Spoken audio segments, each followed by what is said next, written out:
Welcome to another week of NACE Starleague Fall 2021 League of Legends JV tournament going down right now. We got the kickoff of the quarterfinals of these conferences. I'm Mazel, joined by Coco the Dragon for yet another wonderful week of collegiate action.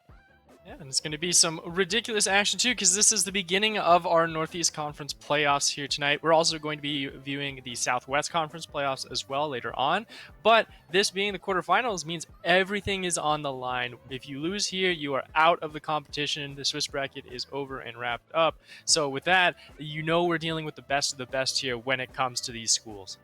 Exactly that, and especially when you're looking at the entirety of the NACE Star League, right? It is the Swiss bracket you were alluding to. It is that $10,000 prize pool at the end of the road for all these teams, and a lot of effort put in, especially because it's a grueling task to make sure to show up every week and play a couple best of threes, right? Like it is a very intense schedule for a lot of these collegiate teams. So I'm very excited that we're finally getting to the nitty gritty here, and especially with the teams that we have going into today, as we're going to bring up the schedule graphic and show you just what we got going. University of Toronto taking on Ryerson University, and then followed by University of Kansas taking on Texas State University.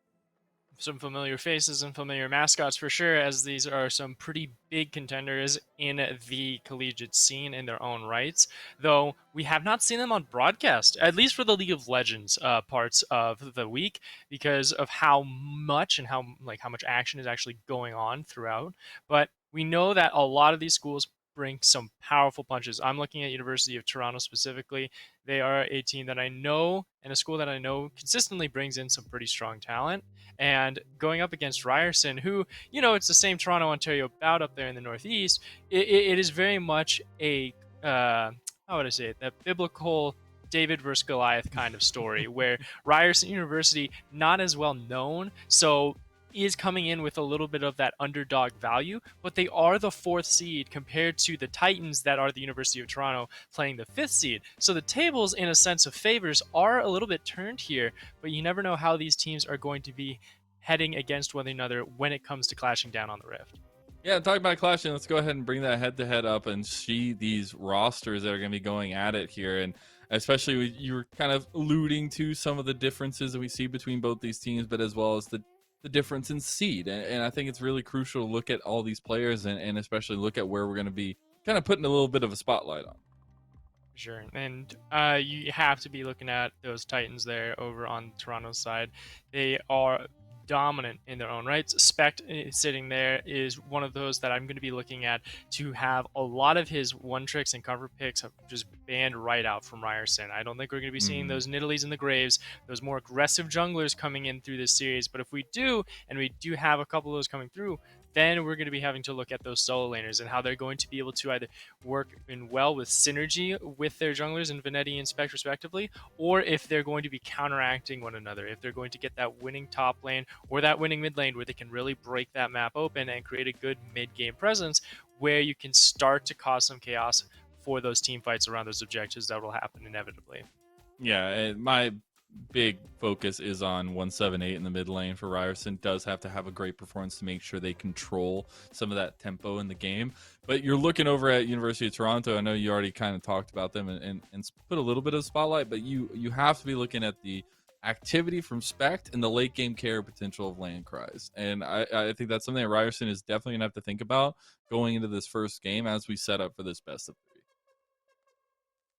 100%. You can't count out the ADCs, even though they feel like one of the more underwhelming, like sort of points when it comes to like being ripped out of the out of like the top tier of those champions in the meta. Like you take out the Misfortune and take out the Aphelios, then it's just like, well, we have to just wait until these ADCs really ramp up to that 3-4 item power spike to where we start to feel that push.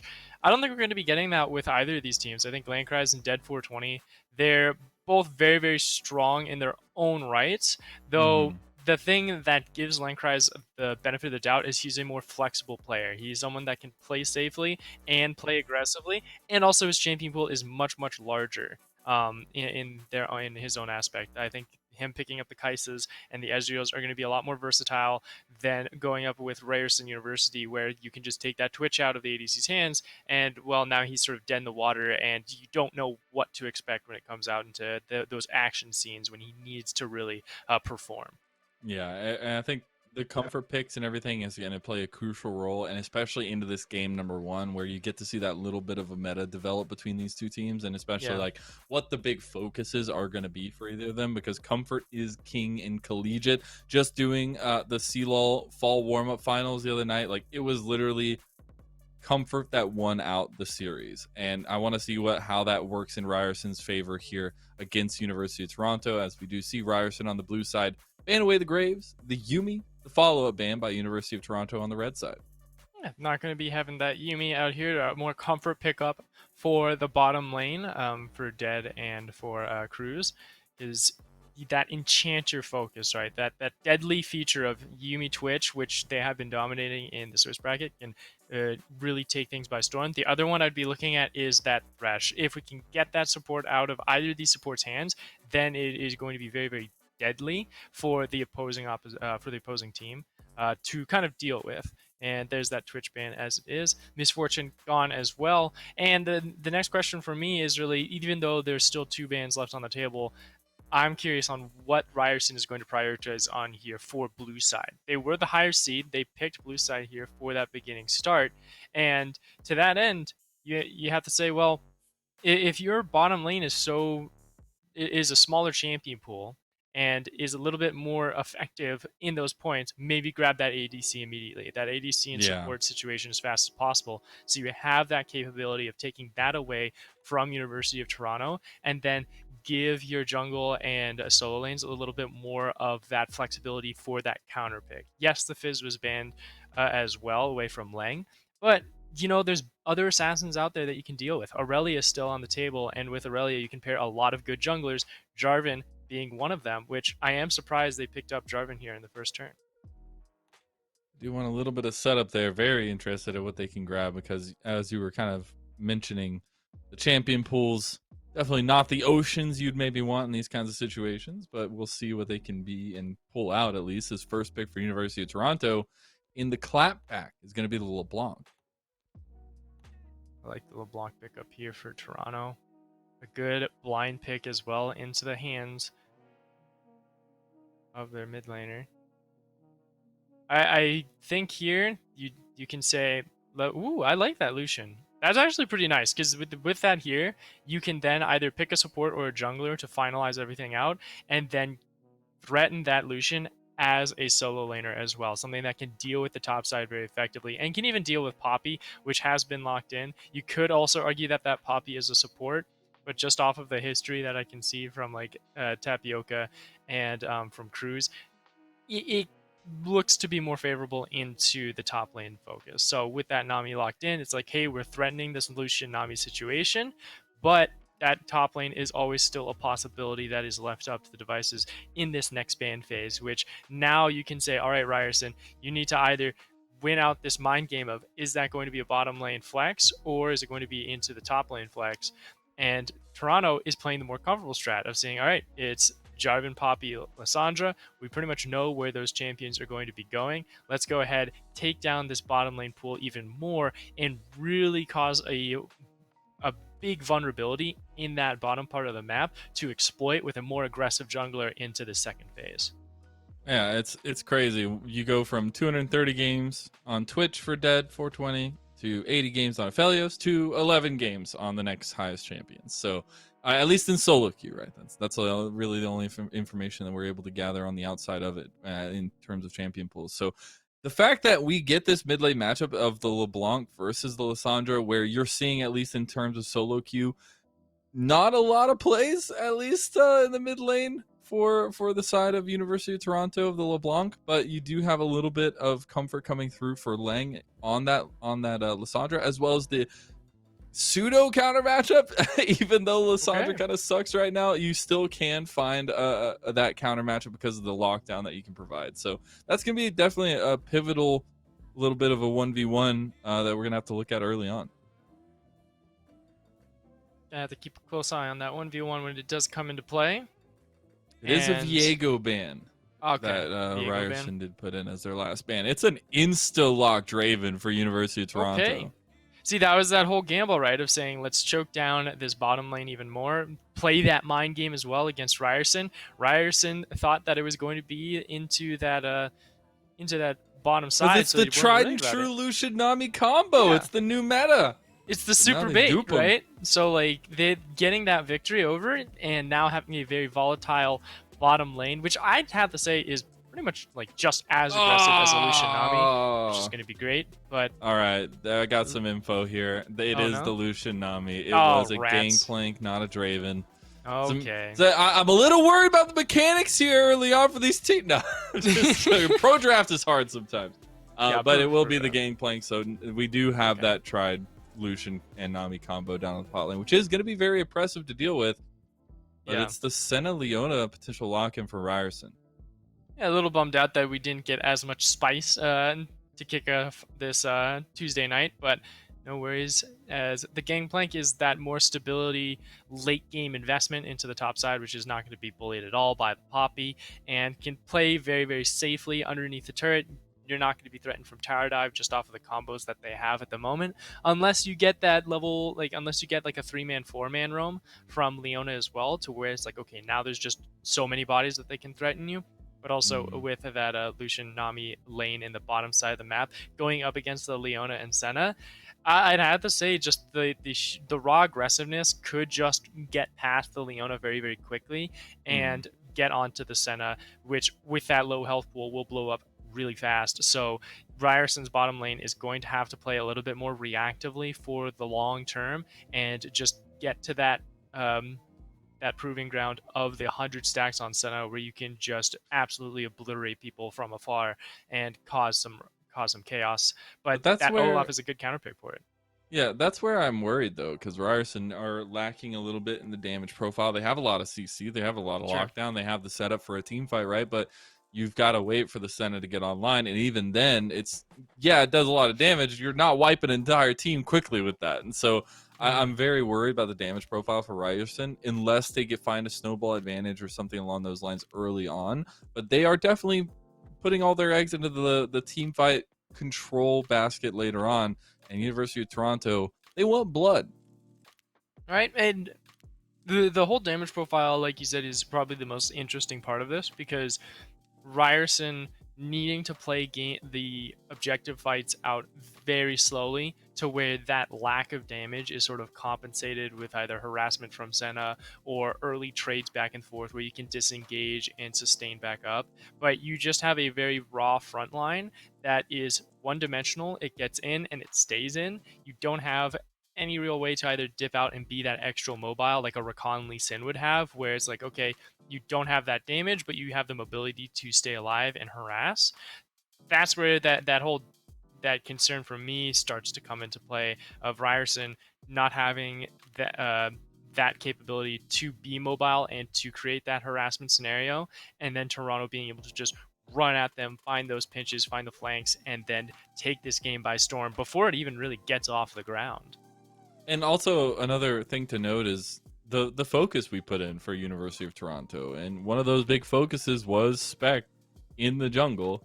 And this Olaf can run over games if you can find the advantage, and that's something that Olaf does exceedingly well, especially in the early game. So that pace of clear as well as the aggressive skirmishing that can happen is where I'm looking at University of Toronto to find their kind of early footing in this first game. Oh, definitely. You're going up against a Jarvan 2 that is going to be a little bit slower to the draw, so I would not be surprised if Spect will be able to get a double scuttle scenario at the beginning of the game and then just choose either the top or lower quadrants to start stealing away from Ryerson University. Just out of that sheer raw power that Olaf has in the beginning stages. The only other thing once we hit level 6, right, is sort of ultimates and how applicable they're going to be in either skirmish situations or full on 5v5s. With Toronto, I don't think Toronto even wants to look at level 6 or objectives without already having something else pressured or taken away from Ryerson. Because in a front to back situation, yes, Ryerson has a low damage profile, but if you are on top of an objective in Ryerson, which has a very good one-dimensional lockdown composition, then you're adding in that sixth man of, all right, now Dragon is already beating down on us. We're taking a little while to get it done, and we're not at that point where we're two or three items in, and that late game investment of the Gangplank hasn't fully come online, nor has the Lucian in his damage profile. So that's where I think Toronto is going to be that extra careful of just prioritize the lanes, get as much jungle vision as possible for Spect on this Olaf to run wild and win those 1v1s, and then you can go ahead and keep Ryerson divided to where it doesn't matter if they're tanky, it doesn't matter if they can lock you down, they won't have the damage to kill you in those small skirmishes where not all of the toolbox is available, and then they can really take this game over by storm and start off this series and these quarterfinals with a good bang. I will say something that's standing out to me. It is just the op.gg. It is just solo queue. Spect not having the most played games on the Olaf, so it's not that hard of a champion, honestly. No. It feels like you just run at people very strongly and you smack them with your axes. I'm kind of dumbing it down a little bit, but I'm very excited to see the kind of performance we get out of Spect here, because I feel like if you get a strong performance out of a mainstay jungler like this for the side of University of Toronto, the rest of the siege is so much more difficult for Ryerson to kind of combat into, and especially with the way that they set up this first draft for themselves. We are going to send it away to a little break while we do get ready for this first game, get all loaded onto the Rift. So don't touch that browser, and we'll be right back.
Welcome back and on to Summoner's Rift, everyone. NACE Starleague Fall 2021.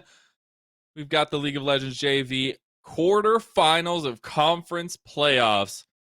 First round, University of Toronto versus Ryerson University.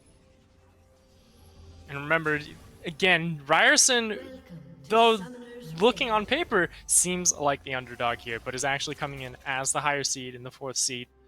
And with the University of Toronto, seeing if they can even the tables once again, but it looks like Ryerson already playing it spicy, going for a level 1. Eclipse. He's going to flash early to make sure no shenanigans go his way. It's Ryerson. I don't want to revisit that top lane early on. Yeah, you're going to be real appealing in this top side of the map because of how you can just sort of sit in this top side and with that flashless Graves, or Gangplank, excuse me, be able to then pressure him into an interesting area where he is away from his chariot with the wave management and then able to jump on top of it. Also with that switch up too, it is Poppy jungle and Jarvan in the top side. So this change gives a little bit more aggression to Ryerson's composition, just because you can say, hey, well, we're going to be able to have a jungler that can duel a lot more efficiently and can clear faster too, with how Poppy's Q can really burn down a lot of these more populated camps. Tapioca, hello. Oh, that's the strength. Right. That's the strength of the Jarvan, level 1. You can have so much damage as this pick early on. Spect wants to go back in, has the smite available, will get it and get the health back.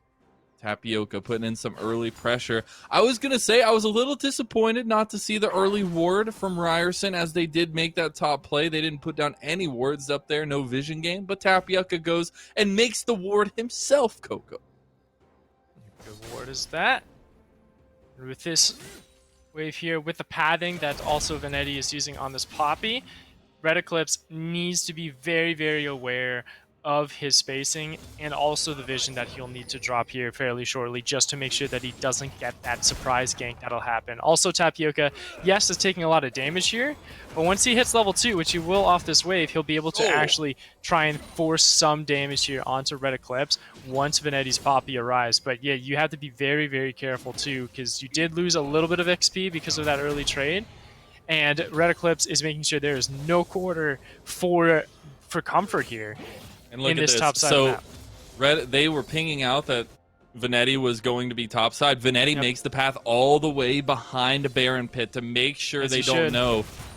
He's going to walk out in front of the minion wave, so they will find it out, and the wave is not a good position for Tapioca. Let's see if the knockback is enough here. Red Eclipse taking some decent damage. The slow not going to connect all the way here. Red Eclipse might be able to make it out. Do they commit? That's under tower range. It's so close. The flash, the kill. First blood to Venetti, but he gets caught in the minions. Survives barely. Ooh.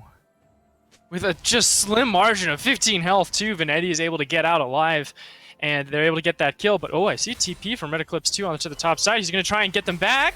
Nope. But they both get out. They are out too clean. Very clean. And like we said, it was just written in the stars there. You knew Venetti was going to look for this top side with how Red Eclipse was positioned, how they knew the flash was already gone, how the level 2 lockdown from a Poppy and Jarvan can be. And the thing that switched off, like you said, was that he not only took a very more extended route, but he also didn't do any of his top side camps except for that Gromp. So just enough to get to that level 3 and then immediately sprint up there. So the timing wasn't right for Red Eclipse to chest out, and they're able to punish immaculately on that.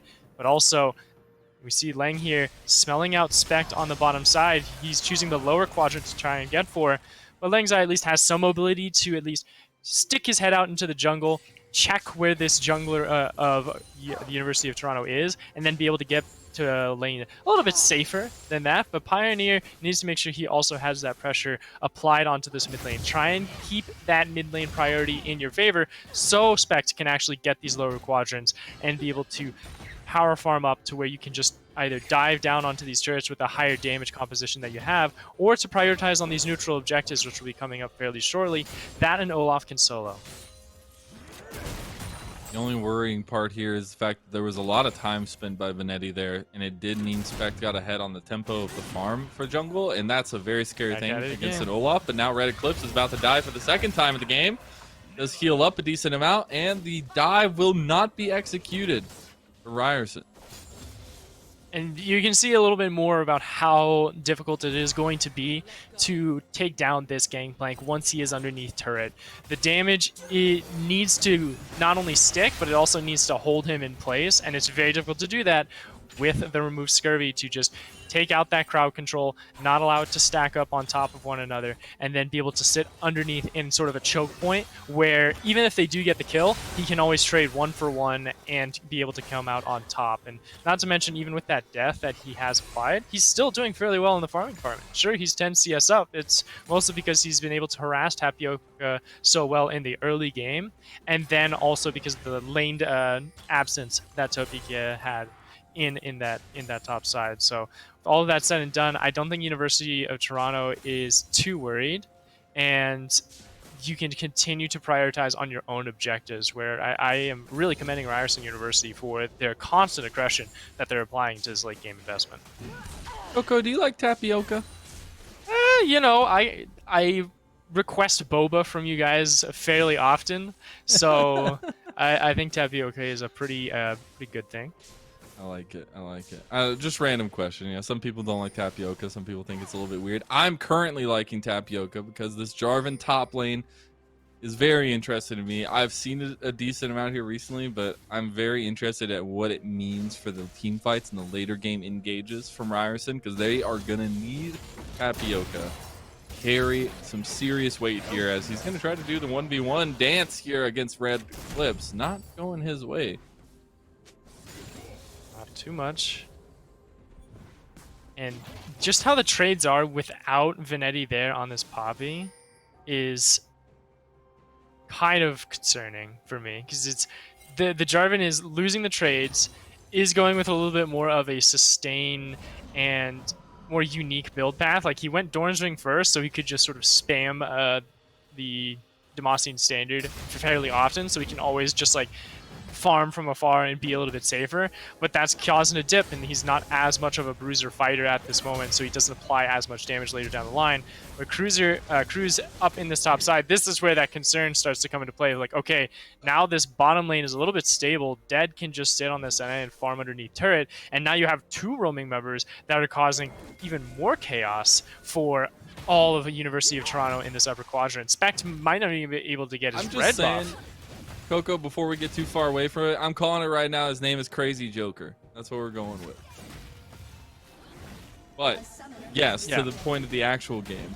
True. Spect is getting aggressed out a little bit up here. They are looking for a top lane dive. They really want to get Tapioca some resources in this top lane, away from all the damage central focus. But here we go. There's the CC chain under tower, but Cannon Barrage is going to do a decent amount of work. There's a knockback out of the tower range, and nicely executed this time around from Ryerson University.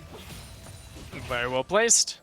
And with that, Cruz is able to participate and get himself on the board as the support, and also look for this Rift Herald as well. And because they know Spect is on the top side of the map after that dive, they can shrug off any concern of this dragon being soloed whatsoever. They know that you can see a Lancry's and Explosion on that bottom side of the map, sort of freezing their wave a little bit closer to their turret, so Dead is not comfortable being in that bottom side. But Dead says, that's fine. I'll see if I can get some plates and apply some pressure elsewhere.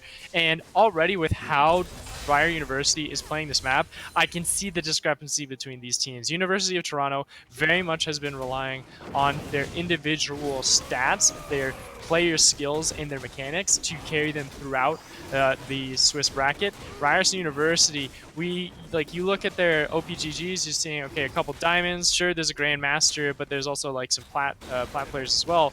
They have more of that team synergy and lockdown together, some more team camaraderie to really get themselves online and get themselves an early advantage, because they know they can't just go 1-for-1 when it comes against these other Titans. And already, here we are again. Red Eclipse falling for the alcove gameplay. Cataclysm comes over the wall, and Red Eclipse slowly but surely will get taken down. Maybe actually the CC is not enough there. The shots, the parlay is enough to actually get Red Eclipse pretty far away from this engagement. See if the flash is enough to give Vanetti the killing spree.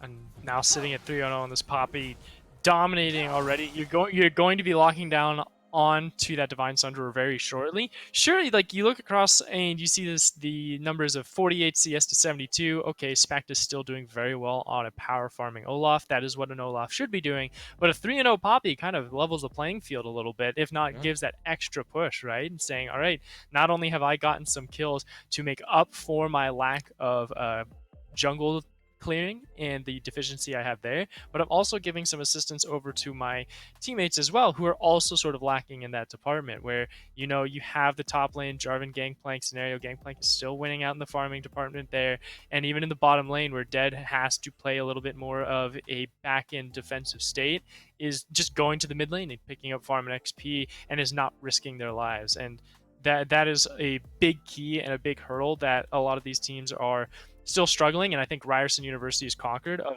how to take as little losses as possible while maintaining that victory.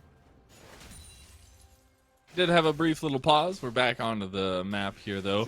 Still think I would rather have a power farmed up Olaf than the Poppy. I think that 1v1 is still going to go Spec's way. Now we get the tidal wave coming away, and there's the Ragnarok to make sure he can follow up the damage. Pioneer gets the kill, as University of Toronto do get their first kill of the game.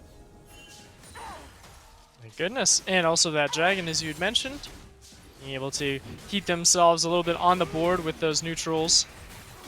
And with that Rift Herald in the pocket of Venetti's Poppy, I'd have to say you should be looking at this top lane even more, right? Like, they're going to be doing it again. He's going to be running straight into this Gangplank trying to take him out, but also to break those plates and sort of catch up a little bit more of that economy to get them to those mythic items first. We talked about how University of Toronto, they are the higher damage profile team, but they're not a team that really wants to fight you at that one mythic item stage. They want to fight you at 2 items, 3 items, where they have their maximum output possible and that they can really just tear you apart. Though Spect is like one of those, Spect and Pioneer will be the two that you'll have to be worried about. Once they get those 2 mythics, then they can really blow things up. But hey, if you get to mythics first here for Ryerson, then you're not too worried, and you'll have that sustainability and that additional damage push to sort of go blow for blow.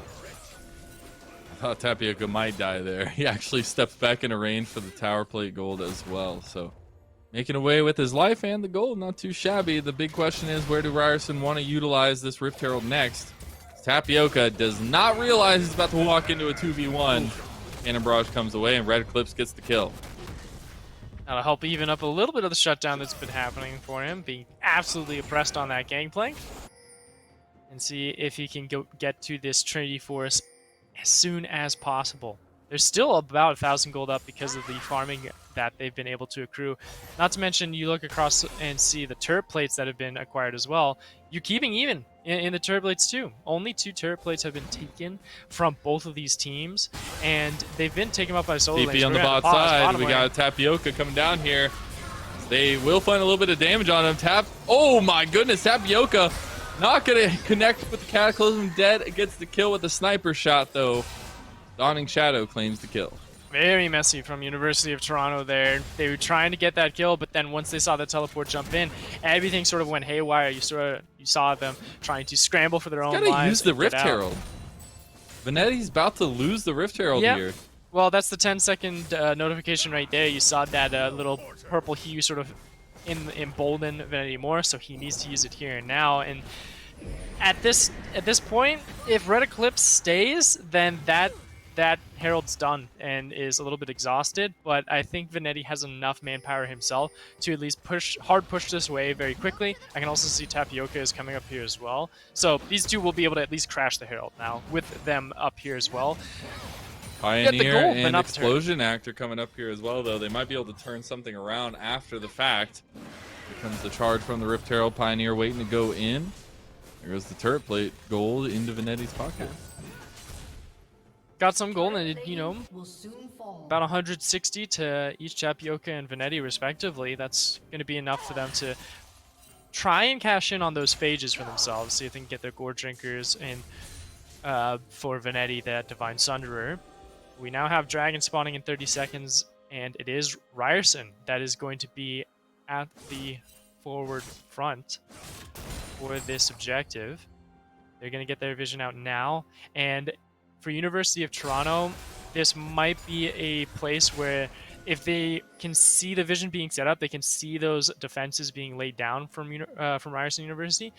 Botch that objective, say don't worry about it, it's just one dragon. Let's go and get this Rift Herald that will be spawning in about 40 seconds, 30 seconds, and take that away from them and see if we can at least use that as a more rewarding Herald where we can break open some more turrets. But with Tapioca on this top side, you can have the 4v4 scenario sort of be victorious over University of Toronto here. But it's all down to a matter of time. As I'm a little surprised that Ryerson just sort of let this one go after all the defenses that they just laid out. Dragon numero dos picked up by University of Toronto here. Yeah. As I do want to actually mention, Kraken Slayer completed for Land Cries this time around on the Lucian. I feel like we'll be getting a lot more Gale Forces in there, but we'll see what this can do, especially with the tankiness that's there on Ryerson. I actually really love the choice, and it'll provide that sustained damage that they might be lacking. I agree with you on that one. Yes, they have the higher damage output, but it's the just raw tankiness and the sustain that a Senna and a 4-man front line can dish out that the Kraken Slayer will be able to sort of whittle through. And, you know, University of Toronto, oh, hold on, they might be able to get something here. They can't really follow it up. Minions are sparse under the tower. By the way, will be utilized as well as the culling. So that option that I gave University of Toronto of sort of seeing all of those defenses laid out in the bottom side to prepare for that dragon and instead sort of divert themselves to this top side for the Herald has been Ryerson's option. And that, I'd have to say, was mostly because Tapioca was onto that top side. He decided to rush for that first turret, and because he was up there instead, you don't have that manpower to hard force University of Toronto away from that dragon, and you sort of have to forfeit that over just because of how brutal that Olaf and LeBlanc could be in a 4v4 situation without that additional man to lock you down. And to that end, they divert to that Herald, make sure that they can use it, I'd have to say, looking at this mid lane and break this open. See if you can get a place where you can start to sort of pinch down onto Pioneers LeBlanc a little bit more and focus on this upper quadrant. Make sure that you still have all this dominant power because it continues to play into that factor and that game plan that they have been doing since turn 1, since minute 1 of this game, of just break down this game plank, make sure that you are fighting into the global so he doesn't always provide that massive presence that a side laner can be. Absolutely, and as we still are locked into the laning phase as the game goes later and later, we're finally getting a little bit of vision and a little bit of focus down here towards the bot side for Spect. They want to try and slam home this Lucian Nami lane. Going in for the lane gank, will not be spotted. Might be able to actually make it into the alcove here, decides not to. Get away. Nice Pioneer out might be in here trouble. and into the wall. There you go. The stun is there. CC'd the entire time almost. Pioneer goes down. My goodness. You got That your was wish, brutal. Coco. Hey, that's what we're looking for, though. That is exactly what we needed there to lock this down, break this mid turret open. Very well done from Ryerson, reading my mind there and applying it immediately. And into this point, sure, University of Toronto can look to this bottom lane, but man, it is difficult to push through this Senna and in this Leona at the moment. They don't have that turret diving capability. They don't have that massive, at least a tank to sort of tank up a lot of the turrets so far, and they don't have the lockdown to get either Leona or Senna respectively. The squishy Senna of Dead has been playing very, very well and has been playing that long distance, using that artillery range that Senna is known for to the maximum. I will say something that has stood out to me is the clean decision making from University of Toronto that I've seen so far, though. Sure. Some of the decisions from Ryerson have been a little bit scattered, and some things falling through the holes here, I feel like, as Pioneer. Getting away from the two of Tapioca and Venetti. Cannon Barrage actually coming down here as they're looking for a flank on the other side. Might be in some trouble. Venetti just tanking that Cannon Barrage constantly, and now Tapioca in the 1v1 gets rooted up. They're going to turn back and try to just get Tapioca out of this. Eventually he will fall unless, you know, some miracles happen. Okay. And he might get executed. Explosion Act is right there. Doesn't get the auto attack off, but uses the tidal wave. And this is just some yakety sacks going on here. Tapioca does get dashed on with the distortion, and Pioneer finally turns around and gets the kill. My goodness. Very unfortunate for that one. But hey, He stalled so much that no real map state has changed whatsoever for Ryerson. They're still a little bit in the driver's seat, but they are behind in this setup for this Dragon. It's coming up in 40 seconds, and University of Toronto has that lit up very well. They'll be able to take this down. Here's the reset coming in from Olaf, so he can be able to go down into that objective. And with this minion wave, that'll be it for this turret. That will be that second turret for themselves to tie up the count between these two teams in game one. And it's just been a constant back and forth in the gold difference as well. Been consistently 1 to 2K in either team's pockets ahead of the other. Be able to push this one through, no worries. Dragon's coming up now, and this is Soul Point of an Ocean Soul for University of Toronto. As Ryerson University realize they need to get some vision down, they need to get priority in mid lane, make sure they can contest this objective, but Tapioca's top lane with a TP. No TP available behind the fight, but he can join and then get into the fight. Here it comes as the control ward TP'd on. Dragon resets. They're going for the Zenith Blade engage. Dawning Shadow over top. They've already found one dead. Gets one of the kills, but he's in trouble on the backside. Distortion brings Pioneer out of the fight, and Land Cries is wiping up the backline here. Now re-engaging is University of Toronto, but Benetti is too strong of a front line. There's goes the Cannon Barrage is not really used here, but Land Cries is still here to cut off the escape. He's going forward as 178 Lang is the only one left. They are obliterating them as this prolonged fight. Ryerson, only one member left, and Lang able to make it out alive as Dragon goes down, and that's Soul Point. I spoke too soon. Everfrost coming away. He's trying to get the outplay here. Can't do it. And with Lang Tai running away from that fight for the Dragon, that extended battle between Ryerson University and Toronto comes out with a dominant victory for University of Toronto. All of their damage members were able to stay alive, and with Spect as well, being able to secure that with the Olaf, keeping himself at a clean 0 deaths and 5 assists on himself, and power farming continuously throughout this game. Goes straight into the jungle, doesn't even need to think about resetting. He's trying to get as much as possible, playing fairly greedy, but he's confident he can get out of here. He still has Ragnarok on the backup. But with all of that said and done, now Ryerson is in some dire straits, because they are playing a situation where they don't have the tankiness nor the damage to really fight against the Titans that are Toronto. And also keying in the decision making there, University of Toronto, although it was a little bit sporadic, they knew how to position themselves in that fight. The chaos worked in their favor, and they were able to separate the members of Ryerson. So it's wondering how to kind of pull that back and find a way to efficiently take these team fights as Ryerson, where I feel like is their key. Definitely. Like,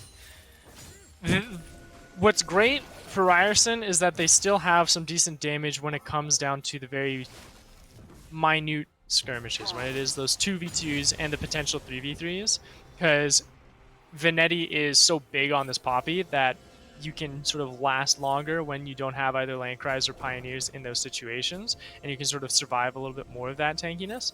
But with how Red Eclipse is building too on this gangplank, with being able to just do raw lethality, wants to rip Lang Tai and Dead wide open, and then be able to cut the shields that will be coming in from both Tapioca and Venetti, your front line is not only squishier, but your back line is also going to be falling very, very fast. So there's so much room for concern.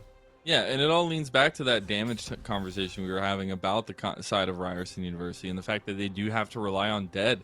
It's a very slow damage profile when you've got to wait for those laser beams to come out of the sun. And we saw that last game and how efficient Land Cries can be and how much damage he can put out on this Lucian. So there's a definite contrast between this ADC position right now just because of the pure champion picks and the way that they approach the game. But as the game goes on, those lasers will be doing lots of damage and the burst potential does come out. And all eyes sort of set onto this Baron for the next time, or if University of Toronto is sort of looking at that to be the next objective. They're in the place where they University of Toronto can prefer either to wait out for 2 minutes, freeze these lanes, power farm up for a couple minutes, and then get to this dragon to contest Soul Point, or they can use that as a tool to threaten a very quick Baron. They have a they have a team that can really tear down this Baron fairly fast with the Kraken Slayer Lucian and with the high damage that both Specs and Eclipse will be able to provide. Though that is a little bit more of a high risk, high reward factor of being able to challenge that when you already just saw a couple minutes ago you were able to win the 5v5 scenario against Ryerson straight up in that dragon fight for Soul Point. So to me, I think it's more appetizing for Toronto to just sit back, relax, farm up as much as you need to, and see what items you can accrue for yourself and for the rest of the team to prepare for a more violent fight against this Soul for the dragon that will be up in just under 90 seconds. It's a big point of contention for University of Toronto to really put a stamp on this game number one, as they find themselves still at that about 3,000 gold lead or so, and pretty much in the driver's seat, as Bax will get... Oh, I thought he was going to back. I was going to say Bax going to be completed and get ready for that dragon. You only have a minute to set up in front of this objective, but this might be where University of Toronto say, you can have your first dragon. We might look for Baron.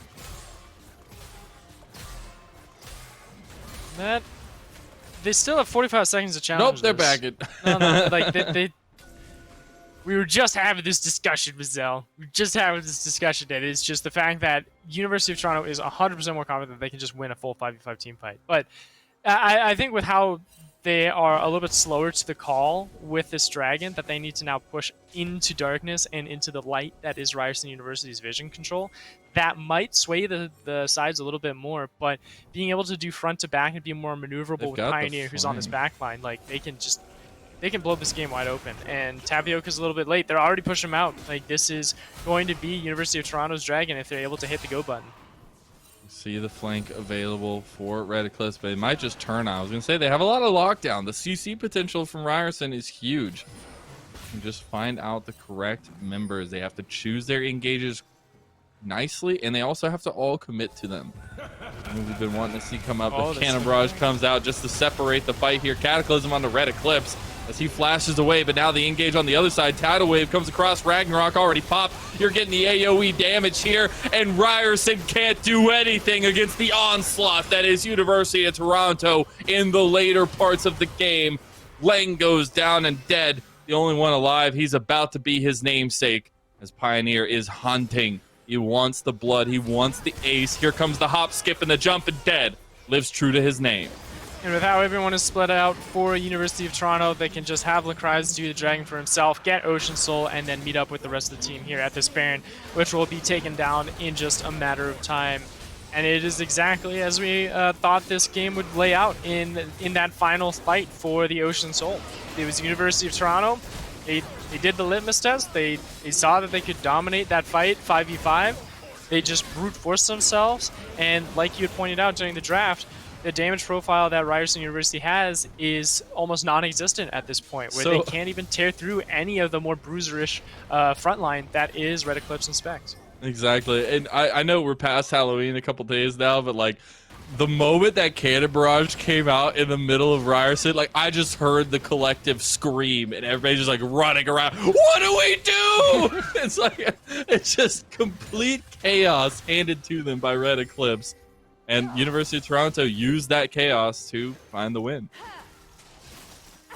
So now they need to do is close it out. They have a Baron power play and they have Ocean Soul. And this is where I get a little bit of a cranky pants going on. Because it's still that collegiate struggle of closing out games. Yes, you can get leads early on. Yes, you can find those good team fights or those good pinches.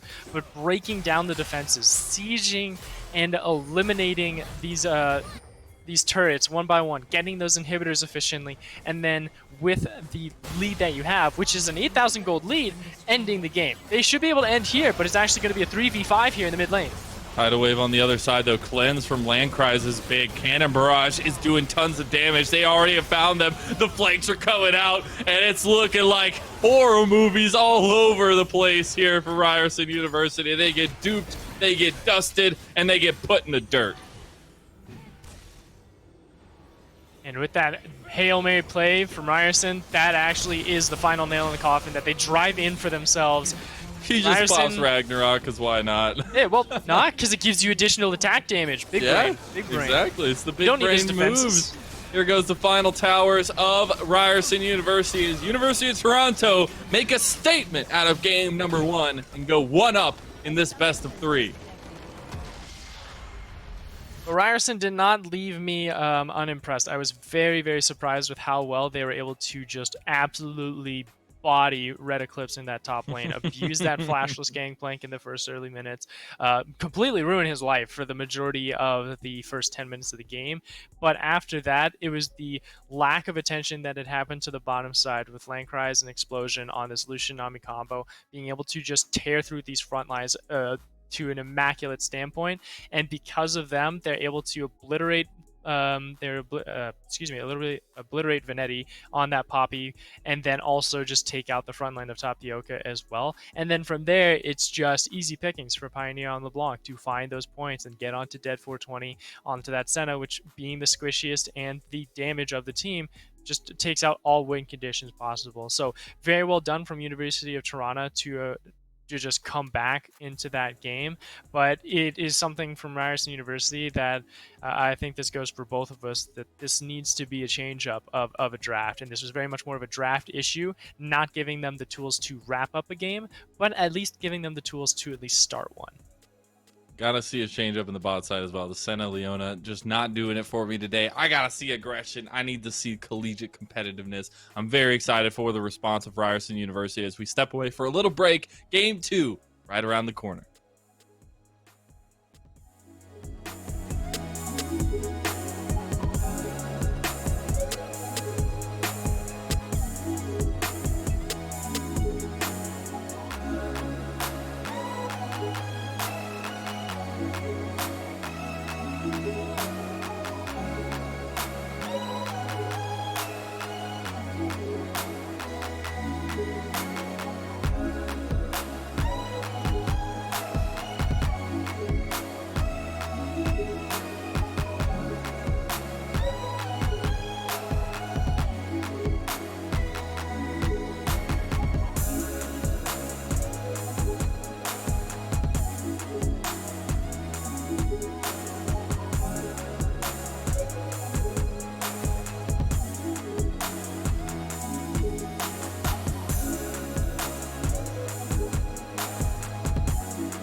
Welcome back, everyone, to the NACE Starleague Fall 2021 League of Legends JV Tournament. I'm Mizel, joined by Coco the Dragon, yet again. And Coco, my man, I've always had problems with macro in late game and shot calling as an ADC, man. That's a fact. And there's one place that I feel like I could potentially go to fix that, because at this point, to make it any further, I need to. And one of those places is Metafy. Metafy is an online platform that allows players to learn from and play with some of the best players of the world, especially across different multiple titles. But Metafy in League of Legends grants players that private one-on-one coaching session with elite coaches across a variety of games, and especially features a powerful replay review tool, allowing you and your players to submit past matches for review by the best in the game and get annotated feedback frame by frame. How awesome does that sound, Coco? I think it's probably one of the best things that you could buy on the market. I have a couple of friends that actually do coach there for Metafy, so I can wholeheartedly agree that some of the content that they provide is not only educational, but also very, very fun. I think some of the coaches, too, really make it to where you actually really learn the sort of either macro play as an ADC, either itemization or team fight positioning. All of them, they make it not just a good way to learn, but also a fun way to learn. And that's what I think is so great about Metafy and their coaches. I absolutely love it. And if you want to level up that game, you got to go through Metafy. But now, talking about leveling up, it has to be there for Ryerson University. Their backs are against the wall in this best of three in the quarterfinals for their conference. And it was a rough and tumble game. Number one looked good. They had me in the first half, Coco. They didn't even have us in the first half. It was like the first quarter. We got in and we were like, all right, first quarter done. But it was, as we were talking about it during the break, it was very much like once this win condition and this focus point of just bully the living crap out of Red Eclipse's gangplank was gone off the table, a lot of Ryerson University's plans just went haywire. They lost themselves in the map state, and it came to a point where even though we're going to get a rinse and repeat highlight reel of Red Eclipse Gray Screen Simulator, it came down to these neutral objectives that Spect and the rest of University of Toronto had on lockdown. They were able to at least survive the lower damage output that Ryerson University's team fight composition had cooked up, and then with Lankrise and Pioneer, who were able to do so well on their own rights of Lucian and LeBlanc, being able to get the pincers, rip through this front line, and then have it to where there was no escape for this one-dimensional team to run away and be more mobile. It was just an absolute slaughterhouse after that fact. And I have to say, again, it was very much a draft concern, but it was also something that University of Toronto were able to stick to their guns, not sweat too much, and then when it came down to putting down, they were able to get that damage done and take this game by storm. And again, for me, it was a lot of the communication that needs to get cleared up for Ryerson going into the next game. You saw in a lot of those fights, it was a lot of damage being dealt across the board to multiple members of University of Toronto, but nobody quite going down. It makes it that much more difficult to proceed through a 5v5 team fight in the composition that you have in a very singular damage-focused composition to execute anything. So I'm really hoping to see some of that comfort come out for Ryerson in game number 2, and especially that adaptation of communication in the game. Oh, for sure. And another thing too was that whole lack of effective champion pool, right, coming in from Ryerson University. We felt a little bit of that with the sort of top lane scenario of like Jarvan, just like he's there for the sort of condition that he applies, but Tapioca did not really feel effective on it. He didn't really fully have this place where the Jarvan felt like a player more than just a centerpiece or a chess piece at that. And it's something where going into this next draft, I'm hoping Ryerson University sort of picks a little bit more of their win conditions rather than what is flavorful at the time, because that Jarvan pick felt very much like a bait that they needed to sort of back up on. And going into this second match, which they're going to be on red side, I'd have to say Ryerson University could potentially play into that more comfort and counter stance. That's what they're hoping for. Twitch banned away by University of Toronto on that blue side. Graves by Ryerson. Fizz by University of Toronto on the second pick, or second ban, rather. Yeah. As it's just the comfort coming off the table, just like in game number 1. And I'm not expecting any real changes in these bans, but there's the Lucian being taken away here from University of Toronto. I wasn't scared of it, but I think it's something that Ryerson University, this is sort of, it's a recency bias thing. It's like, all right, well, the Felios wasn't there, so let's take Lucian out. The Lucian army is a little bit too strong, and maybe we can cook ourselves up a fresh Felios here for the back end of this second match's draft, and be able to get some progress and some more multiple win conditions for themselves. And the Shen, also another comfort ban against Ryerson University. I do like the fact we get the Yumi finally banned away. I was a little worried it was going to make it through the ban phase. Ryerson realized they are the ones that have to pull that trigger. Yeah, unfortunate at that, but that does also mean a lot is still left on the table here for Toronto to take up. And for Toronto, I think this is the very much they can stick to a more cut and dry draft to say, let's prioritize a jungler here or an ADC, and then look to try and push for some more flexible picks. But no, LeBlanc will be that pickup for them. They still consider this mid laner to be the dominant pick no matter what the scenario is, and into those blind picks. For me, it's something where when I ask the collegiate teams and I'm saying why is it that you prioritize LeBlanc so much, it's sort of the same complex of permanent priority, and her wave clear is just enough to where you can try and challenge everything and get in and get out. And usually the mid lanes that she's matched up against can't really punish her for roaming as much as they were able to or should be able to. And the Lissandra counter pick will be that perfect counter example of something that can take care of LeBlanc in lane, but once she gets out of it, Lissandra really doesn't have the capability to really keep her on lock and or punish that of the absence of the lane, as Aphelios was grabbed up there as well. I appreciate the Aphelios actually getting something that the bottom lane feels comfortable on. I think it's super important for Ryerson.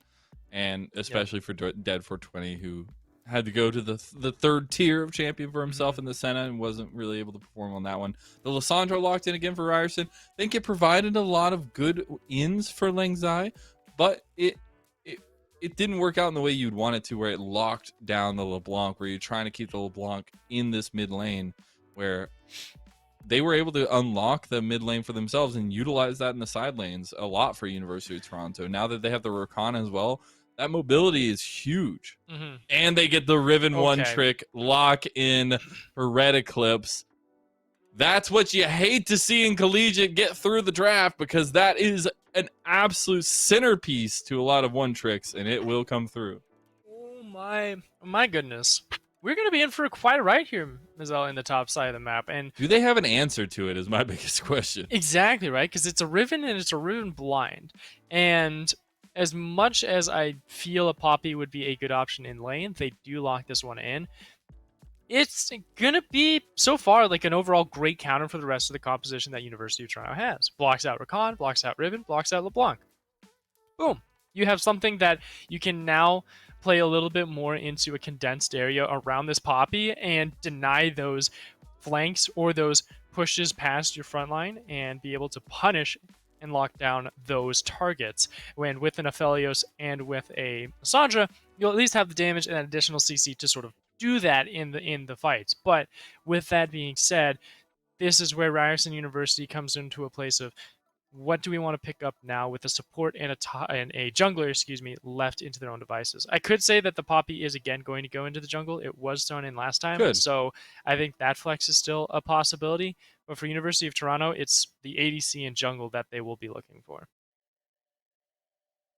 And I wonder if there's a world we get the Poppy top lane against the Riven. Would be really that's why I think it's like a potential that it could be, because like the reason why I felt like the Poppy jungle was last time was because either they weren't comfortable with the Poppy being top lane against Gangplank because it felt ineffective and it felt stuck and it wouldn't be able to punish the Gangplank like a Jarvan could.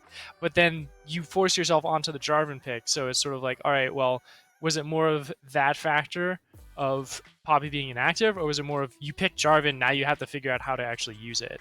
And to this end, I think it's much more going to be Poppy can actually fight the Riven, and they'll be able to pick a more effective jungler that can actually match the more aggressive style that University of Toronto likes to play into that jungle role with Spect. That Thresh was banned out, as we had seen, so you're not going to have the Aphelios Thresh, though it's the Aphelios Rel this time around, which hasn't really been as dominant, or at least popular, because Rel isn't a support that can just like jump in and be the initiator. She needs someone else to be that engager. And Poppy and Lissandra can do just that. They can be the ones that jump in first, go invulnerable, or are tanky enough to survive for Rel to come in with that follow-up and lock everyone down. So I'm looking at a really good team composition, once again, from Ryerson University for a team fight setup. But I'm still looking at damage department right now, saying, okay, you got Aphelios, that's great, but if he gets shut down, who's your next damage output? Who's your next damage player here? And it looks like it's going to be Jax here for that final lock. Very confidence play coming out here in that aspect. The Jax into the Riven, as well as just the confidence that is exuding from University of Toronto at the Vayne Rakan bottom lane. The Olaf locked in yet again, which was such a strong piece for their composition last time. It just feels like University of Toronto got a lot of what they want, and Ryerson were having to respond to a lot of it. For sure. And speaking of responses, I'd have to say it's a decent response as well, with the with the Vayne against an Aphelios being a little bit more aggressive, and also just like that Jax against the Riven, right? I think the Jax might just win out on this one in topside if it's just sort of left to their own devices, because of how he can really hyperscale into an effective lane fighter, where Riven doesn't have that. Riven needs to be a little bit more of that team fighter and can't push as effectively, and losing that sort of additional condition of being able to side push into a threat could maybe cause some chaos or some havoc later down the line. Though with how Ryerson University didn't really manage the map state past 20 minutes, I don't think that's really a concern in Toronto's eyes. I think they're down to just win lane, win game, dominate through that mechanical style of like what we had sort of seen earlier on through their Swiss bracket of just, we are the stronger players man to man, so we're going to beat you man to man, and then take this with a clean 2-0 throughout the rest of the quarterfinals. The clean 2-0 is what you're hoping for. You want an easy night to get yourself propped up in the playoffs, and as we get further on into the season. And you also, from Ryerson's perspective, don't want to go out at 2-0. You want to make sure to give up this last stand, make sure that you can give yourself an even playing field, right, going into that game number 3. And I feel like getting the Aphelios is absolutely gigantic for Ryerson. That was one of the key sticking points for me that they needed to find strength in. And now that they do get a little bit of comfort there, but as well as fitting into the team fight style composition that they have, I think it's going to work out a lot better for them. The biggest question is, how does that decision making kind of shore up from the game number 1? What was the pre-game 2 speech like in the background for them, and how motivated are they? That's a good question. If how good that team motivation morale speech was. Like, there are some teams that you legit need a captain or a rally to come back in these games, or even to start a game off. But even some teams have some chill mentals. But more on that Aphelios pick, I think this is like, it's your second comfort. Sure, you're not getting the Twitch, but into the composition that you have, you can play back, but you can also play in the middle of it. Like, you have red-white, you can just sit in that team fight. Everyone is short ranged in this game. Like, no one is going to be able to poke you out from afar. They have to be in that red-white zone, and that might just be that game changer where the coin flip happens, he gets a good hit on a lot of lockdown, he gets a good chakra setup, and then is just able to rip apart a lot of these members. And he has, again, that lockdown with a Poppy and a Rel to sort of secure a little bit of a safety zone for himself to work in. But for me, Lennon, it is still a little bit of a hesitancy, just because of how the rest of the team played, and how Dead was sort of left on an island on his own for that Senna. And his team spacing wasn't really the greatest when it came down to those team fights around the Dragons, but we'll have to see. Yeah, exactly. And I think the Rel adding a little bit of difference into the mix this time around is going to be crucial for them as well. I think the Leona is good, and you get a lot of that forward momentum, but the Mhm. Rel has a little bit more of that sustained engage that I feel is going to be super important for them here. And they still are rocking a ton of CC. And something that, a very short range Vayne doesn't like is that CC as well. True. You don't want to deal with any of that at all. And I'm just excited to see how well they're going to be able to dish this pain out. I have not seen, well, I have seen Veins in my lifetime, but the Veins in sort of this current meta Never. for season 11, yeah, never.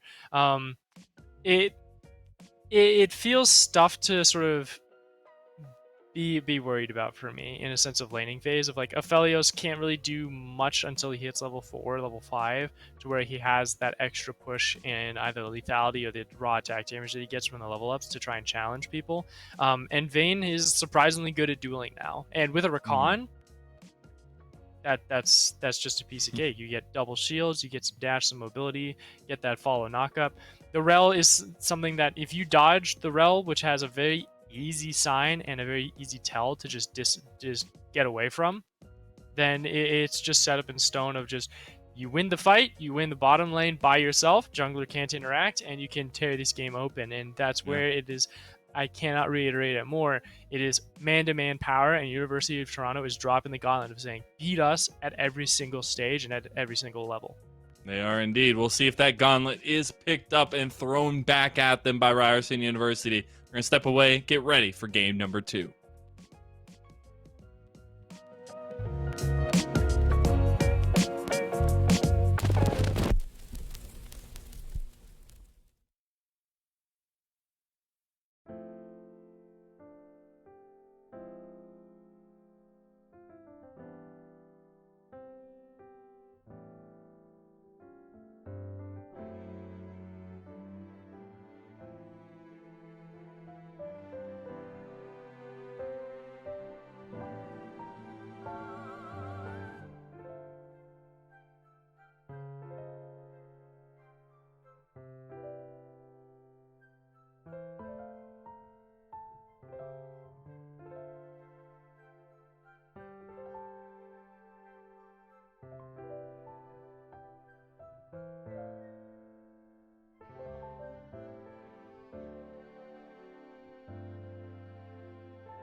Rift unfolds before us as University of Toronto try to make it a quick 2-0 night begin their playoff run against Ryerson University in the Northeast Conference. In a good quarterfinals. I think they're a little bit upset that they're the ones that are playing from the 5th seed and not the 4th seed like Ryerson University is.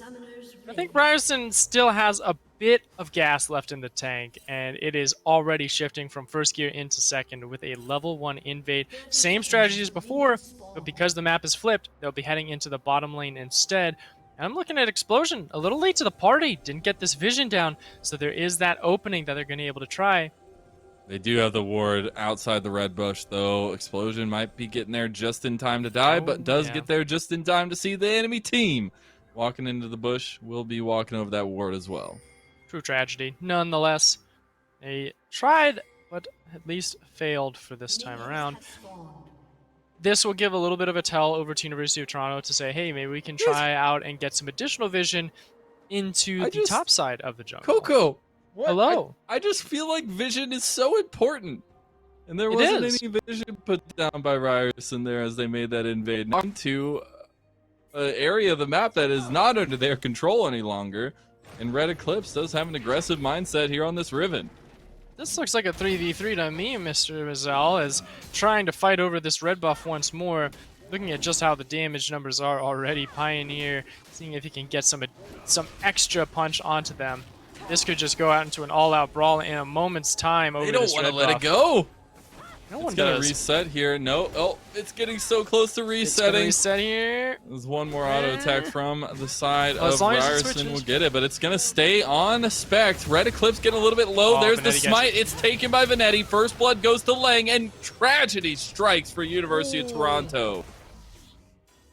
And the ignite also from Red Eclipse does not get the kill onto Tapioca, who is got some of that Triumph heal as well, just to keep him a little bit healthier. But a 2-0 starting off the second game for Ryerson University, looking very nice, and onto the solo laners as well, so that'll give them that extra damage to pump up when it comes down to these more crucial fights. Sure, Lang Tai did not go for a immediate TP back, decided to hold on and continue farming and go back at another time because Pioneer was able to clash early on as well. But with Red Eclipse losing his life and the ignite as well, I'm going to see a lot of action here on Tapioca's Jax. And Tapioca will have an advantage now up here after getting that first blood, getting back and getting that long sword as well. Just be able to push Red Eclipse off. That's where the one trick potential comes in for Red Eclipse. The mechanical outplays are there, and the gauntlet was thrown down by UofT of all people. Able to get that one. Ooh, huge damage. Looking at bot lane though, I could see potential action there. We are looking at Venetti going down towards this. They might still keep the aggression up as University of Toronto about to get ganked. As the flash in, there's the flash from Landcry as the cleanse came out. They might find Landcry still. One more auto. The shield is enough. The gank not applicable here for Ryerson, and now top lane is getting responded to itself. Langzai is coming in with a TP. Tapioca takes a couple tower shots there, and Spect waiting for the undertow. Might be able to just get the kill. Oh, barely misses Tapioca. You're playing with fire though, because Lang Tai is right there, sitting on top of Tapioca. But Tapioca, why did you go back? Oh, he was greedy. Because he's going for the kill. He's going for the Chad gameplay. Okay. Gives up the 1-for-1. And no assist goes over to Spect either, neither to Lang Tai. So just a straight up raw 1-for-1 trade, even with other members in that lane available to try and make that contact. But that's probably the best play that Ryerson University could have gotten out of that situation. Because Lang Tai has been the one that has been roaming a lot more. Out, the rest of the gank is here. Crazy Joker, as well as Venetti, have made themselves come to mid lane. Looks like he's going to try to hop away from this fight. Tower going to actually get a good shot onto him, about half health there, but Spect was on the other side ready to reinforce. And he's got a couple biscuits as well on LeBlanc to go ahead and heal up if you need to, and if you want to prefer to stay in lane instead, not to mention the TP to boot. With all that said and done, 1k gold up in favor of Ryerson University. A lot of that gold sitting onto this Jax, who did go that teleport ignite, so he is looking to fight at every single chance he can get.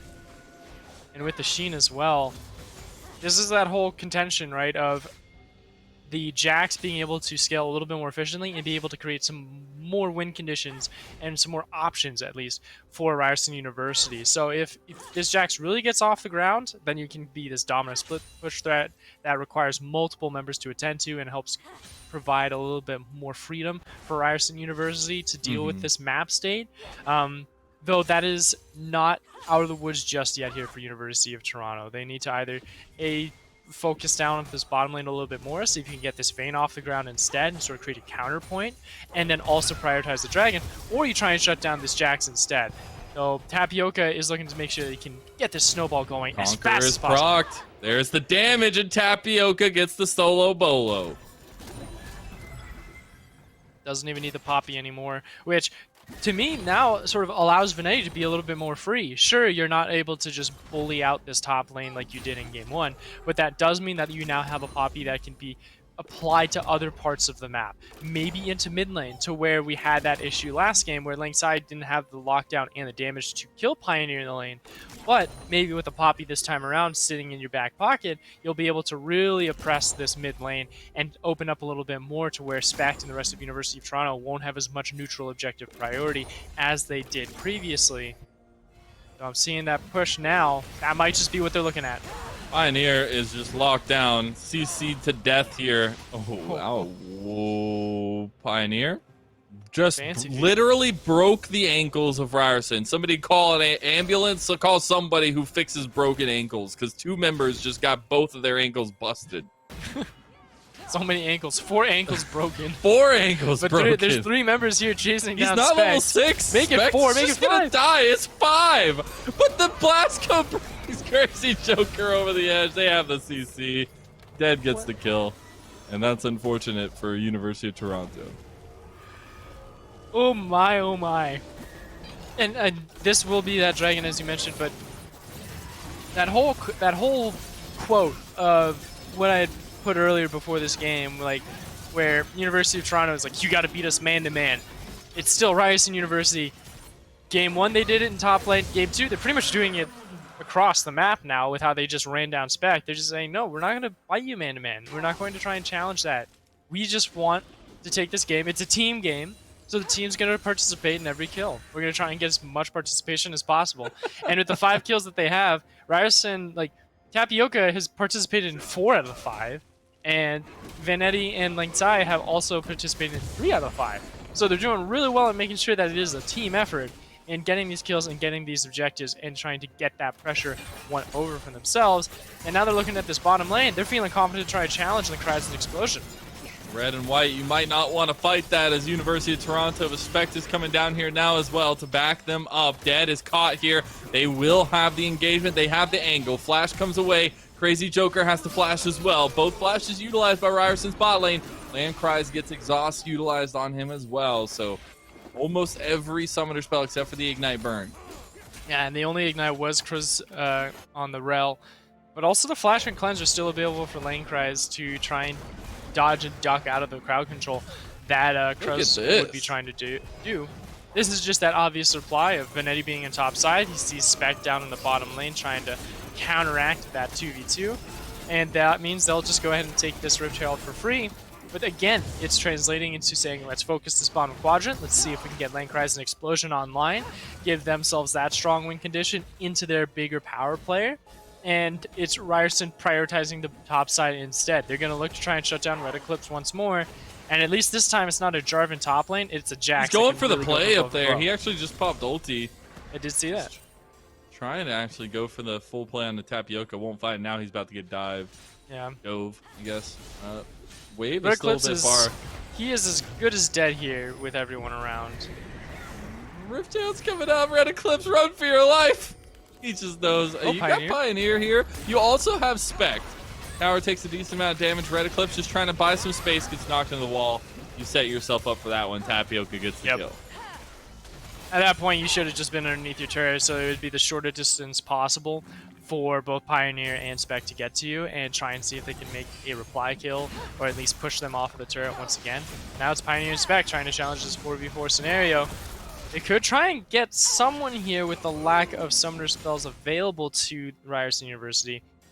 But that's 3 plates down, and a lot of gold going over to Ryerson, jumping them up to a 3,000 gold lead.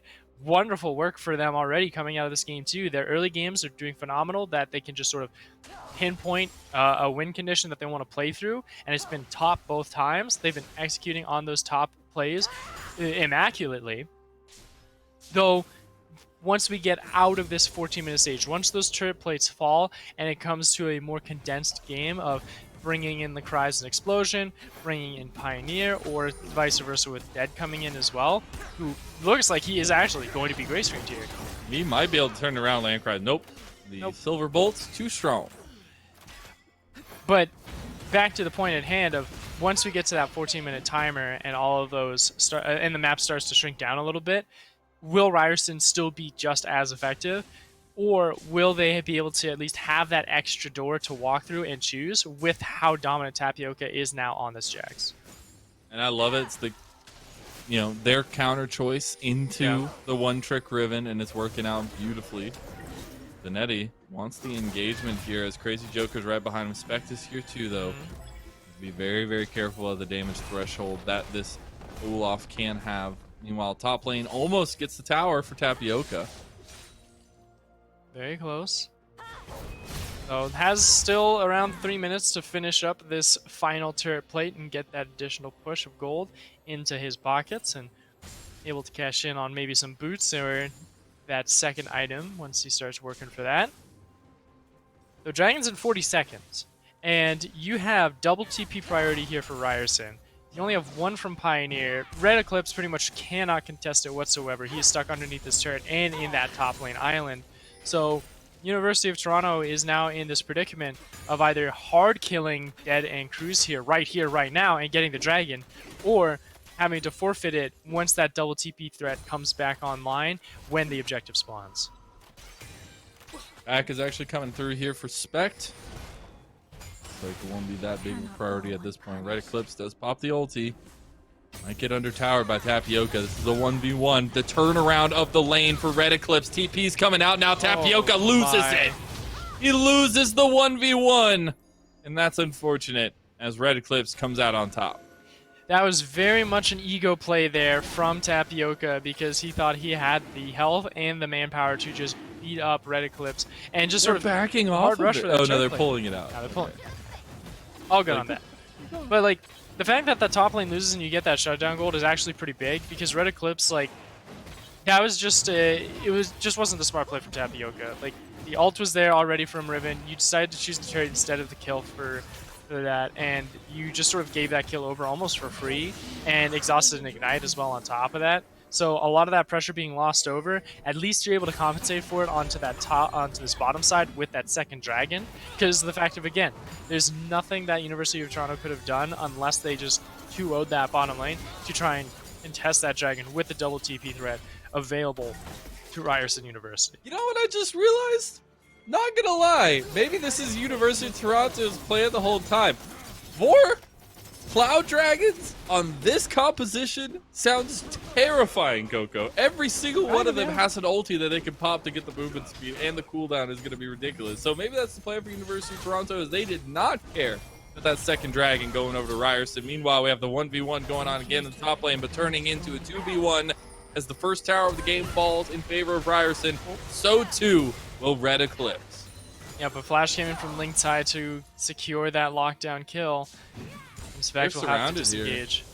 They do have Venetti on the back of it, and they might want to continue to be aggressive. As Spec had a little bit zealously started up the blue buff. It pushed out of his own jungle.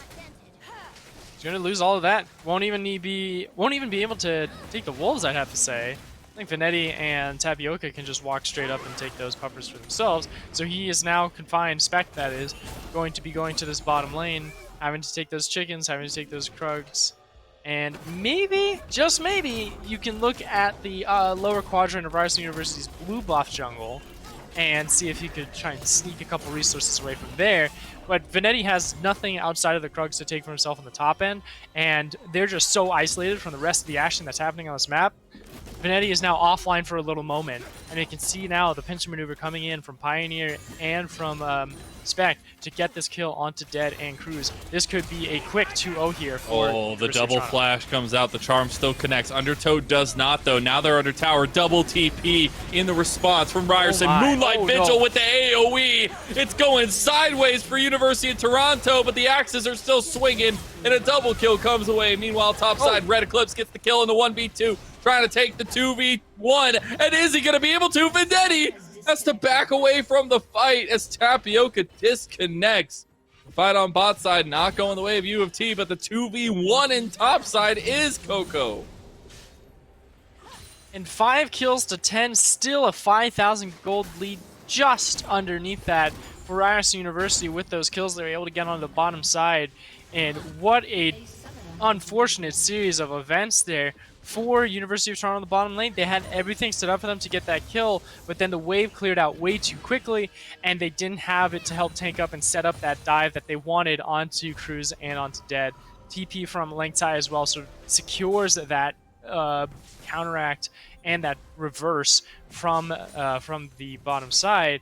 But then on the top end, the fact that Red Eclipse is now 2v1ing both Tapioca and Venetti when it comes down to these situations. It didn't even have Gore Drinker, I have to say. And it was stopping Tapioca's TP into the fight, so yeah. I don't think Tapioca was necessarily like geared up and ready for the fight itself. But that's still it's a nice huge, catch, right? But yeah, but it's like you had Tapioca, who sure does get canceled out, but you have Venetti there. It doesn't even help get a reply kill. And with how much resources have been invested into this Jax, you need this Jax to start beating the crap out of this Riven, like right here, right now. I mean, at least you're doing it. Exactly what you wanted there, Coco, is happening right in front of us. Meanwhile, all the bodies from UofT coming up towards this top side, try and punish that overextension. Not going to find it. 17 minutes in. 2-3 minutes until that Rift Herald will be gone off the map, so I think University of Toronto is looking to try and take that objective from themselves while they have the chance, but that also does give that concern of the Dragon being up in about just underneath a minute as well, which it would be sole point. So Ryerson University, they need to, with this composition, create a 4-1 of having Tapioca on the most isolated lane as possible, and the rest of the team prioritizing the more active lane, whichever they prefer, whether that be mid or bottom lane, whichever they want, they can look for it. It could even be top lane if they want to look for this Rift Herald too. They just need to create as much space so that this 4v4 can just overly dominate that of University of Toronto, and then you're leaving this Jax to just constantly 1v1 the winning victory for against Red Eclipse on that Riven. But this lane assignment currently for me isn't something I'm favoring at the moment. Lissandra is taking care of the Riven instead of being that engager front line, and now it's Tapioca that should be transitioning over.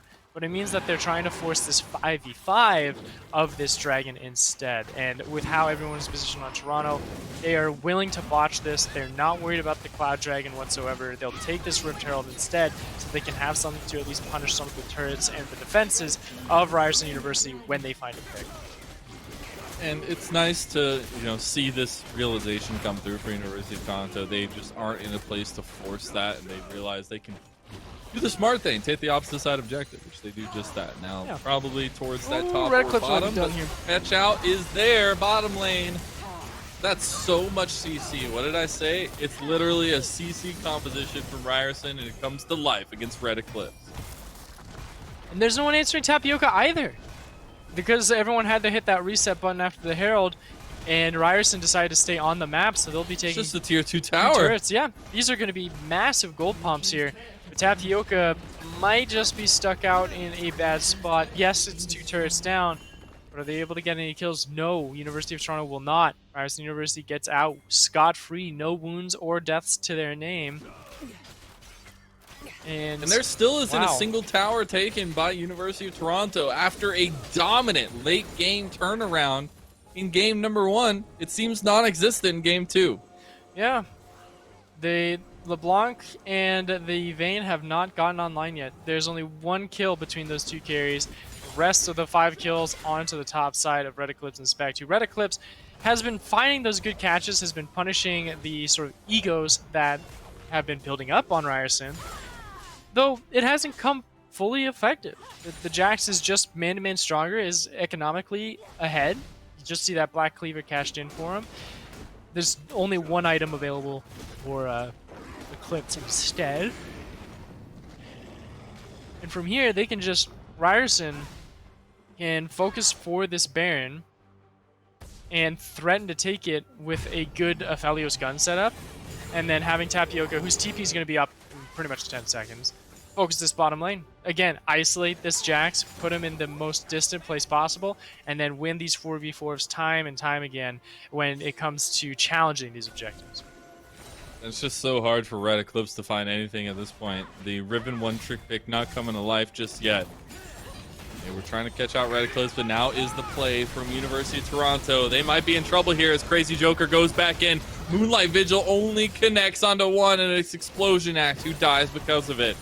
AP now is in here as the flank is there, and the damage done by Lang. He uses the Frozen Tomb in the middle of the fight. Another TP in response as it's Dead who gets the killing spree onto Spect.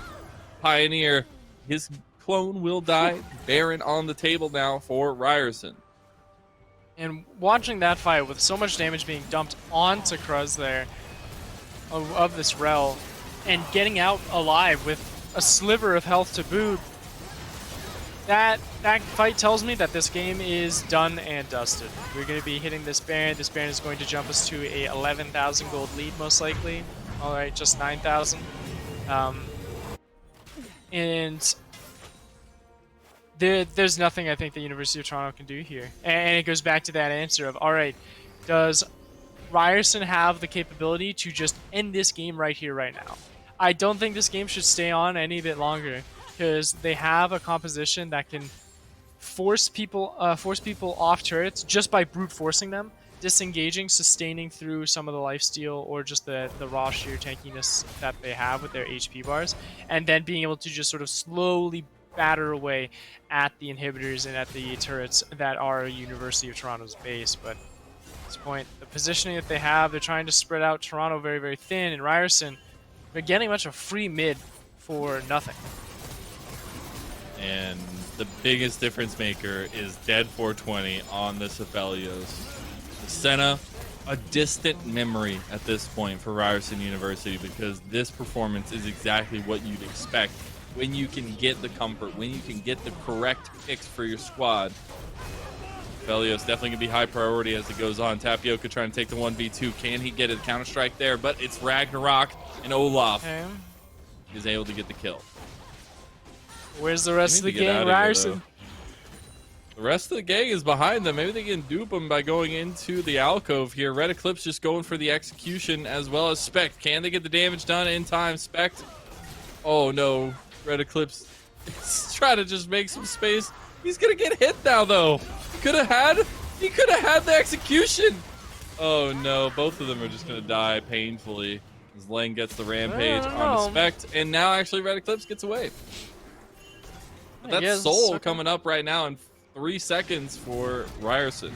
True. Pioneer can't kill anybody, is too low, doesn't have the damage to do so. Lankris is not even at 2 items yet, hasn't even gotten the Wit's End on this Vayne, which is a huge power spike that this Vayne needs to try and survive, and that dueling capability that the lane Vayne could have had is very much non-existent. Explosion and Lankris were very much tamed by Kruz and Dead. They were not able to get those early leads or try and prioritize anything of the matter. And though Spect is still 60 CS up against his counterpart of Venetti, he's very much ineffective and not been influential throughout this second game. And it's been an awkward pace of running into this tanky front line that Ryerson has and not being able to get anything fruitful whatsoever. Inhib tower on the menu for Ryerson. The Inhib is next here. Is 5-man strong in the bot lane. Mid's already pushing as the second Inhib will go down. They just have this Baron buff that just fell off. Still big minion waves, but the wave clear might be just enough. And University of Toronto will defend for another day. And they're playing it very, very safe. They're not taking any of the risks that I was recommending of just jumping in on these turrets, forcing them off with like your bodies to just like push them away from the turret so the rest of the team of Ryerson could just break those objectives down. Being slow, being methodical, trying to keep heads counting, know where every single member of University of Toronto is so you don't even need to fight them on level ground or on equal ground. But looks like Eclipse He's has got found red white. a tree. I don't know if Red Eclipse can do this. Moonlight Vigil comes in. Red Oh, Eclipse that's is damage. about to die, getting blown up 1v2. You knew the 200 years meme. You've heard it a million times, and you just get 2v1. That's a champion in the game of League of Legends, and boy oh boy You is Dead literally 420 know gaming. he's gonna do that. Yeah. He's a gamer and he's gaming. What else can I say? Gamer's He's just gaming. vibing. Counteract, Tapioca is most likely going to Counter-Strike. get this kill. Nacry is putting up an effort here, but he's just gonna die eventually as the burn isn't up. Oh, he gets one back. Okay. Spect is here now, and the reinforcements have arrived as they are just throwing themselves into the meat grinder of these towers while Ryerson University focus down the objective. And as much as it is fun watching that shenanigans go down in the bottom lane, that's something that Ryerson just kind of gave up 2 kills over for the sake of just wanting to play a little bit of team deathmatch for a bit. They could be focusing this top side and have 5-man just sieging onto this top turret and possibly breaking it if they had Jax and Lissandra available to push people away. But instead, they have to hit the reset buttons, grab what they can, and even though you have a 6-1 Aphelios right now having a wonderful time of his own, no longer having that champion banned for him like it was in Game 1, well, you can cash in for that Infinity Edge fairly shortly. I'd have to say he is very close to getting that, maybe even just a couple camps away, so you can just start tearing every single member of University of Toronto wide open. It's so difficult now that both inhibs and bottom and mid are gone for University of Toronto to really find any defense. On one hand, get a little bit extra gold funneled your way, but on the other hand, you cannot leave your base. And with an Elder Dragon up in 2 minutes 50 seconds, a Baron on the table in 30 seconds, things are starting to look a bit dim for University of Toronto, who, after game 1, felt like they were on the precipice of slamming it home 2-0. True. It felt like it, didn't it? Because if we're recollecting that game, sure, it was almost the same beginning as we had in this one, where it was a late invade by Ryerson. Sure, it didn't come out fruitful this time, but game 1, it definitely did. They were able to get kills top, get the snowball rolling early into this top end with Tapioca and Venetti, and then from there, they've been able to work with a lot of progress in the mid lane. But the big difference I'd have to say between these two games at least has very much been the mid laners. I think Pioneer has just been very, very inactive, but that is because of Langte and being able to just absolutely match those roams, be more aggressive early, and then take this down. But Tapioca, what can you do? Bummer here. It is the distraction play as 3 members committed by UofT means Baron on the table for Ryerson. A simple diversion will get them that power play. And now they're just going to barrel down this top side. They just need this inhib down to really get that permanent pressure with the double super minion spawning. They'll need to retake the mid inhibitor as well. Sure, it's left there open, but, you know, just... You don't need anyone in particular to go there and take it. You can just either use the TP from Tapioca, grab it yourself, or, you know, use your Baron empowered minions here in the mid lane, break open this turret, and then just sort of walk your way into that mid lane and prepare for a final showdown. Dragon is going to be up in a minute too, and I feel like Ryerson University might just be a team that says, you know what, let's wait until Dragon. Let's get both buffs and then just go absolutely wild on They have University of red-white Toronto. right now and Dead 420 as well. So they True. definitely have the damage to take a fight if they want to force it. We'll see. Siege coming in. TP from Tapioca is available, so if an engagement happens from University of Toronto, you'll be able to reply very, very quickly. So it is going to be a short manner of time until this Baron buff weighs away. They have about a minute left, but here's the engagement from Toronto. They don't have Tapioca, but big Magnet Storm. And look, it's red-white, and it's looking all red and black for U of T as they are falling one by one. Landcry is the only one left. Ace comes through, and Ryerson come back with a vengeance, a quadra kill for Dead 420, who rises from the dead of game number 1 and comes back to even up the score in this best of 3.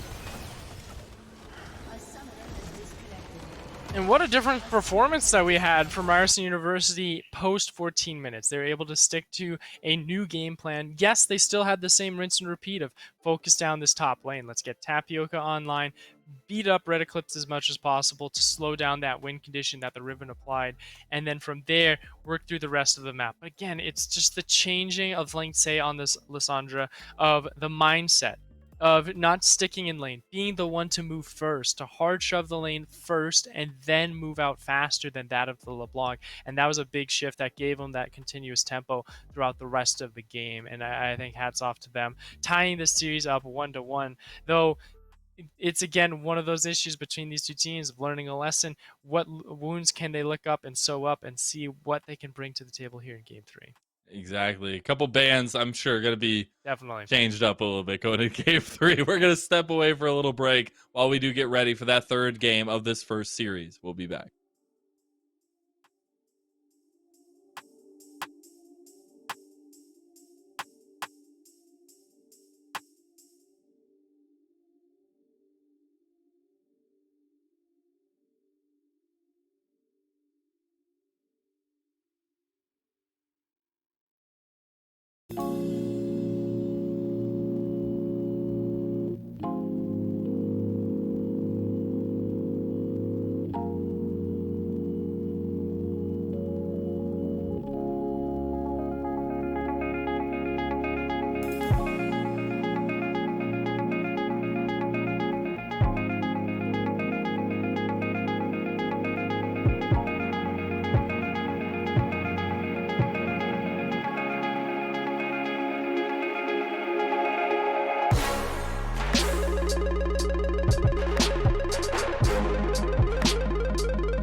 Welcome back, everyone. We're going into our final game of the first series.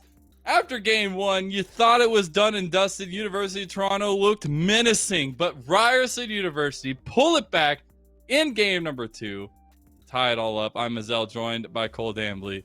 And we're back here with the NACE Starleague Fall 2021 League of Legends JV split. And it was a dominating game at that as well. The second game was much more convincing than that of the first. Though University of Toronto tried to do something a little bit spicy that I think really took this game off of its hinges very early on in the game. A 2-0 start for Ryerson University for both their solo laners is not something to be scoffed at, especially with how much aggression they already pushed out in game one when it came down to that solo lane priority and the gang pressure that Venetti puts out onto this Poppy. Though, with all that said and done, you gotta say a Jarvan to a Jax is a lot better here as well for Tapioca. He was able to get constant kills time and time again, be able to get that lockdown, but a lot of that was also really enabled by this consistent roaming that Planktsai was able to do. And it even happens here, when the 2v2 was looking a little bit dire there and that turret dive was a potential for University of Toronto, those TPs come in and then just turns Dead 420 online, and nothing can be done. And this is what you love to see out of an Aphelios, being able to just obliterate people with the chakras every single chance that he can get.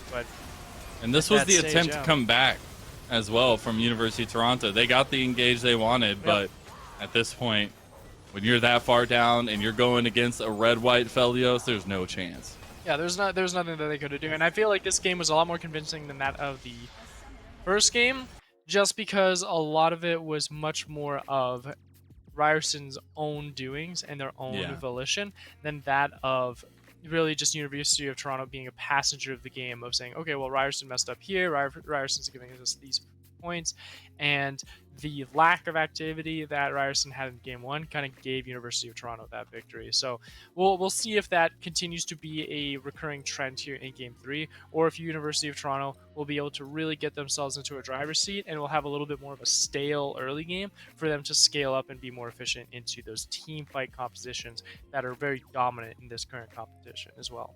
And the confidence picks for University of Toronto in game number two not working out. They got the Riven 1 trick. They got everything they wanted. It didn't go down. The gauntlet was picked up, and as I said earlier, was thrown right back in their faces. So now, as we see the bans going into game number two, Ryerson University on the blue side, keeping a lot of the similar bans we've seen, and so are University of Toronto, as those 1 tricks are coming through. Twitch and the Fizz banned away again.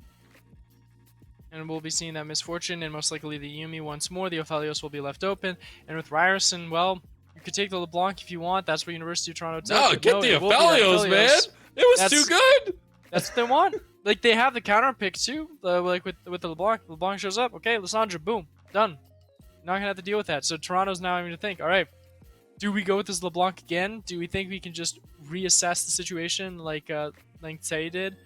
And just say, okay, well, I'll just think a little bit harder and be a little bit more active on the map instead. It might be something they'll be running into consideration. But no, they go with the Lulu. They hovered it earlier in game two, and it was banned in game two inevitably. So that is something that what it is paired with could really cause some chaos. They're realizing here that the priority is bot lane, right? That has literally been the indicator of how the games are going to go. Game number one, the Lucian Nami was popping off. And you were able to find a lot down there. And that's how University of Toronto really were able to take hold of the game in those dragons and things along those lines. Last game, Ryerson, the Aphelios was clutch for Dead 420. And now this time around, University of Toronto putting a little bit more eggs into that mobility basket as the TF comes in. Well, this also gives them a good option for multiple side lane win conditions, right, with the Twisted Faith. Be very neutral in the mid lane, try and get that winning matchup for themselves, see if Ryerson will grab their mid laner here and now, or if they'll close out their bottom lane as fast as possible. And then the other thing as well is looking at a potential Camille ban or even a Renekton into this top side. I'm looking at, I'd have to say, Eclipse's comp right now. Yes, it's the Riven, but it's like Camille is one of his third most played champions at the moment, so I would not be hesitant to see that pop up here fairly shortly. This is what I like, though. This is one of my tried and true champions. I absolutely adore Hecarim. And there was a day not long ago Coco, where Hecarim was priority in the meta. Not so much anymore, but Ryerson definitely going to up that priority Sure. a little bit more as it does come in for game number 3. Both teams, this is their last bout, and that's the confidence play that you kind of need from Ryerson. Is Syndra also joining that Hecarim? So far, Venetti doing that different, no longer the Poppy, doing a different jungler. A little bit more mobile, a little bit faster clearing, but also much more into that team fight aspect of saying, let's play with this Aphelios, let's give him setup and hard out engagement. So you have more options. The Rel Aphelios worked fine. You still have Rel Braum, or Aphelios Braum. Aphelios Thresh is still even on the table too. And University of Toronto will be banning out this Jax. I'd say that was more the fact that it was a hard Riven counter. So this might tell me that they could rinse and repeat and go for a salty run back on the Riven, which I'm not sure I'm a fan of that. I don't think that's something that I would be preferring if like you throw, excuse me, if like Camille's already top lane. I'm sorry. Yeah. If you're throwing something like with the counter pick of that, sure, I guess. I'd have to say then this is more of a sense of like denying that side push potential. It's like Shen and Jax are gone. Side push is no longer available, so Camille sort of wins out in all other side push matchups. And you're gonna force them to play a more team fight, which Ryerson already kind of has built up. Like a Hecarim and Aphelios, like I'd say you can grab Ornn if you want, you could grab Scion if you want. You could like, there's so many other things that Ryerson can grab that I don't feel worried about their draft at the moment. Very true. We Like will get an Nocturne update on what that ban will be. It looked like it was a Nocturne. We'll make sure though. The Olaf not going to be here for the third game in a row for University of Toronto as Ryerson don't want to deal with that potential. It was a Viego, actually, is the final ban by Ryerson. So mimicking a little bit of their first game. What the Viego would do would be enable to maximize a 3-man tower dive in the top side of just constant CC, lock you down, and then be able to do resets when it comes down to team fights. So they're going to give a little bit more time for them to consider what they want out of this jungle. So with this lock-in of Xayah, that's a very, very safe bottom lane, I'd have to say. Looking at a Lulu Xayah, that's quite nuts, to be honest, because you're going to be locking down a lot of like the denial engagement, a lot of the hard push forward, and then also being able to continue to play backwards. There's a lot of versatility in this bottom lane moment, but not a lot of damage up front. You have to wait until you get maybe 2 items until you really start to feel the punch of Xayah. And the fact that we have been seeing the game go to, those objective fights, how prevalent the Dragon priority has been for both these teams, and especially for Ryerson, is very interesting as we get to the final pick.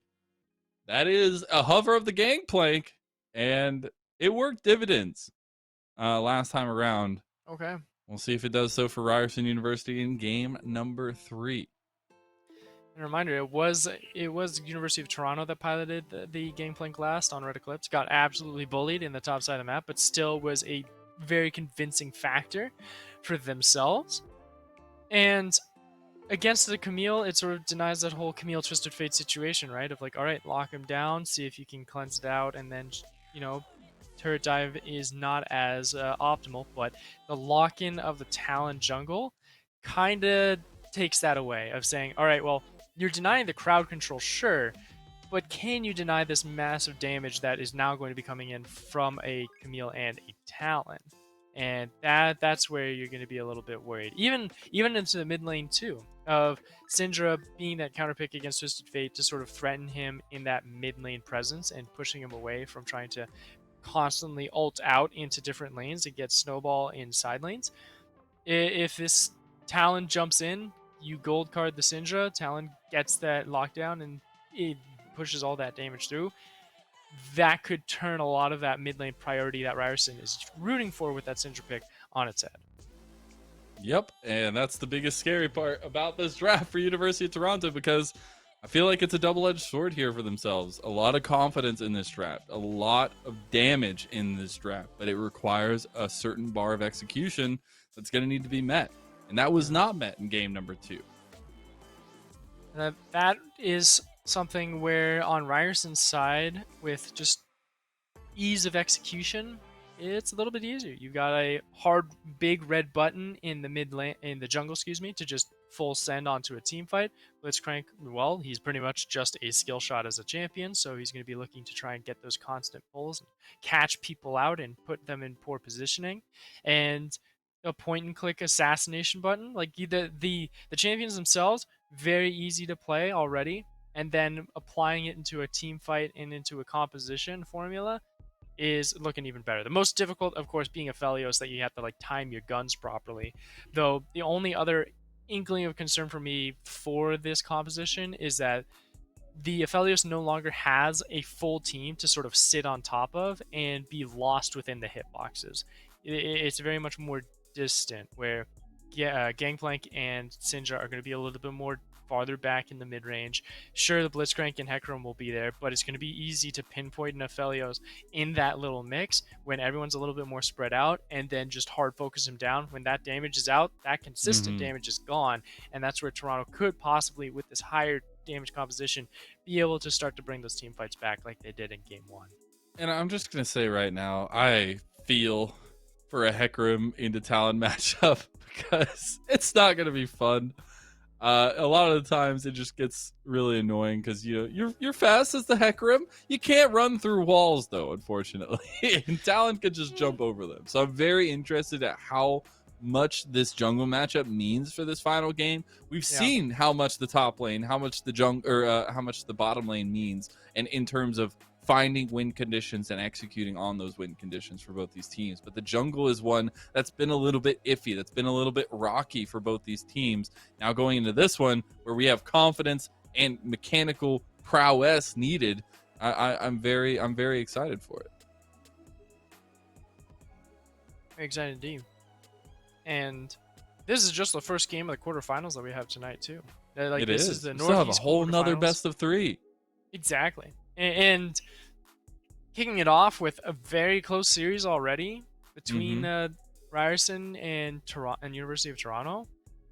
Just gives you expectation for what else is coming tonight, and also just what people have been dishing out. I think this is the first Xayah that we have seen, at least on NACE Starleague, on the stream for League.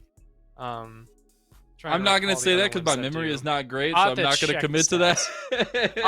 I'll have to check the stats. I think there might have been one more, and it might have been through one of the other lower end schools that hasn't made it through.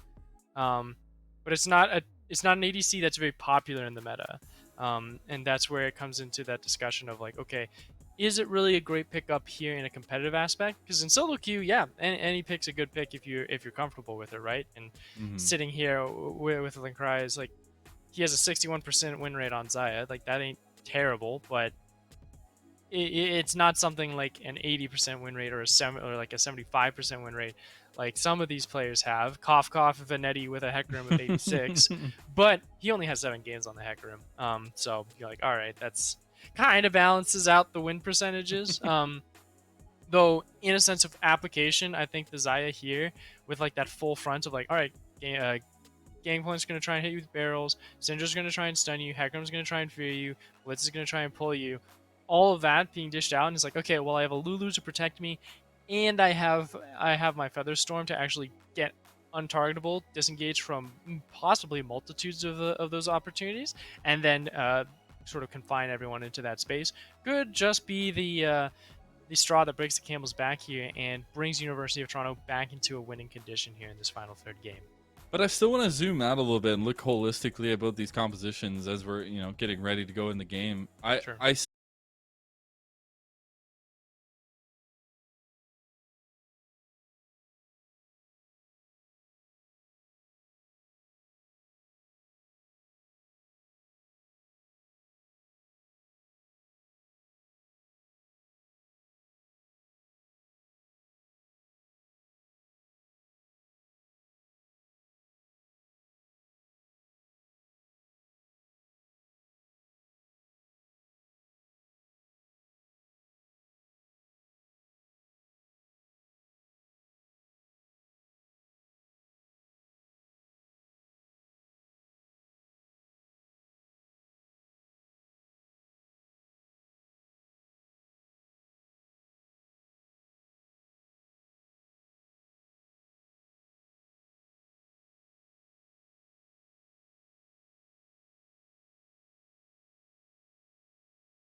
But to that end, like, you have a Blitzcrank, you should be level 1ing, right? Like, it's in the League of Legends code here in North America. If you have a Blitzcrank on your team, you should be trying to look for an invade.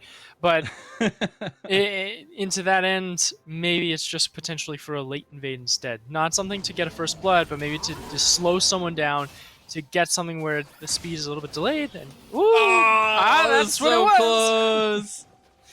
I like it. Okay. But Spect, too quick, knows what could be potentially happening, especially since they were missing bot lane. You never know. Never know. Also, they had that safety ward as well. They saw him coming up out of that corner brush, but already trades going back and forth, both Grasp the Undying's proccing for Eclipse and Tapioca, respectively.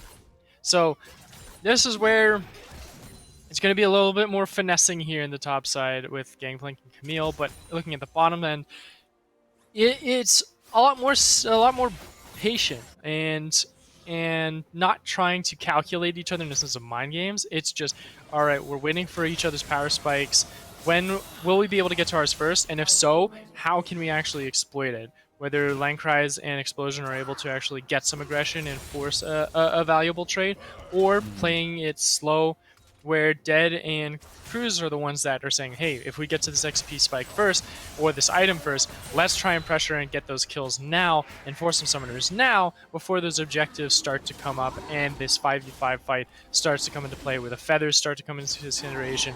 Lulu can start denying those assassins and those flanks a little bit easier, and the 2v2 being more favorable for them, they'll be able to try and apply doing just that. As Venetti is also prioritizing Bob's bottom side pressure this time around as well. We're starting from blue to red. Full clears coming out from both sides though, so be a little bit delayed on that first action by the junglers. Not out of the action in top lane though, as Red Eclipse has been putting the hurt on Tapioca. Might be able to get a TP away from him as well. Ooh, is able to actually deny that because here's Spect. And now Spect is here, jumps over the wall. Might not have the damage. He gets tanked. He gets slowed, unfortunately, from the barrel. And so it's a trade. First blood does go to Spect, though. Yeah, but also this means that with that kill going over, he's able to cash in for a quick buy. Big brain, a quick recall allows you to get to that serrated jerk faster and be able to get back onto the map a little bit quicker. But in that exchange, there's not really much loss there for University of Toronto. Sure, the kill gold is there. Oh, Landkreis does get hooked up. And there's the disengagement. Yep, just the disengagement as it is. But back to the point onto the top side, it's just no real pressure was lost either, and no immense economic or item advantage was taken away either. So Tapioca is just left into a neutral state once more. Red Eclipse not even having to use his teleport. And because of that, this wave, slow pushing onto their side, means this is an easy 2v1 once again. Just going to punish Tapioca yet again. TP will come in to try to aid him from Lang. Actually ends up with the Scout of the Week backing them off. If that third proc of the Talon passive landed, that would have been a dead Gangplank, and he is now feeling the pain. He is understanding exactly the pressure he is getting. He had dished it out in Game 1 against Red Eclipse. He is feeling the burn this time around in Game 3. And both these junglers, not a jungler that can really prioritize the neutral objective early, are going to be trying to focus more and more onto these lanes as well. And I don't think Spect and Pioneer are going to have the capability to try and challenge this mid lane yet. We're still waiting for that level 6 push until we get Destiny and some more ultimates as well for this top lane priority that Tapioca has just been really feeling the brunt of, to double down even more, and maybe even look to this bottom lane too with Spect and Pioneer, who, with how forward Dead and Cruz are, might be able to punish. TP advantage for Red Eclipse as well now on the map. The only one with TP up. See if they want to pull any plays with it. Some vision game going down. Lang just trying to get a little bit further down towards the spot lane, make sure no shenanigans are going down. Yeah. Oh, that TP is lost though. That's just going straight to the top side. So it's kind of, once you hit level 6 here for Tapioca, you'll have that priority with the Cannon Barrage to at least challenge any of those objectives, but those won't be coming anytime soon, as I had mentioned earlier. So it's more of looking into those lanes. I I feel like you can heal up. You still have a couple biscuits that you could try and chew through, and Ghastly Undying still gives you a decent amount of regen. Currently working on like 1 health potion at the moment, so not too worried about it for Red Eclipse. But I am liking this roams that Link Tai is doing on the Syndra. Yes, is using a lot of mana expenditure to force the wave to crash a little bit earlier so the Syndra can go out and roam and check for some vision, but it is what they need to do in a sense of change, right? And as a rotation has come out, we also see Cruz up here. The Blitzcrank could possibly turn the tides. Might be able to, actually. Red Eclipse kind of stiffs something out. As Venetti's actually coming up here as well, so this should be a 3-man potential on the Red Eclipse. Hextech Ultimatum is available. And here we go. No ultis except for Tapioca's, as Hextech Ultimatum will come away. Oh! What is that hook shot? What? Cannon Barrage comes out. The barrel is there. Is it enough to connect the damage? No! What was that, Coco? That is a hook shot, ladies and gentlemen. Oh boy, that has got to be such a tilter for Ryerson University. That's ridiculous. That is absolutely ridiculous.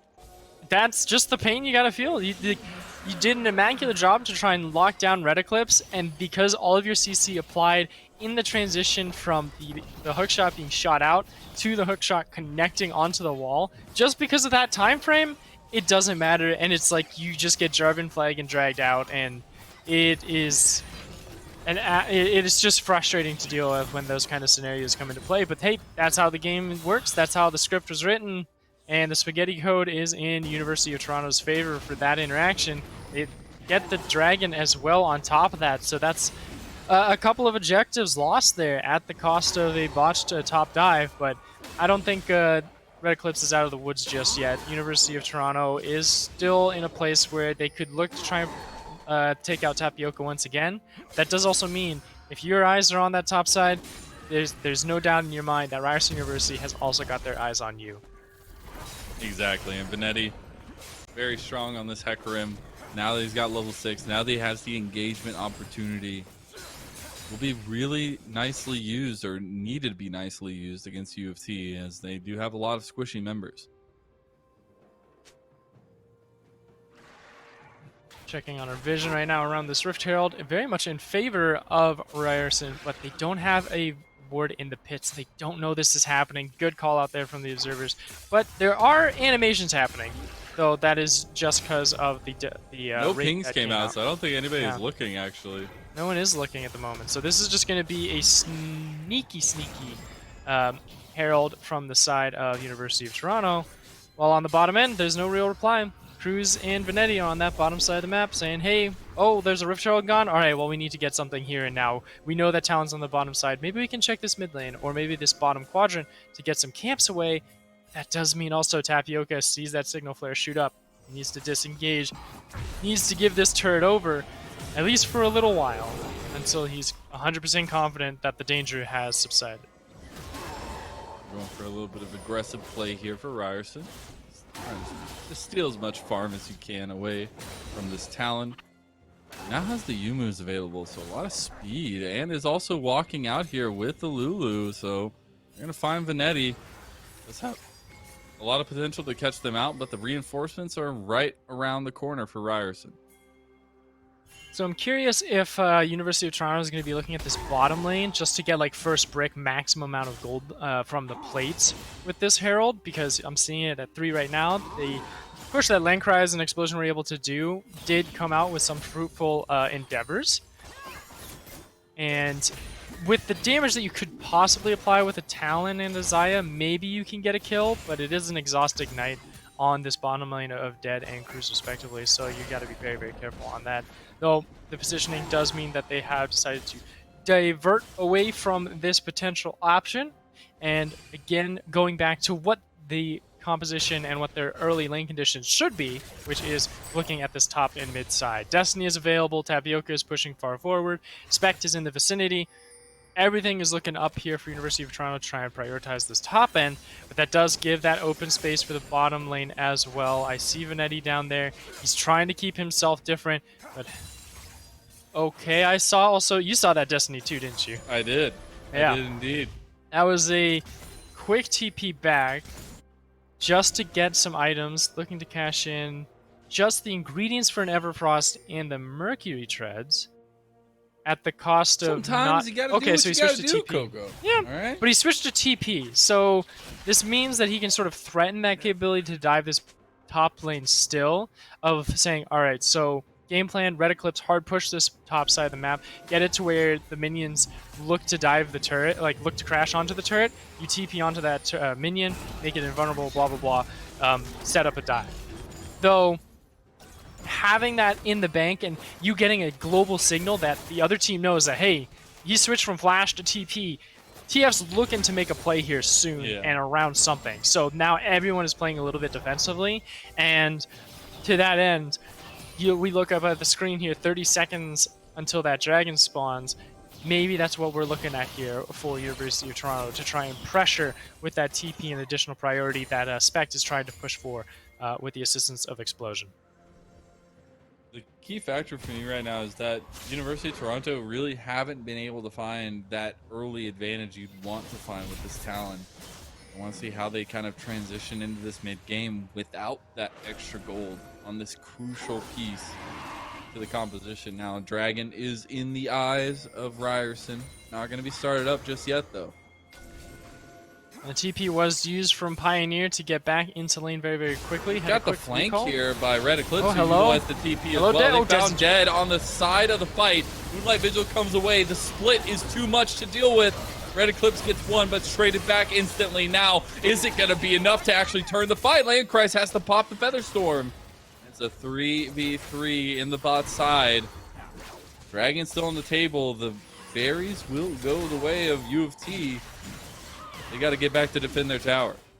Got it back away now, but this also means with the 3v3 scenario, I don't think Dragon is going to be on the table for either of these teams. Ryerson University looking to migrate up there, just at least through the river. They have vision. They know Pioneer's there. They could try and take him down. Missed the combo. Oh, no. He hit the scatter the week before the ball was down. That feels bad. Now we see Pioneer actually taking the aggressive stance. But Crazy Joker is here. Get the pull in. Just get the rest of the team out of dodge. Ambitious to say the least to try and find that kill, but the respawn timers are in the favor of University of Toronto. Not to mention the bonus move speed that Spect is able to get here with the Youmu's onto this Dragon. So this Dragon, second one of the game, will be going over for the second Dragon of Toronto. It will be an Ocean Soul, something that is going to be very beneficial for either of these teams when it comes down to those more elongated fights. As we had seen Red Eclipse in that bottom, just that bottom end of that previous Dragon contention, where he jumped immediately onto dead. Edzaphelios was able to stay alive for quite a while, but so was Red Eclipse. So it came out for like that even 1-for-1 trade, and both of these teams sort of walked away, making the kill score 3-for-3 in total after Spect had fallen as well. So with all that said and done, and with some resources exhausted, now it's time for both these teams to start looking to breaking open the map a little bit more. And it might just be through this bottom lane. Might just be. Chakrams are there, but the Feather recall is too much damage for the Aphelios. They might have to follow this up, though. They want to try to capitalize on this. Flash forward. There goes Crazy Joker. Pioneer gets the kill. And with that Destiny and Exhaust, they're able to make that 2-for-0. Well done there from University of Toronto. Landkreis' Xayah is starting to pump some damage here, but no, quickly back to the top end. It could be a quick... Remember what happened last time. He's got the hook shot available here if he's going to be able to utilize it. Hextech Ultimatum came down. He's got the backup. There you go. Spec doing some work. The bird is enough. And now they're following up on Tapioca. Red Eclipse healing up, not going to be enough to get him out, though. Will sacrifice his life. And it's just a trade back, 2-for-1. Yeah, if it's a 2-for-1 and you get a kill and your jungler gets a kill, that is a overall victory. Not to mention, I'd have to say, with this wave crashing, you might be able to get this turret too if Lengthside does not get there in time. Nope, looks like Spect will look to try and get out of here, feeling like someone is going to be around. He's being a little bit careful with it. You see he's just trying to wait it out, but fortunately Lengthside is not in the vicinity just yet, so he will be able to grab the turret and be able to get out. But with that Predator pop, try and challenge for a kill, decides not to. And that is the second turret of the game, but the first one for University of Toronto. to grab for themselves, and now the lane assignments are starting to switch up. Lane Cries and Explosion hitting into this mid lane, giving this Twisted Fate and this Camille the side lane pressure that they really love to work with to try and make a lot of pressure start to come up throughout the map, with Ryerson having to deal with every single lane at once. Could be a Rift Herald that could help them out to condense the map a little bit more. Yeah, absolutely. The Rift Herald would be hugely crucial to them being able to get some more towers down in their belts, especially this mid lane to kind of unlock some of that pressure. Meanwhile, you got to think of what UofT are getting on the opposite side of it. They are going to get a lot of pressure towards this bot side, get this outer tower. Can Ryerson make a play onto Red Eclipse? Don't know if that's possible. Not hitting the Scatter of the Weak stun does mean that that is pretty much botched at that time. And Link Tai took a lot of damage on that Syndra as well. With all that attention topside, Pioneer taking this bottom lane absolutely for free. Lane Cries as well, getting a decent amount of chip damage onto this turret, dropping down to half health. So this is looking a little bit reminiscent of Game 1, where because Ryerson pretty much is in that mindset of needing multiple members to even challenge a single one of University of Toronto to just like get that maximum output and that overwhelming factor, it leaves the rest of the map open for University of Toronto to work with, and it starts to reciprocate losing resources not through mass loss, but through that slow bleed of, well, we're trying to look for a pick here, but they took a turret here, they grabbed a dragon there, they're stealing some of our jungle camps in the bottom quadrant like Spect was just a moments ago. So we're losing costs, we're losing resource, and we're losing time that is very valuable when trying to set up for these next objectives, which Absolutely. Ocean Soul or Ocean Point is going to be within the next 45. And that is definitely not something you want to give over to University of Toronto, because that, first of all, the amount of like in and out potential that they have with that soul would be very, very detrimental to your win conditions for Ryerson. But as well as just, again, that pressure on the map, that's something that needs to stay consistent for University of Toronto with the competition that they have. They've got to always be pushing the pedal to the metal. Push this one up with the Rift Herald. They might be able to crack this one open, but every single member of University of Toronto is here. We'll have to see if they try and look for a pinch. This is going to be difficult for Toronto because the front to back Ryerson University has, that is a little bit more favorable. So it's going to be more of a fight for this Ocean Dragon now that it is up. Dead 420 is in a good spot right now, but he's on a ward. Oh, nice catch there. Good with the hook shot to get him back out of danger, but getting into a pinch maneuver, this is where the poke from this Twisted Fate could really come into play and could cause some chaos. So Ryerson needs to pick a flank now. There goes the forward aggression and the engagement for the University of Toronto. Re-engagement there, though, and you've got to be careful. The team fight potential of Ryerson isn't going to be enough. There you go. Land Cries is still going to go down. Or no, get a couple kills, sorry, rather. Take down dead. And now there's no real defense that can come through for Ryerson. Destiny's actually popped on the backside over there just to make sure. Tapioca almost executes Land Cries. And we look back at that fight, and we might have to hold on a little bit. I don't think they can do this. Being a little dangerous. You could. You have some health potions chugging, and I'd have to say Lulu can give a shield. Your but health bars are not there. TP now coming in from Red Eclipse. It's very dangerous. Like it's doable just because Venetti doesn't have a quick way back into this, so like there's no smite to steal away. But after all that's done, that wombo combo that Ryerson University has in their composition, it landed on that front line. Spec got hit, Red Eclipse got hit, and they blew up almost immediately. But it was that Feather Storm coming in from Lacries, dodging all of that damage, and then being able to hit that Feather recall of obliterating dead and really dropping Link's Eye within that lethal range to where everyone had to just scatter to the winds, and University of Toronto was able to come out on top. So Lacries doing an immaculate job on this Saya once again, and the damage, at least the raw damage, that this Twisted Fate, Talon, and Camille are at least able to get out on the front end is just enough to execute. As you know, every time you have a little bit of a hiccup every now and then, the resets, the patient bars. This is the real oh no, though. Red Eclipse in the 1v1 against Tapioca. Tapioca getting real low, has to flash. That's the inkling of concern, the big red flag that's now starting to come up in Ryerson University's corner of saying we cannot control these side lanes anymore. Gangplank is losing out on those. Tapioca cannot tame this Camille that is Red Eclipse. And this Baron is now a threat. This is not going to be a fast Baron though. Xayah, yes, can rip targets apart, but doesn't have that HP shred damage like a Kai'Sa would, to where you can have a little bit of security. And it doesn't have the Callista Spear Ends to secure with the executes either, with how the feathers can fall fairly easily.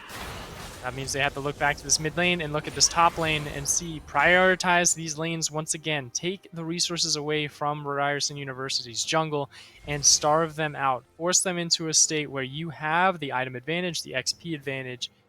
You can see that's what they're doing right now. Cruz, though, trying to fight fire with fire, looking to find a way to punch back into this game. Nice hook comes in, immediately ulting is Spect as he tries to get over the wall and get away from trouble, and they won't find the pick. And with those 4 members, means mid's open. They'll be able for Toronto to take their 3rd turret of the game. All tier 1 turrets are now exhausted and gone from Ryerson's defenses. With a regroup here, pinch there. At least there's that blast cone for Lancry's and Explosion to go ahead and get out. And man, the map is just spreading Ryerson thin.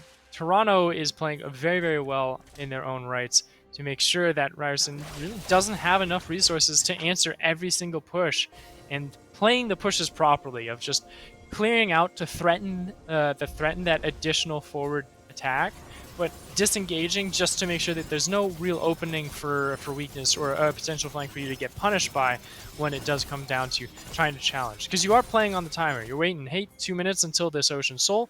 Let's wait it out once more. We don't have the capability to take Dragon, but really neither do they. Sure, you could do it with Red, White, Aphelios, but it still takes a little bit of time just because of how far behind Ryerson University currently is against that of University of Toronto.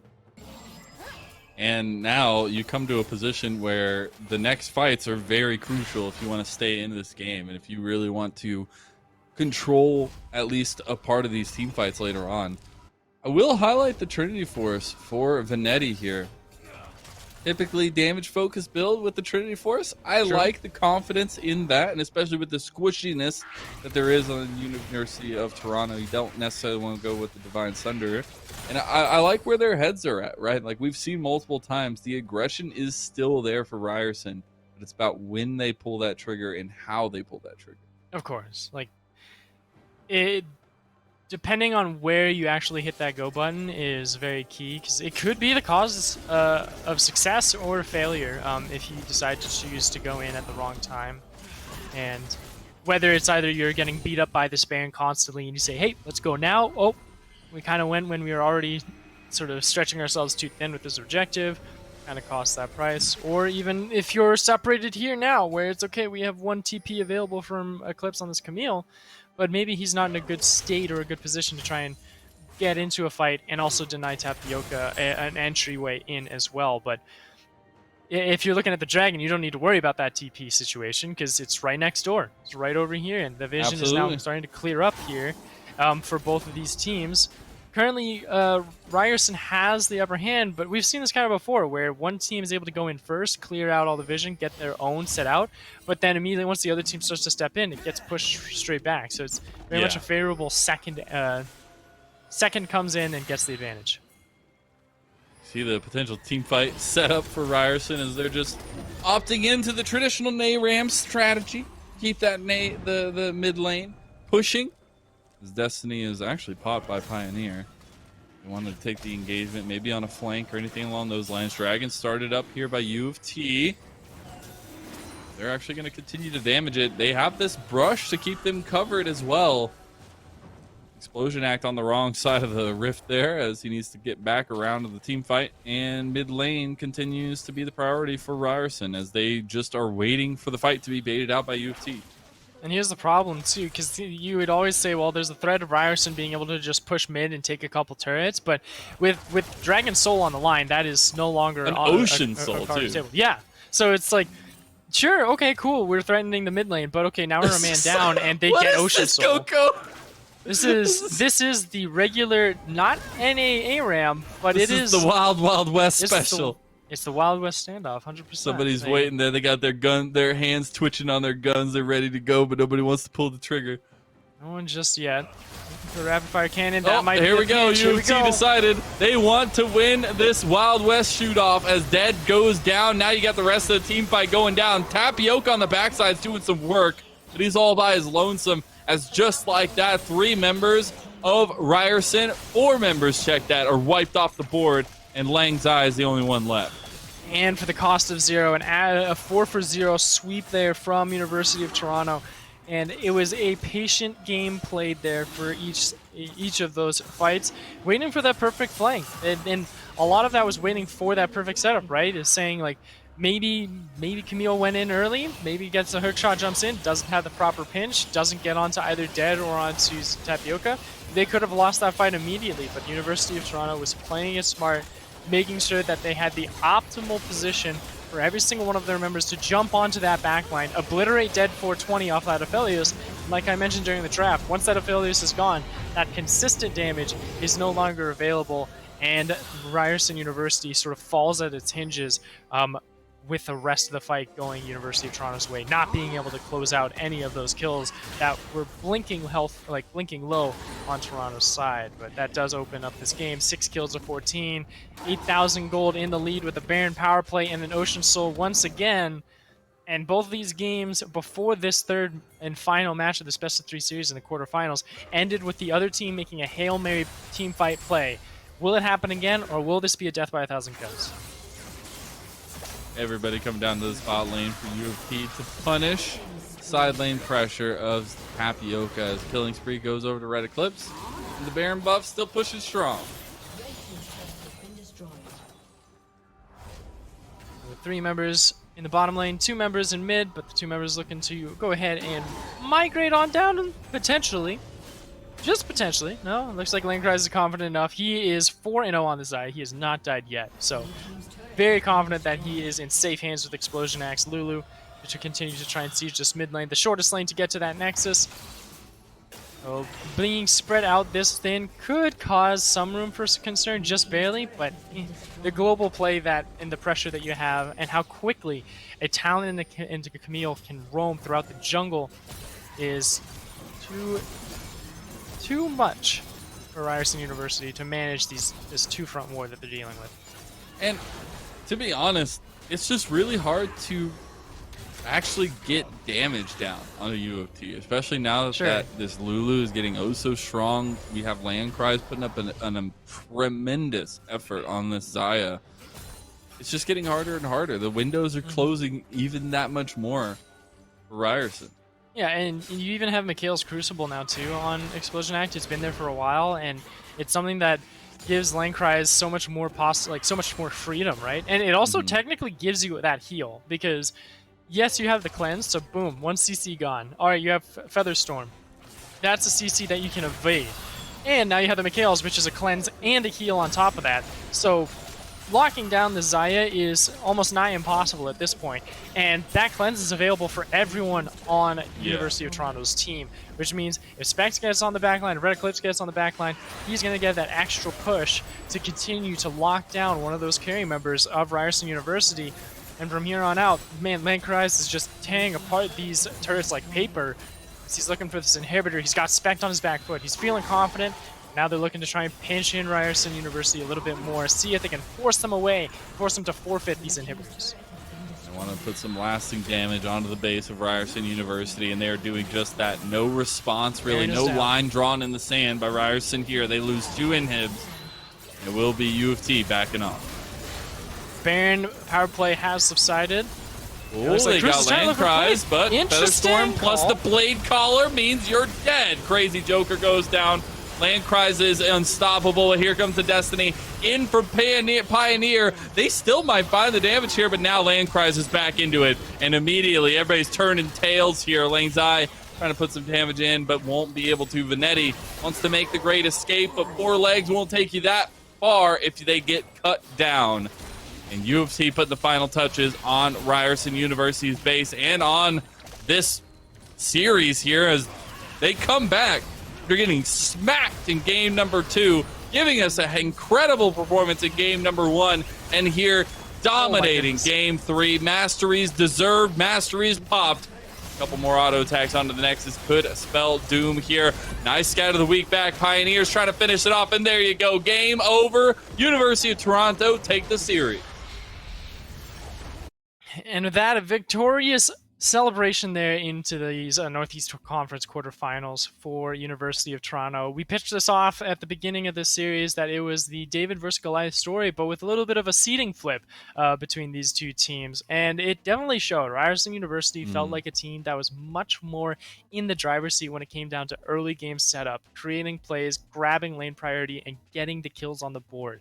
But it was really University of Toronto who, once they were able to create lanes that are more stabilized and created that neutral environment, they were able to get out of that laning phase, come into a place where they either had a slight lead or just a neutral lead of those objectives, to where they could start to play the map a little bit better with the split pushing that they had with Camille and Twisted Fate.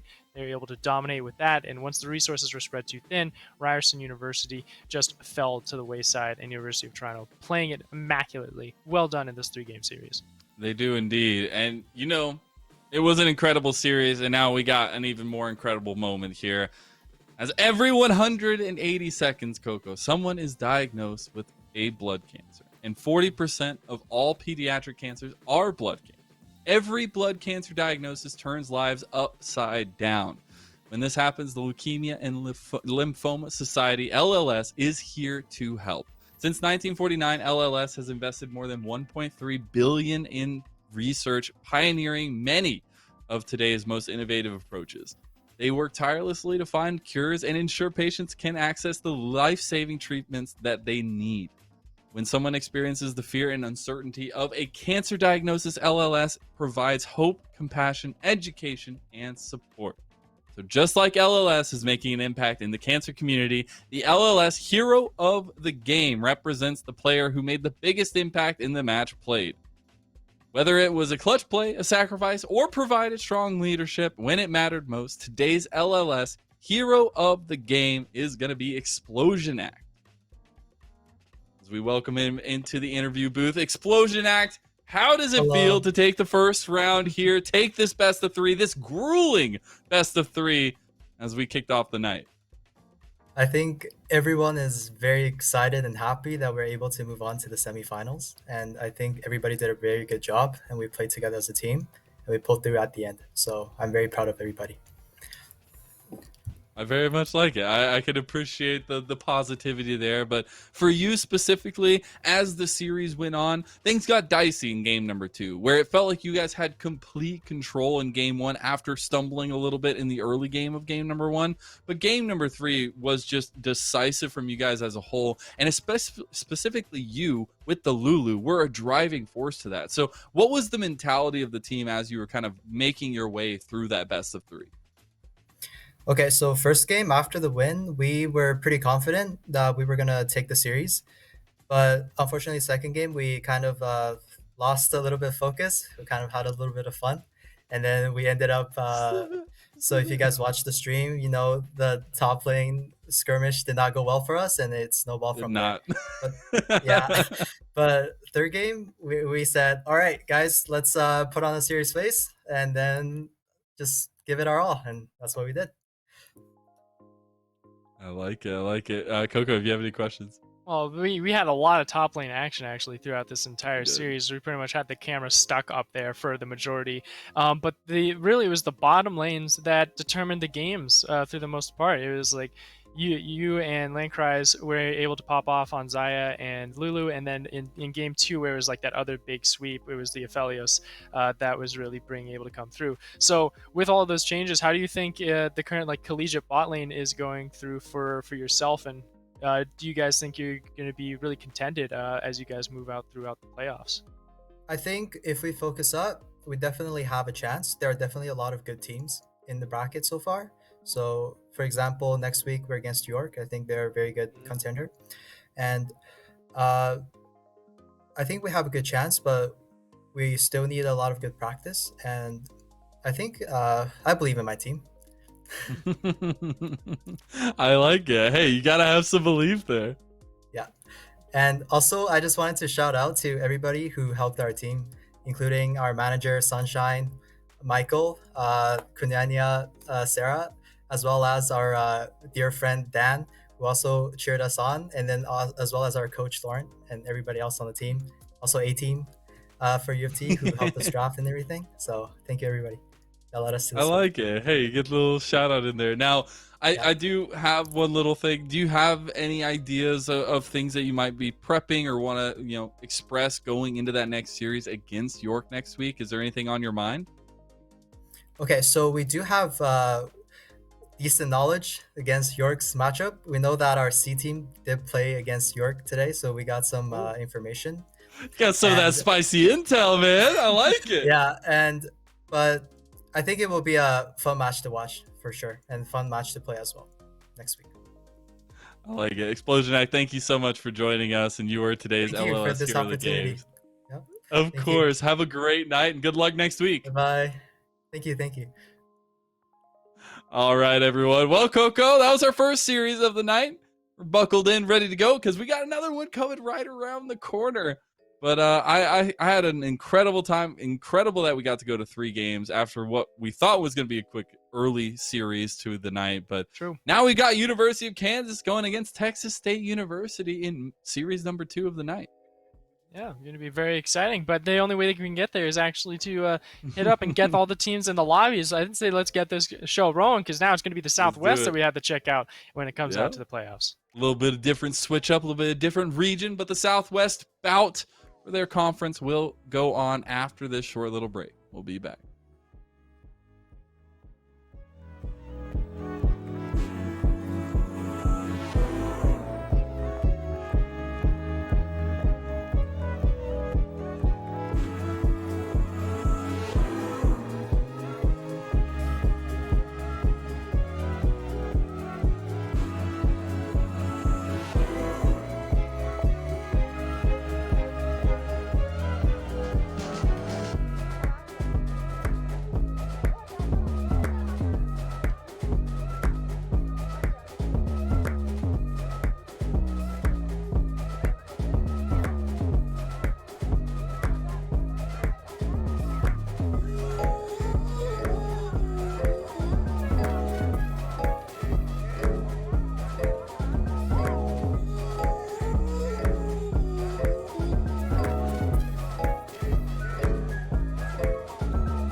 Welcome back, one and all, to the NACE Starleague Fall 2021 League of Legends JV Tournament. Now we're getting into our second series of the night. I'm Mazel, joined by Coco, the literal dragon, and we're going to be getting into University of Kansas against Texas State University. Yeah, man, this is literally going to be one of the better quarterfinals here for the Southwest matchups, and that's just my opinion because I'm a big Kansas University fan. No bias whatsoever going to this. No bias whatsoever. But we also have Texas State University, which honestly I'd have to say is coming in with a pretty heavy favorites at the moment. I think they're a very, very strong team when it comes down to sort of their camaraderie. It's sort of like the same aspect of almost what we just had, where it's like, yes, they are kind of like mechanically less talented when it comes to stats. Like Groovy is the Masters player here throughout all of them, but you also have Croatoa, who in that bottom lane is going to be trying to go blow for blow. So the bottom lane is looking very, very spicy between these two teams, but the one big outlier is Sopatchy versus Bungo in that top side. It's going to be the place where it's very do or die situation.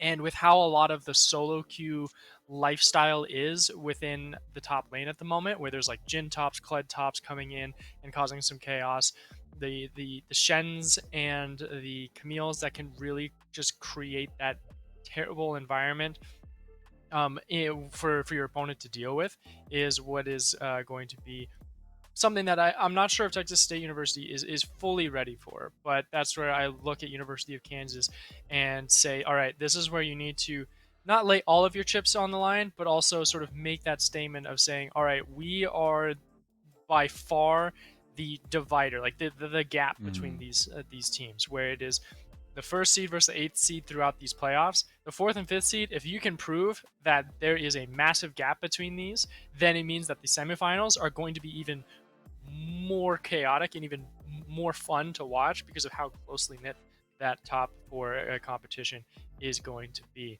But without all that being said and done, the only way that you have to prove that is by proving it on the rail. Exactly that. And we had a very topsy-turvy first series. So I'm very excited what we're going to get in our second series of the night. But specifically, want to zoom in on some of these matchups, especially Spock versus Danny Boy in that jungle. You were talking a little bit about the bot lane as well. It's going to be a secondary spotlight. And really looking at how they utilize the side lanes and how they utilize the macro decisions in that mid to late game. For both of these teams is what I'm looking at. You make it this far, right? You make it into this kind of position in the playoffs. You have to have the fundamentals down. You have to have some plays that are ready to go that you feel confident on. Definitely. And to that end, it comes down to the composition in the drafts, right? Of being able to get those picks and be able to create those combinations that you do have that confidence in. And it's something where you can't be a one trick at this stage anymore. To get through the Swiss bracket, sure, you can one trick, you can be a dominant player at being able to pick up those kind of things. But once it comes down to the quarterfinals, semifinals, you need to have some versatility here. And if I'm sitting here looking at like a 210 gamed Akshan and that's all you play, Jaze, I'm looking at you. It comes into a question of like, okay, well, what else can you be effective on? But also arguing for him as well, he's very dominant on the core keys. He's very dominant on the fizzes as well, which was permabanned throughout the entirety of last series. So it for me then says, all right, so you have some combinations, you have some pools. Now, are you going to follow your own style, or are you going to do more worlds meta focus, which we have been seeing very much being a big influence throughout this entire fall season so far? We have the one tricks and the world's meta. It is Texas State on the red side banning away the Akshan, and University of Kansas on the blue side this time around did ban away the Thresh as well as the Draven. And the Draven being banned out is a little more of that one trick focus, though you could see also potential Twitch being taken away as well. It looks like with that Draven ban, it's sort of one of the lesser evils, whichever you're choosing to prefer. If you ban both, then it's a lot of freedom for the solo laners of Texas State University to sort of have the pick of the litter there, and you could argue that University of Kansas has that freedom of saying, all right, well, we can ban out your bottom lane because we know Sopatchy is going to dominate you on the top side, and our mid lane is really one of the more versatile players when it comes to play style. So he can play Yeah. back, he can play aggressive, and because of that, the draft isn't going to be that affected. And being on that blue side position as well for University of Kansas, they can pick a priority pick as well, and even choke down either the ADC pool a little bit more, or they can go for a jungle mid, whichever they're really looking at is the most favorable for themselves. And just looking at what they have on the table at the moment, I'd say like let's get Spixback Spock something. And there we go, Xin Zhao grabbed up by him. I was gonna say we put a little bit of focus on that jungle matchup, and it's already taking prevalence here. I just think it's hilarious that Groovy Groove E and Moonglade are both just ADC and support players. Like, you just will never figure out who's gonna. At least if you're looking at op.gg's, right? True. It's so interesting to me, and the fact that we get the Karma ban by Texas State University does seem like they're prioritizing that Moonglade special. It is the Volley Bear in response to the Xin Zhao, though. Which, it's like, it's not too bad. It's that same sort of Lissandra LeBlanc situation of being like, it's a counter pick, but it only is a counter pick when it comes to like applicable skill, and being able to still have the capability to deny one another that challenge. I would have to say that this is probably one of the more neutral matchups we're going to get throughout this series. The Volibear Xin Zhao situation. Because once it comes down to the rest of the counter picks and sort of the rest of the draft, I'll be curious once we start to sort of see the favors of either of these teams. As a Bard blind and without paired with an ADC, I'm curious, because that tells confidence. Me it's confidence, but it's also it screams to me safe ADC that's just going to safety farm. It could be a Ziggs, it could be an Ezreal, it could be a Varus, it could be any of those picks, and that sort of chomps the pool down a little bit more for University of Kansas, with that Camille Twisted Fate. He's like, okay, so scary. Yeah, like this is just a kill lane topside, like 100%. So playing a roaming support here is probably the best thing that they could do to try and counteract anything that University of Kansas has already cooked up, as Akali will be that mid laner against the Twisted Fate. A little bit of kill pressure there, as well as a lot of mobility on the Akali too. True. But I still think this side lane pressure is going to be something that Texas State got to find an answer for. They've got the Bard, as you were mentioning too, but the rest of the comp is going to be very, very important as we get into the second phase of bans. It's looking like a Jinx ban here to prioritize some of that bot lane out of the way for University of Kansas, as that's all they have left to choose. I'd be curious how much more we're going to be choking down on this bottom lane. Lucian taken away too. Let's see. You could ban the Aphelios if you'd want. You could ban the Caitlyn, the Ezreal, heck, the Ziggs. Like, there's so much stuff that you could be looking to take away here for either of these teams. I'm even looking at Jhin. Jhin would be a great, another good ban here as well for University of Kansas. If we're just looking at that, because I don't think University of Kansas worries at all about this top lane. It's like, it's Camille, and you're gonna win, and that's Zyra like ban. It's gonna be interesting. Okay. Texas State take the Zyra as their 5th ban. The Caitlyn is the final ban for University of Kansas, and now Texas State University are on the clock. It's gonna be very interesting to see how well they're gonna be checking this one out. Jhin is gonna be the one that I would have to say is the most favorable for me for Texas State University to lock in, just because it is the final ADC out of the tier lists that both of these teams, really, for these schools, have in their back pocket. And with that lock in, it is kind of safe, quote unquote. It's not as safe as like a Ziggs or a Senna that can just like sit back very distant from the wave and farm up, but he also has some kill potential as well, and can sort of play from a distance when he can just sort of detach from his lane quickly, help out with Bard trying to create a pick, and then leave. To that end, though, that leads into another good counterpoint of the Ziggs, pushing in this Jhin, pushing in this Bard to always condense them into that bottom lane and forcing them to stay. This was the play all along. To be free roam. This was the big brain move from University of Kansas. They say, all right, we're gonna leave our cards on the table for you to see.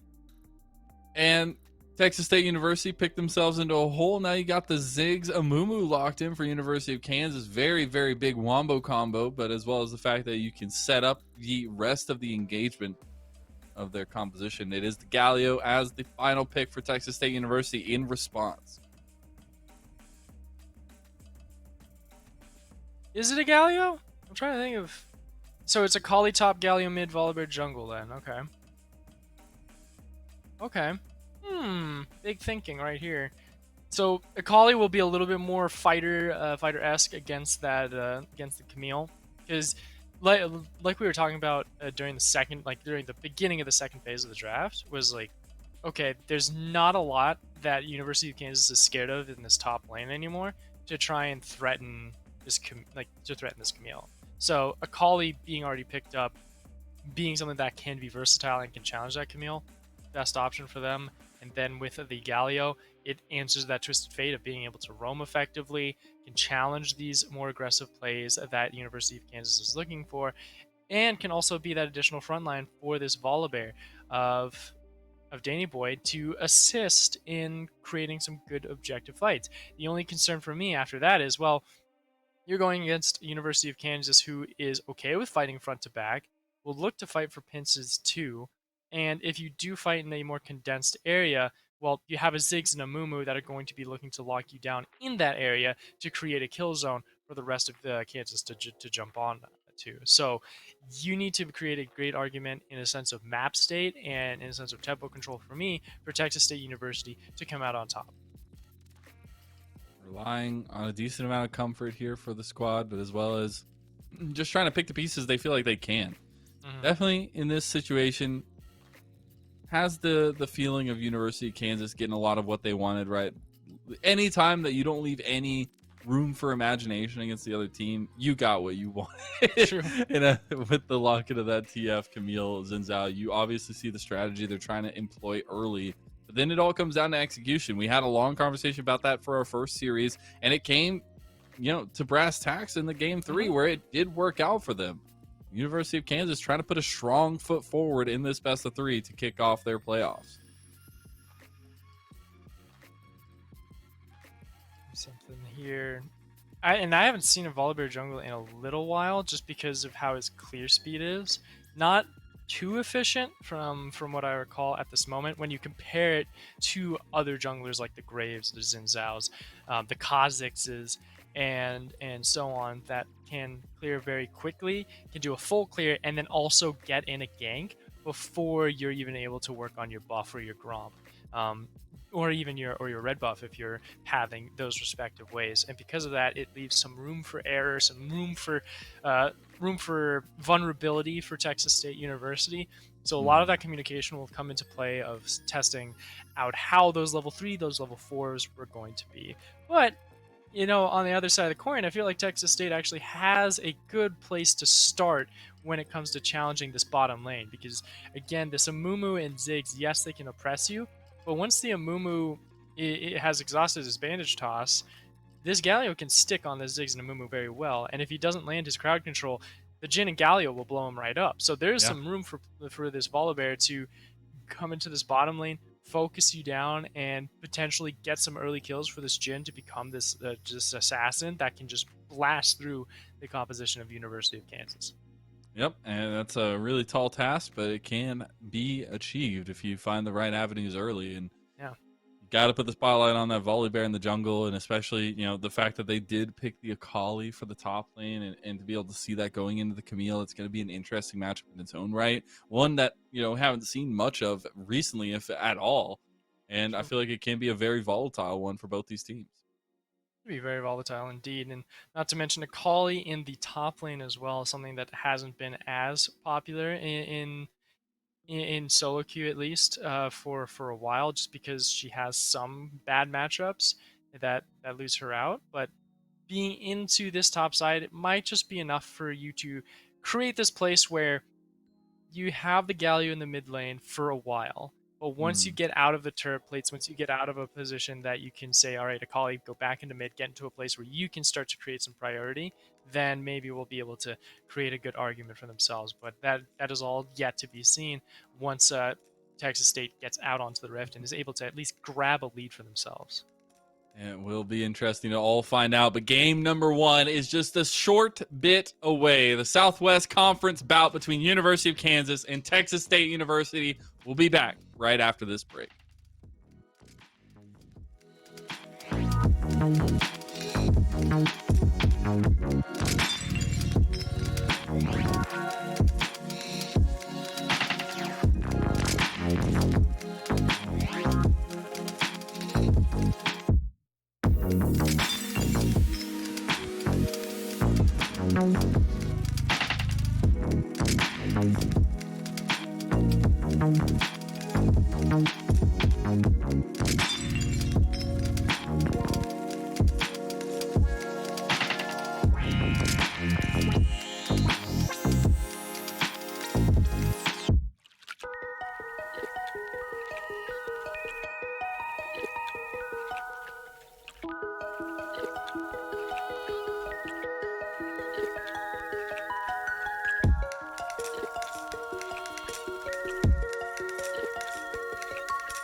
Here we are on to Summoner Drift for the first game of this best of three, numbers. You know how numbers are. University of Kansas, the 4th seed in the Southwest Conference, going against Texas State University, the 5th seed in said conference.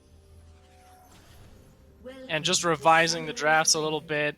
A bit of a risky play here from Texas State, as it is a Kali in the top lane, but also the fact that they were able to get that neutral pick with the Xin Zhao and the Volibear into the Xin Zhao, though a lot of it is in reaction to what Kansas was building up for themselves. And that is where we bring you room for concern, where Kansas State has a composition that's cut dry, looks at the win conditions, easily applicable, easily executable, and has some good early game and late game insurances. So the uphill battle is a slippery slope there for Texas State, but Kansas University is looking to try and take this game by storm, though every storm takes time to start going. Everything has a little bit of a calm before it begins. And that's what this early game is all about, to see how quickly this game and this domination from either of these teams is really going to be able to take up. Exactly that. It's all about putting your best foot forward. See what those feet have in store for us as game number 1 kicks off here. It will be opposite side starts for both these junglers. And I want to see what kind of focus that means, if we will see any unique pathing maybe coming out of Spick's back spot. I missed this name, by the way, Coco. I missed it. Yeah, Spick's back spot. We got to cast this guy. We got to cast University of Kansas towards the beginning of the season. We did, and it's been a while since we met them. It's been, I think they were at the very first week that we were on live stream, but I had to hold on to our seats a little bit. Kroatoa. You said he was the main focus for Texas State in the bottom lane. Now he's able to get out with a smidgen of health, put some damage back on a Groovy Moonblade. Yeah, but it's just going to be even more dire of a situation here. You're going to keep landing those bombs. You have already exhausted your heal, and you're still down to around 100 health, making that 200 health while you're chugging these potions. And you went the squishier build. You went longsword with refillable potion. So you're in this place where if Groovy hits another bandage toss onto you, you might as well just sign your life away. And it's just constant harassment here already. And I can see the rumbling. The thunderstorm has approached you in this bottom lane already. And that's the one win condition that Texas State has in this early game.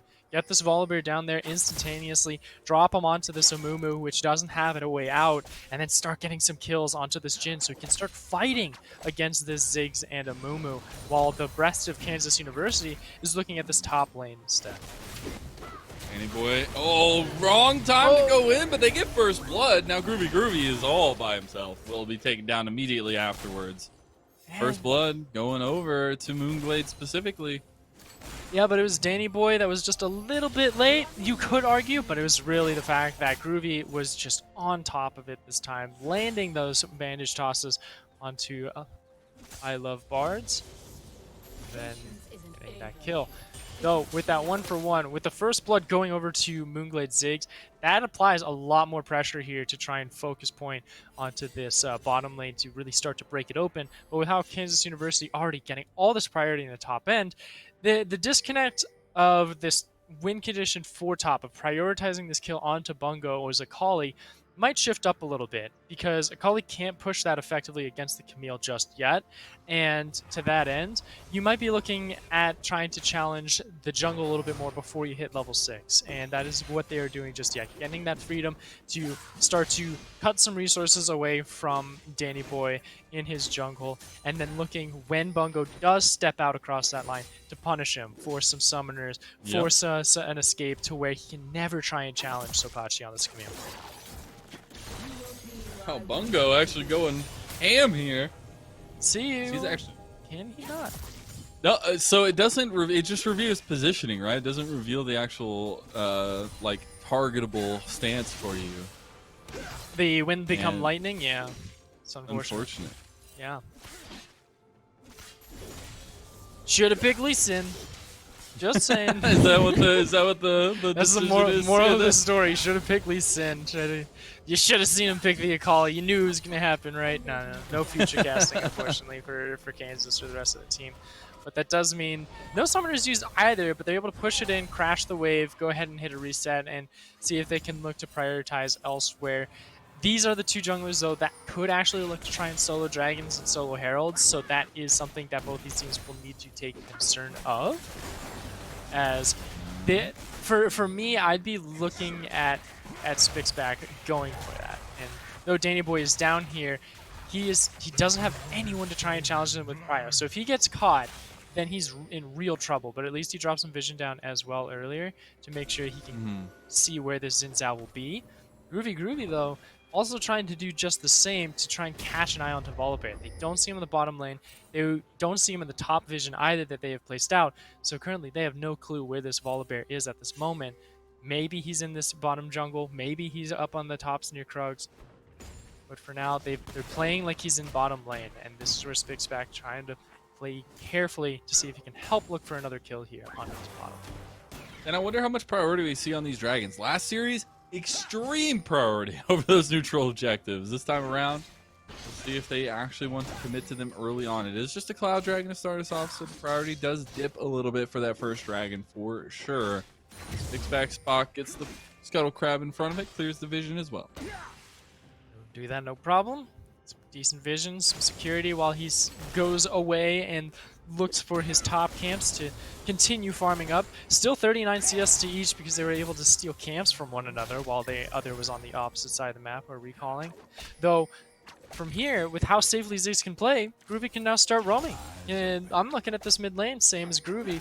This Galio looking mighty appetizing in a sense of trying to force him away from the turrets and potentially maybe look for a potential bear as well. And as a matter of fact, that looks like what's just on the hunting menu.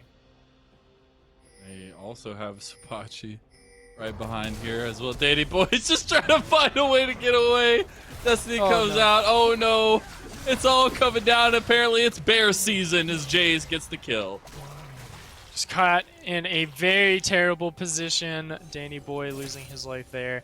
And the kill, you know, going over to Jays will at least give you some potential to break open this map a little bit more. Destiny being used does give a bit of fresh air for Texas State to try and at least push their lanes out a little bit. You can see Croatoa and Band went ahead, pushed that lane out while Groovy was gone. Oh, Go ahead no. and reset. Oh, no. Spixback, level 6, level 5 with the red buff. But You got Candy's Candy here with heroic entrance as well, though. Spixpack Spock Damn is going to so. be in some serious trouble. Jace is right here. Predator has been popped by Candy.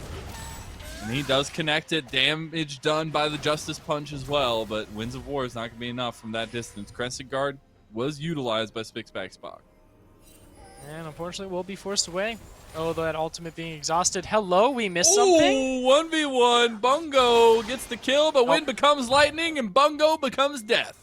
Yeah, unfortunate. The storm has already started and the lightning is striking all across the map now. Spixback able to get that reply kill at least. Also gets the assist for Sopachi. But unfortunate that we weren't able to catch that because getting that solo kill onto this Camille is They've got the big wraparound on red Groovy flag. Groovy here. I don't know if he's just safe. It's a barely. dragon for them. Dragon for Texas State will be alright with a cloud, you know, some additional cooldown reduction for their ultimates. Will help out quite a lot because then you're able to keep up in tempo with the constant plays that Kansas University is going to try and dish out, right? Like when Destiny comes online, hey, Galio's ultimate's going to be just there with it. Or Akali can look for those solo kills more and more now that the cooldown is going to be more available. So be very keen to see if they can try and pressure for some more dragons as well, because I think that might just be one of the conditions that Texas State really needs in this moment. Very sneaky Rift Herald right there as well, if I do say so for myself. But with those dragons, I think you need to just prioritize those, get those souls to give you that extra oomph when it comes to those fights. Definitely does. Spixback Spock still looking for the aggression up here. Bungo does do a decent amount of damage. Almost has perfect execution up. Meanwhile, bot side, Groovy goes for the re-engage. Will not get shot. Will just be bitten down by Danny Boy. And Bungo died. Yeah, but this is very bad news here for Texas State because that Rift Herald is online, though no turret plates have been taken just yet. So they could say we could risk the just taking the Rift Herald and dropping it down, but it's a Camille. You do true damage to these turrets, and with this, they may not get the turret because of the TP, but they're gonna get a total of 3 plates, if not 4 They plates. gotta here. save Jays. As Ram comes down, Bungo? the challenge will go through.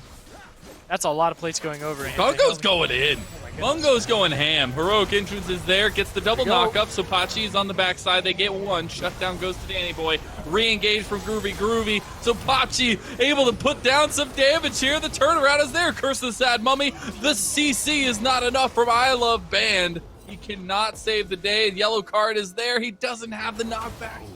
And now, that was nicely timed, but doesn't matter. The CC chain is there, and now Jays just needs to follow up the damage.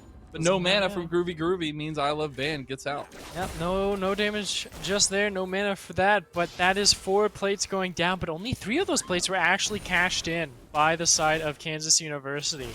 Actually, good call there from the observers. They were able to catch that final plate that did go down was not in range with the Rift Herald slapping it away, so hey, that's overall like at least some gold that had been denied there from Texas State, but now it's a 7-4 kill lead. 5,000 is on the horizon there. And I cannot reiterate, 5,000 gold, once you get to that economic advantage for a team-wide lead, that's when you're starting to get past the point of no return when it comes Especially at down to 11 these fights. minutes. Hey, Like, especially especially at 11 this minutes. early in the game. Yeah. Like, we're not there yet. It's around 4,000 at the moment. But being at that precipice at 11 minutes and 11 and a half minutes, that is some room for concern. And now you have to ask yourself, all right, where is that goal? There is a almost 30 CS lead in favor of Sopachi in that top lane. The mid lane is where most of that gold lies, I would have to say, with Jaze on that Twisted Fate. You got the passive, you got the additional gold that you're raking in as well. Yeah, 2,000 gold in the lead for himself, so that's where a lot of that is being dumped onto. And then it's that 1,000 gold lead from Sopachi in the top lane, and of course the rest of that 1,000 gold is sort of littered around elsewhere. through those kills and assists and some CS discrepancies here and there. But with that all being said, next objective's not up for 90 seconds. Herald's not going to be up for a while. So there is a little bit of reprieve here for Texas State to say, okay, maybe we can give Bungo Balls some space here to try and get a solo kill onto Sapachi once again. But it's Divine Sunder against a Blasting Wand and Sorp Shoes. That's going to be real tough to try and take that out. Why you got to throw him under the bus like that, Coco? Come on, man. That's the scoreboard, my man. I know. The curtain call does come away. Groovy's getting in some trouble. Mega Inferno Bomb did get utilized. Fourth shot right there. Ooh. Groovy flashes. Nicely done. Stunned into the wall. Stormbringer comes out. Groovy's still alive for another moment as Danny Boy claims the kill. Able to claim the kill, but think of all of the ultimates that were just exhausted. 3 ultimates, Tempered Fate, Curtain Call, and the Storm God have all been taken down when you have 40 seconds left on this dragon. That is a lot of signs being told for Kansas saying, hey, we could try and prioritize this dragon here shortly. He's got the distance.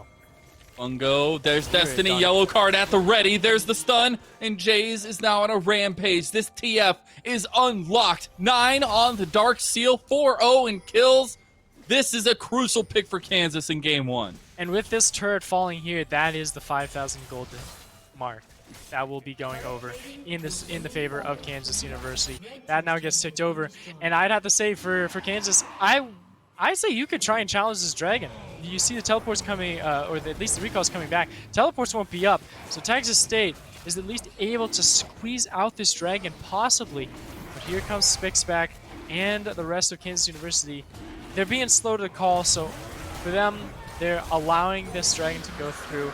I feel like if they just hit the recall button immediately after they took that kill onto Bungo in the top side and rushed to this dragon, they could have made it to try and challenge a fight. Would they have gotten dragon? Maybe, maybe not. But they would have gone there for the fight to try and look for those kills at the end of it. Now we get back onto the state of the map where, 2 objectives taken by Texas State, not too shabby, but it's the gold advantage passively gained and aggressively gained by Kansas University.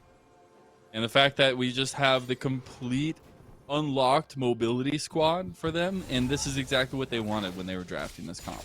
Not to mention, with the composition that they have cooked up, they don't need to adjust lane assignments whatsoever. You can have Moonglade in the bottom lane doing whatever he wants, farming up, playing safe underneath the turrets, and you just have Groovy continuing to roam and assisting Jaze when he looks to get out of the mid lane.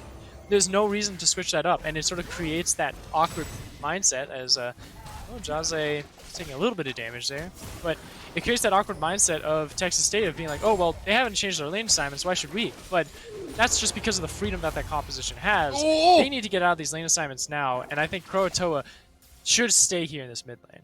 I think Croatoa sticks in this mid lane and allows Conde to go bottom lane. The top side has pretty much been forfeited over. Will allow Danny Boy to be that guardian angel for a little while, but get this Jhin and Bard online. Allow them to participate and keep them in this game. And the Rift Herald going down will signal a little bit more objective gain by Kansas University. Meanwhile, Bungo in some trouble himself. Double ultis utilized, and unfortunately, he's only worth 110 gold. Oh. Jazzy just used Destiny, so they pop the Destiny to get that vision of Bungo. They're able to find that catch, lock him down, take him out. As a reward, he Destiny walls over the blue wall to take blue buff. Legendary, as this 4-0 Twisted Fate is absolutely taking this game by storm. Huge shoutouts also to Spixback Spock on this Zinzao, who has been making waves throughout this game so far, making a good impression and continuing forward with this game. I'd have to say, once this next dragon comes online, the only problem and room concern for me is that Kansas University hasn't gotten a dragon for themselves. Once they start to accrue those and start to break open this mid lane a little bit more, then the timer is going to start to ramp up. That's when we're going to start to see that this game get faster and faster when kills come in and punishments start to be reprimanded. Indeed, a Spixback Spock and the aggressive hand here as we prep this mid lane. for some NARAM action. Still looking at Kansas University to play these side lanes, the 1-3-1 composition that they drafted for themselves. And trying to bust down this outer tower here with the Rift Herald. Still got a lot of time left on it. Probably enough time to use it as a distraction for this dragon. And get the first mountain dragon of the game. Shake this up. It's going to be a while until they can get it. I see the lane assignments. I like this is what Texas State is doing to at least get here. But oh, the damage. Oh, the Tempered Fate is enough to save the day, but Mega Inferno Bomb makes sure that's not so. Spick-Spack Spock actually got the kill on that one. Now they can just take this tower. They just use the Rift Herald after getting the pick. This game is going to start to break wide open. Herald's going to take this turret. It could potentially take the next. I do see Bungo down on the flanks. He could try and challenge this. So it would be a 3v3, make it a 3v4 with Galio in the area. Here we go. Will Bungo look for any kills? He will not find any.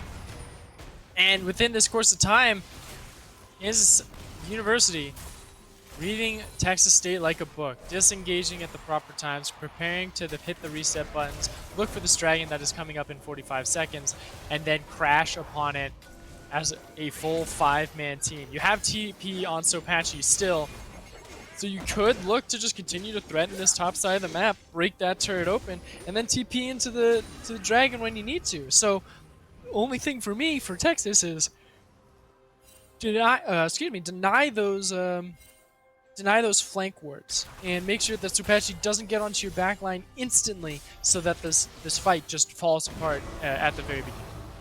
They're committing to mid lane though. Groovy not going to get stunned up. There's the Sky Splitter, but they flash into it to try to get the engagement. Now the re-engaged TPs are coming down. Destiny on the back, but Jays is targeted down. Jays might die here. Candy already is dead, and now you have the re-engagement from Sopachi. As it's so big, the gold lead is way too far. Bungo gets one back, but he can't get much else. We got the 1v1 on the backside of it as Sopachi takes down the ADC, and that's an ADC's life. Dragon goes to Kansas University. And we're now at an 8,000 gold lead for Kansas University, or at least University of Kansas. University of Kansas. The KU's sort of flipping me without it, but you know, as it is. Nonetheless, it is going to be that dragon for themselves and going to be a mid turret.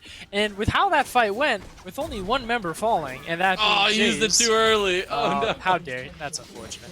But with all this falling, now jumping to close to a 9, almost 10,000 gold lead, and how that last fight went with only Jays falling with the shutdown, and it was a very tail end of the fight shutdown. It was just Bungo TPing in and being like, "Hey, I got a kill, I'm out." I think KU is at the point of stat checks. Like they can just grab up, look for an objective, prioritize, and say, "Okay, well, let's look for this fight." And then full send it. But Moonblade might die here. Like yeah, he stuck himself between a rock and a hard place, but he kills him! What? That's insanity, as the Mega Inferno Bomb does enough work with the Leandries. You get turned around on like that, Croatoa not having a good one. Yeah, that is just not an enjoyable time to be, where it's just a Mega Inferno Bomb and some minions send you to the gray screen. That's what I'm saying. You just stat check them. Like, okay, I get out fine. 2-0 on the Ziggs. Massive on this Demolitionist Yordle. And your jungle is theirs. Kansas takes everything that is almost of a Texas 10,000 State. gold lead at this point. It's been slow, it's been steady. Yeah, 21 minutes in. There's no big coup de grace coming out so far from the University of Kansas, but they are slowly and surely winning around the map. Oh, definitely. They are very, very close to just taking this game over. And it's always that enigma for me of just like, how quickly can these teams close this out? Like, just last series, I asked myself the same question, and they're just farming. They finished it out. This, though, feels much like it's 21 minutes. Like, they can close this game they're very going quickly. in. Here we go. Entrance back, though. That's going to be a lot of knockup. Tempered Fate stopped a lot of the re-engagement, and now you've still got the gold lead that's rated true. Big Mega Inferno Bomb across the bow. They are out-positioned here, and Texas State capitalizes on it.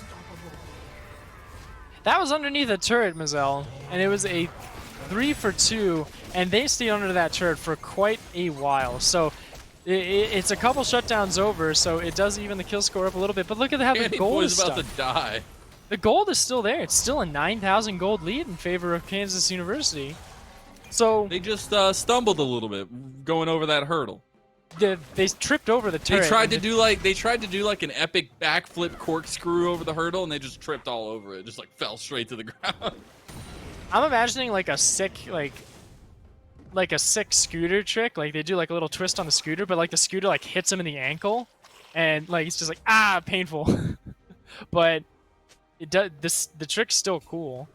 Still did it. Is it? I don't know. I think the fact that they got hit in the ankle by a scooter and they just like walked away is the more impressive part, tough. to be honest. That's Yeah. some tough stuff. Tough cookies there on the side of University of Kansas. It will be Baron positioned around by Texas State, just trying to get some vision game, trying to get a catch out on the Jays. That ain't gonna happen at all. But they know they need to be around this Baron. They are very scared that this Baron could be taken very quickly. But with the composition that Kansas University has, not really. It's just AP, poke, harassment. Sure, Camille and Zinzao could try and burn it down fairly fast, but that's really it. And it's more of the fact that if you die, if Texas State does fall, loses a couple members, loses Danny Boy, loses Croatoa, then yes, the Baron will be Kansas's to take. But they need to get some of these side lanes under control, and it is just so difficult to do that. The wave clear they have is very lackluster. Akali does not provide much when it comes to managing these longer lanes. Sure, you get the smite. I'm just sad he didn't emote to show that he stole that, just for a little bit of pride at that moment. Chad gamer, alpha gamer there, Danny Boy. At this moment, life is on a ticker. Life is on the timer. It is slowly going away, but I feel like Kansas could just brute force this. Waiting around this long doesn't seem necessary for Kansas. That's what we typically see, is a little bit of that lack of confidence in closing out games, just trying to make sure. It's always that question of how prepared do you need to be to end it, or are you prepared all along and you're just taking extra steps? Sure. And it's always that decision making that's so hard to achieve in League of Legends and in the competitive space. Yeah, it is. But when you have a 5-1 Twisted Fate, 5-2 Camille, and Zao, might just be Big Spec Spock is caught here. He's got Flash. Does have Flash, does have a lot of teammates on the back, but they're not there fast enough. There's the Crescent Guard to buy a lot of time. Heroic entrance already utilized, but there goes Sabachi on the back. Croatoa, one auto attack from dying. There's the hook shot, and unfortunately as an ADC, you just die that time around. Everfrost comes away though, and they might have overextended. Hextech Ultimatum, beautifully used to get out of the damage. Now Jays goes golden over the perfect execution. Stormbringer's there, but Destiny, Jays across the wall. Jays with the outplay. So Pachi is just making miracles happen left and right, as University of Kansas will continue their dominance into another dragon. And they could take this dragon, but honestly, they could be taking inhibitors right now. You can see Moonglade and Groovy are doing just that, and that was a style. That was styling on Texas State right there with that team fight. So Pachi, he could have gone back, he could have disengaged, but he chased down Croatoa, guaranteed he got the kill, jumps in, is able to disengage, and same with the Destiny too, able to hop back out and get themselves better positioning in the middle of a team fight, showing them how dominant they are taking this game at the moment. And now they're at almost an 11,000 gold lead, just on the precipice of it. As a matter of fact, they had just hit it, almost.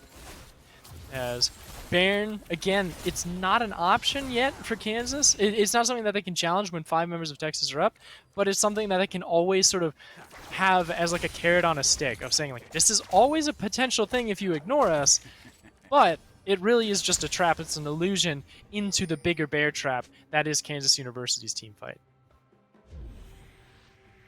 Now we get the TP to mid lane. Utilized there by Moonglade. Try to set up this fight, try to set up this vision around the Baron. And with a little while until another objective spawn, this is where I would like to see University of Kansas utilize the 10,000 gold lead that they have. But it's just going to be a lull period for them. They don't feel confident moving forward with this gigantic gold sack. At this point, you should feel that you're in the lead, that you are He immensely. just did half of his health, like Yeah. almost half of his health in one ability. You should know you can do, like, you should know you should just be able to end the game, right? But that's what I'm talking about. And I love talking about it because that's the difference between good teams and great teams. That's the difference between being able to propel yourself forward in a competitive space of League of Legends, is making sure you know what kind of state you're in, what you can accomplish You know what's at that good. moment. You know what's good, and you know what's good? Candy. Not Candy. Nope. Oh! He almost Red gets buff. away. Let's be fair, he was not getting away for that one. Killing spree from Sopachi as the Baron is started by the rest of University of Kansas. They still have to send one member, Bungo, to deal with the side lane pressure. Curtain call comes out. Groovy might just die here. There's the Mega Inferno Bomb. Does half, if not more, of his health. Now TP in from Sopachi. Can Bungo do it? He's going to go with them. No, As he's he maybe not. be able to... No, he's not. And now they don't have any help here. Hookshot comes across. Danny Boy tries to go back in, gets the Stormbringer to get a kill. Does not matter. Jays will be a martyr. And the rest of the team falls. The only ones alive, Bungo and I Love Band. That carrot on a stick just to be the bait into the trap that was the team fight. Because the Baron just bonked him right on the head. Told him to go to support jail or something. But, 22 kills to 11, 53,000 gold to 41. This Akali, putting up a fight though. Might have baited his teammate here though, as Candy is still in there. Bungo is on top of Moonglade, gets the kill, perfect execution now. But meanwhile, Candy is in a 1v2 against Sopachi, and they need to get out of here. Hextech Ultimatum comes away, and 2 members will fall for Texas State. No Baron for University of Kansas though, and that's the big one. There's no need for it. It's still like, you don't need the Baron to end the game at this point. You just have Ziggs walk up to a turret and auto attack it, and it's dead. That's all you need to do. And you have the front line to hide behind. You have an Amumu, a Camille, and a Xin Zhao to hide behind to force people away from the turret. Ziggs will blow it up, no problem. Heck, even blue card Ziggs W probably could one-shot these inhibitor turrets. Just like, boom, done. But you gotta be, like, I guess being patient, being slow, and playing at your speed is always, like, the best argument, right? But at this point, like, there's no reason to drag it out. I don't know. I'm getting worried because you know what Akali's getting. We just saw Bungo eliminate. Well, yeah. And Well, it's getting scarier and scarier. Like, yes, you do have this lead, but at some point in the game, the lead doesn't matter when everybody's on the same items. Yeah, but the lead still matters now. Do not, like, wait and hesitate until that lead does not matter, right? The Akali can just, like, blow up the Here you go. This is the play call here. They're This going might in. be. Destiny on the back. So Pachi just leaves the game as they're going in. He's reconnected in the middle of the fight. No pause coming out as they're still continuing to take the fight. It's 10,000 gold. You can't do anything against it. Groovy gets away with a smidgen of health, but everybody else is getting wiped off the face of the earth here in Summoner's Rift, and they're going to barrel it down mid lane. There we go. And with that, Now they're 14,000 game. gold in the lead. yeah, all right, look at this blue card. Okay, the blue card did not do as much. But that's the satchel. They didn't even use the satchel there. They're going to save it. Now Hextech Ultimatum on I Love Band, the last remaining member of Texas State. There's the ace that comes through. The emotes shine. University of Kansas will make a statement in game number 1. 14,000 gold in the lead, controlling the entire time. Texas State are backs up against the wall. A tall mountain to climb. And it was very much the way that the forecast predicted it this time around. It was very much a game of, like, we see this top discrepancy between these two teams. Yeah. We see this just domination that you can immediately assess onto with Sopachi and with Jaze and with Spixback. So use it, and that they did. They absolutely dominated this top side of the map. They created that neutral bottom lane that stabilized and created that late game hyper carry potential of a Ziggs with Moonglade, and then it was just a recipe from there of constant team fighting, oppressing those targets onto the side of Texas State, and it left Texas State with very little counterplay to it because just they didn't have the laning phase to survive through that team fight.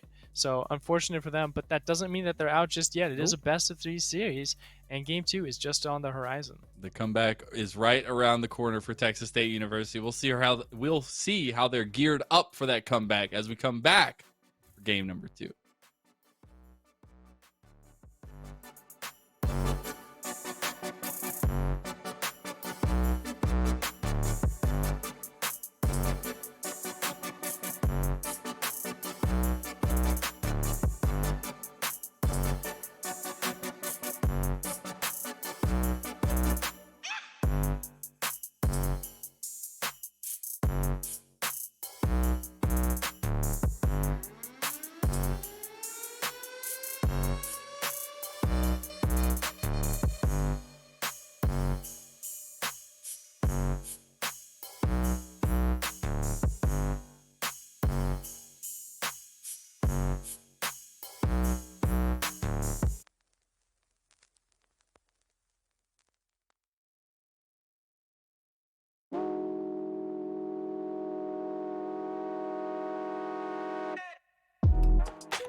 Welcome back, everyone, as we're getting set and ready to go for our second game of our second series of the night. I'm Mazel, joined by Coco the Dragon yet again for University of Kansas versus Texas State University in the quarterfinals of the Southwest Conference here. And I gotta say, after watching these games today, I could need to step up my own game as a whole across the board. You know, one very, very good way to do that is going to be through Medify, one of our sponsors here at the NACE Starleague. Medify is full of tons of wonderful individuals, some we know as well personally, but amazing coaches and players across the board.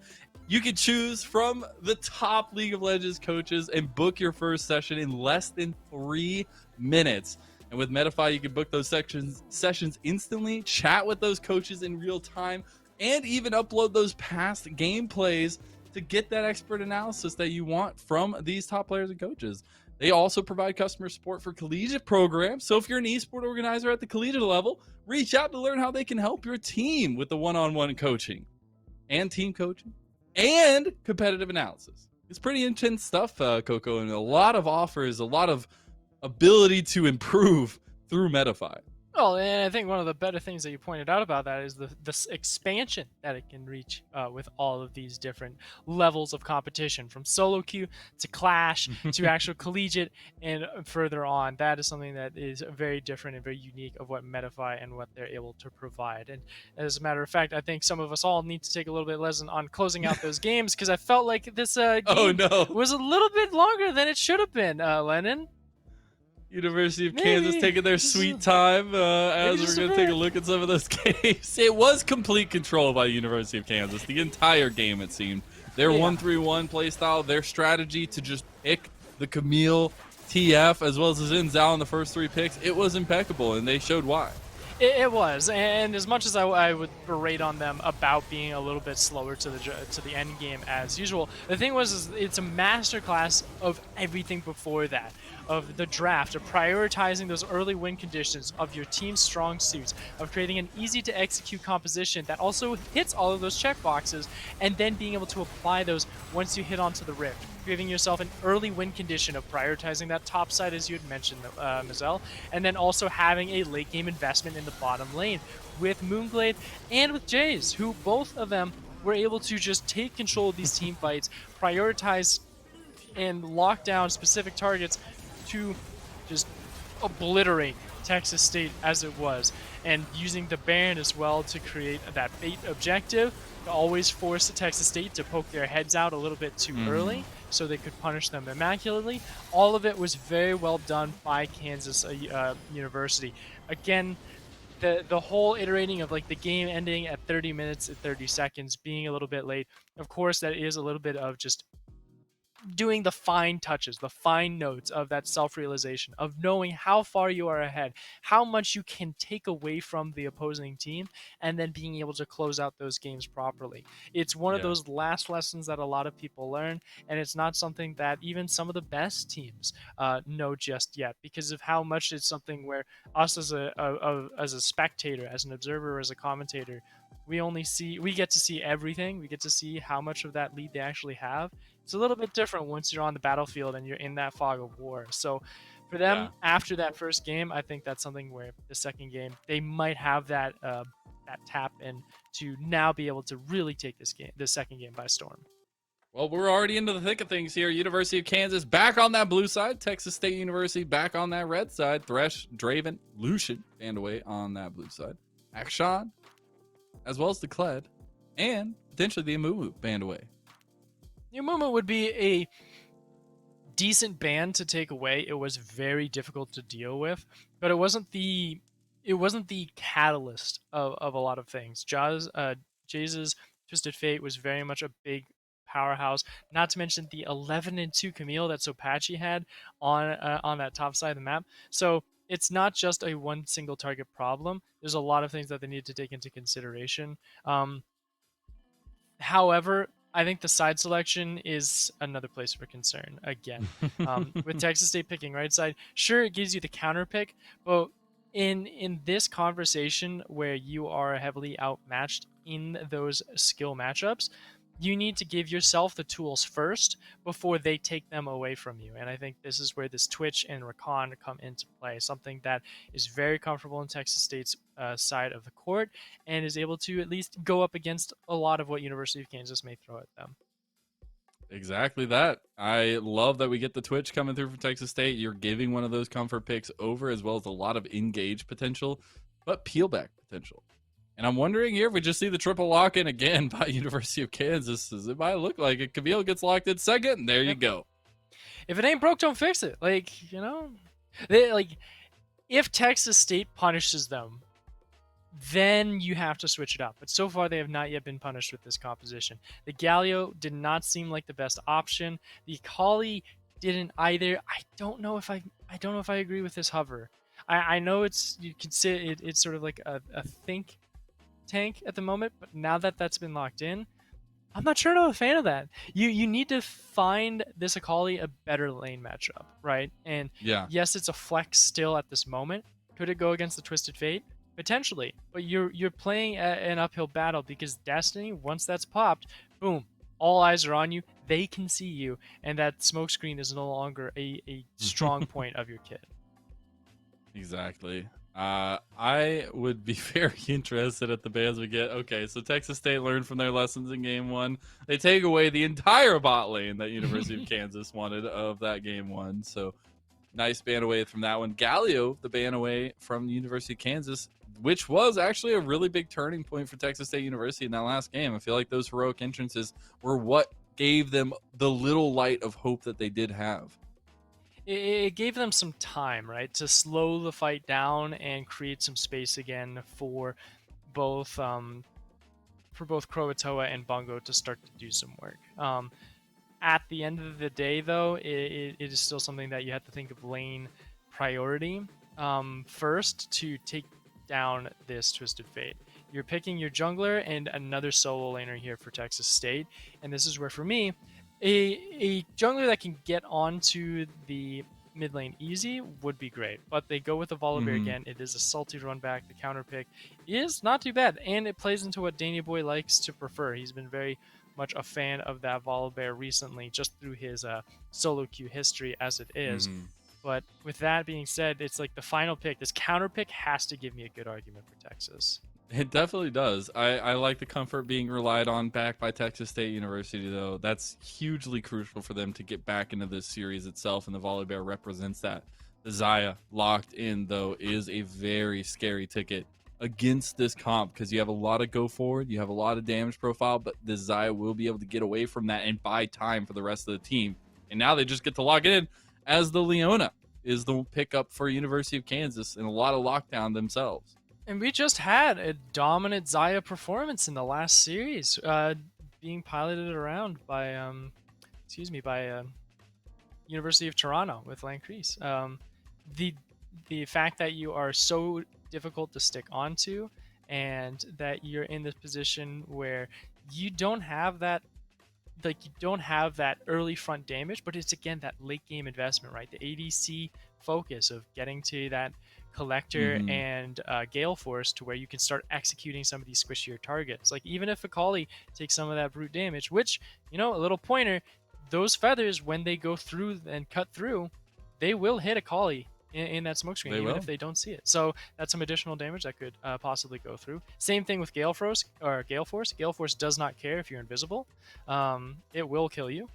So into that stage, I think University of Kansas cooked up the same closest to composition that they could have, Yeah. like they had in Game 1. But I think we do need to touch on this Victor pickup as well.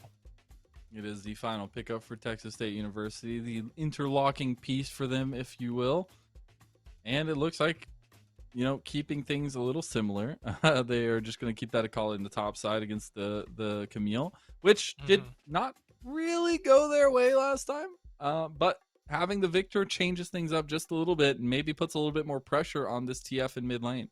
I think that's the best way to argue, right? Is saying, all right, if we have more pressure on this Twisted Fate, then the Akali will not be harassed as much by the TF Camille combo, and then it will be able to scale efficiently when it comes down to the laning phase and fighting. Because we had that solo kill happen earlier on, where Sopachi lost their life to Bungo in just a 1v1 that was just caught off screen. So Yeah. it is possible for this Akali to turn this matchup back on around in their favor for Texas State. Does denying that Twisted Fate away, is that the turning point, or is this just a panic solution that they're trying to look for right at this moment? I look at sort of what Candy is playing at this time. He does have some experience on this Victor at the moment, so it just might be that extra change, that extra champion and tool in the kit of Texas to really create a good argument for them to get into the mid game, where looking at their composition is very much a scrappy style of Rakan and Volibear being in that front line, and Akali being in this sort of mid-range focus point with Victor, where they're a little bit more mobile in their own rights, and they can sort of temper the fight a little bit more with a gravity field and smoke screen. Could be very useful there, while Twitch is sort of peppering away at everyone in the back line. Though, with how condensed things might be or might get, that's where University of Kansas is going to be very interesting to play into, right? Because the gravity field and the smoke screen look really good when this dimensional comp of University of Kansas is just dogpiling onto a center focus point. But the other thing is how does Texas State University deal with the side lanes? And especially the fact that they're going to need a pretty good setup in their team fights when you're looking at those big 5v5s and things along those lines. And how do they respond to needing to send a member to the side lane? Last time, we did see the Akali dealing with the side lane. How did that work out? Not too well. So very, very interested in how Texas State University tackled that problem specifically going into game number 2. But they have a Victor this time. They have a Victor that actually has some decent wave clear this time around with the Death Ray, and can clear out those minions rather efficiently. To that end, is it something like a Ziggs or an Anivia? No, but it is something that can slow down the game, temper those side lanes a little bit more, but it doesn't have the global presence like a Ziggs or a Galio would, where even though you're on that side lane contending stuff, oh, there's a fight happening on the other side. Well, if I don't have TP, I'm not getting there, and that's just an immediately lost situation, and things start to come out a little bit sour. So it is a little bit of a concern to see if the sort of map state and the tempo will sort of replicate itself like it did in game 1, and that's where we have to look over to the University of Kansas and saying, all right, well, you have a composition that is very much similar of having a safe late invest bot lane, priority focus onto this top and mid with some jungle pressure as well. Will you be able to rinse and repeat the same strategy and get some success, or will one of these changes of the Victor or the bottom lane be able to create some kind of diversion or some interruption for Texas State to come back and gain a lead once again? Yeah, and especially with the absolute control it just seemed like University of Kansas had last game. You've got to find something else that works for you early on. You've got to be able to put a damper on University of Kansas's plans. As we do, take a little break. Get ready for game number 2. Texas State University need to win here to continue their night and to continue their season on forward, at least to claim that spot. University of Kansas want to end it a quick night here for us. We'll see on the other side of this break.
Here we are for potentially the final time of the evening. University of Kansas one step away from making that next step in the conference playoffs of the NACE Starleague Fall 2021 League of Legends JV split. Texas State University do not want that to happen. They need to find an into this best of 3. And an in they could look for if they go for a cheeky level invade, question mark? Probably not, as very standard 5-point spread amount amongst both of these teams. Though Bongo, he's a little back there. He's playing very cautiously up in this top side. Just in case. Isn't also going like Ignite. So I feel like the fact that you're not going like Ignite Teleport on this Akali could be a little bit of a handicap. It did it in game 1 as well. Oh, it's just getting some ramen in before the game starts. I totally understand that. Make sure to stay fed. I'm very jealous of the ramen. Could go for some of that, to be honest. But nonetheless, like I was discussing, if you're not being as aggressive, like with a Teleport Ignite, Teleport Flash does not bode as well, I'd have to say, for Bungo. Like, you see Sopachi's doing it. Teleport Ignite knows that he can go for kills and looks for that aggression. And if you're playing an assassin, you need to do that. Like, you need to be looking for these kills, looking for some pressure, and sort of waving your jungler down every chance he's, like, every chance you can get to be like, hey, let's look for kills. Let's get this Akali online so we can have that side lane pressure and also just that power to deny and also obliterate some of these squishier targets when it comes to team fights. Exactly that. It will be the opposite side pathing though as we get the 1v1 or 2v2 in the bot lane at level 1. Now Croatoa has to flash. They're able to follow this up. Moonglade has the Ignite used onto him though. Decent amount of damage in return. Health potions are going to be popped. It looks like we will not have that early blood in bot lane. No, they won't. Able to keep it calm and steady for a little while, though with those summoners all exhausted, might just divert some junglers' eyes down there for a little while. Keep us in a spicier conversation than that of just the dry, focused top side of the map for a little while. Though Spixback Spock being on this top end, the mirroring of these two junglers being on the opposite quadrants of the map is going to stay stable, but it also means that they're probably both going to check in on each other's jungles once again, right? Another cliche, like, you don't start your Krugs, you never do your Krugs. You do your junglers, like your opponent's Krugs, because you're right next to that top lane, and if that top lane messes up, you can punish immediately with a quick counter, with a gank, and it's just a direct line into that top lane. So that's how both of these junglers could be looking at it. Like, I'm looking at the bottom lane as well. Like, if Volibear comes in without any of the vision available here for Moonglade and Groovy, that could be some flashes forced, and that could be a potential first blood as well if Isle of Band on the Rakan is also able to get some setup. But same thing goes for that top side as well. And now that we get the Scuttle Crabs traded in kind for both of these junglers, more than likely a reset coming out unless we look for that early gank, that level 4 gank coming out for both of these junglers. They will just both reset. Oh, nope, they're going to continue. Okay, Spixback Spock deciding to spend a little bit more time here on an overcommittal. And it actually was also Danny Boy who stopped his back too. My goodness. Making sure they can play fire with fire, but ooh, both of these junglers, because of the botched turret dive and showing yourself on the top side of this, with the Xin Zhao, and also with the same thing in the mid lane, you don't go for those counter jungles. You go straight back to your own camps in your own lanes and neutral handshake it out once more and wait for the next diversion, the next aggression from these lanes to come to fruition.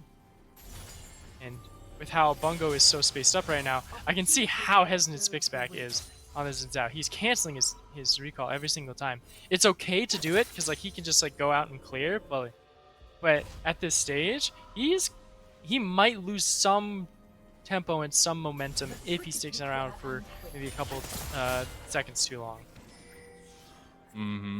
And that being said, there we go. The dragon focus is another important aspect here for me because yes, we see the give and trade of how much priority dragons give for both these teams, but I do think at the setup right now, and especially with the idea of an early mountain dragon to go on the pocket of University of Kansas, I think they want this. And they want it too. I think Kansas is in the better state at the moment to try and look for it. A TP coming in from Candy, though, will give me that second thought, as Jay-Z went Ignite instead of Teleport on this Twisted Fate, so won't have as much of that quick mobility as he used to have. He also went Electrocute instead of the Unsealed Spellbook like he did in Game 1. So not as maneuverable, not as versatile on this Twisted Fate, but has higher kill threat, higher burst potential. And sort of the argument for that is because of this new change of a mid laner. I'm saying, okay, well, I'm going to be stuck in the lane a little bit more, so when I do have to challenge him or when I do have to duel, I need to make sure I can secure the kills once I get out these lanes, or if I'm able to win one of those trades later down the line. So playing it a little bit more aggressively, a little riskier, but he's not able to make as many plays in a consistent manner. So it does give Texas State even more room for themselves to be a little bit more relaxed and try and focus on their own win conditions without the concern of something else happening.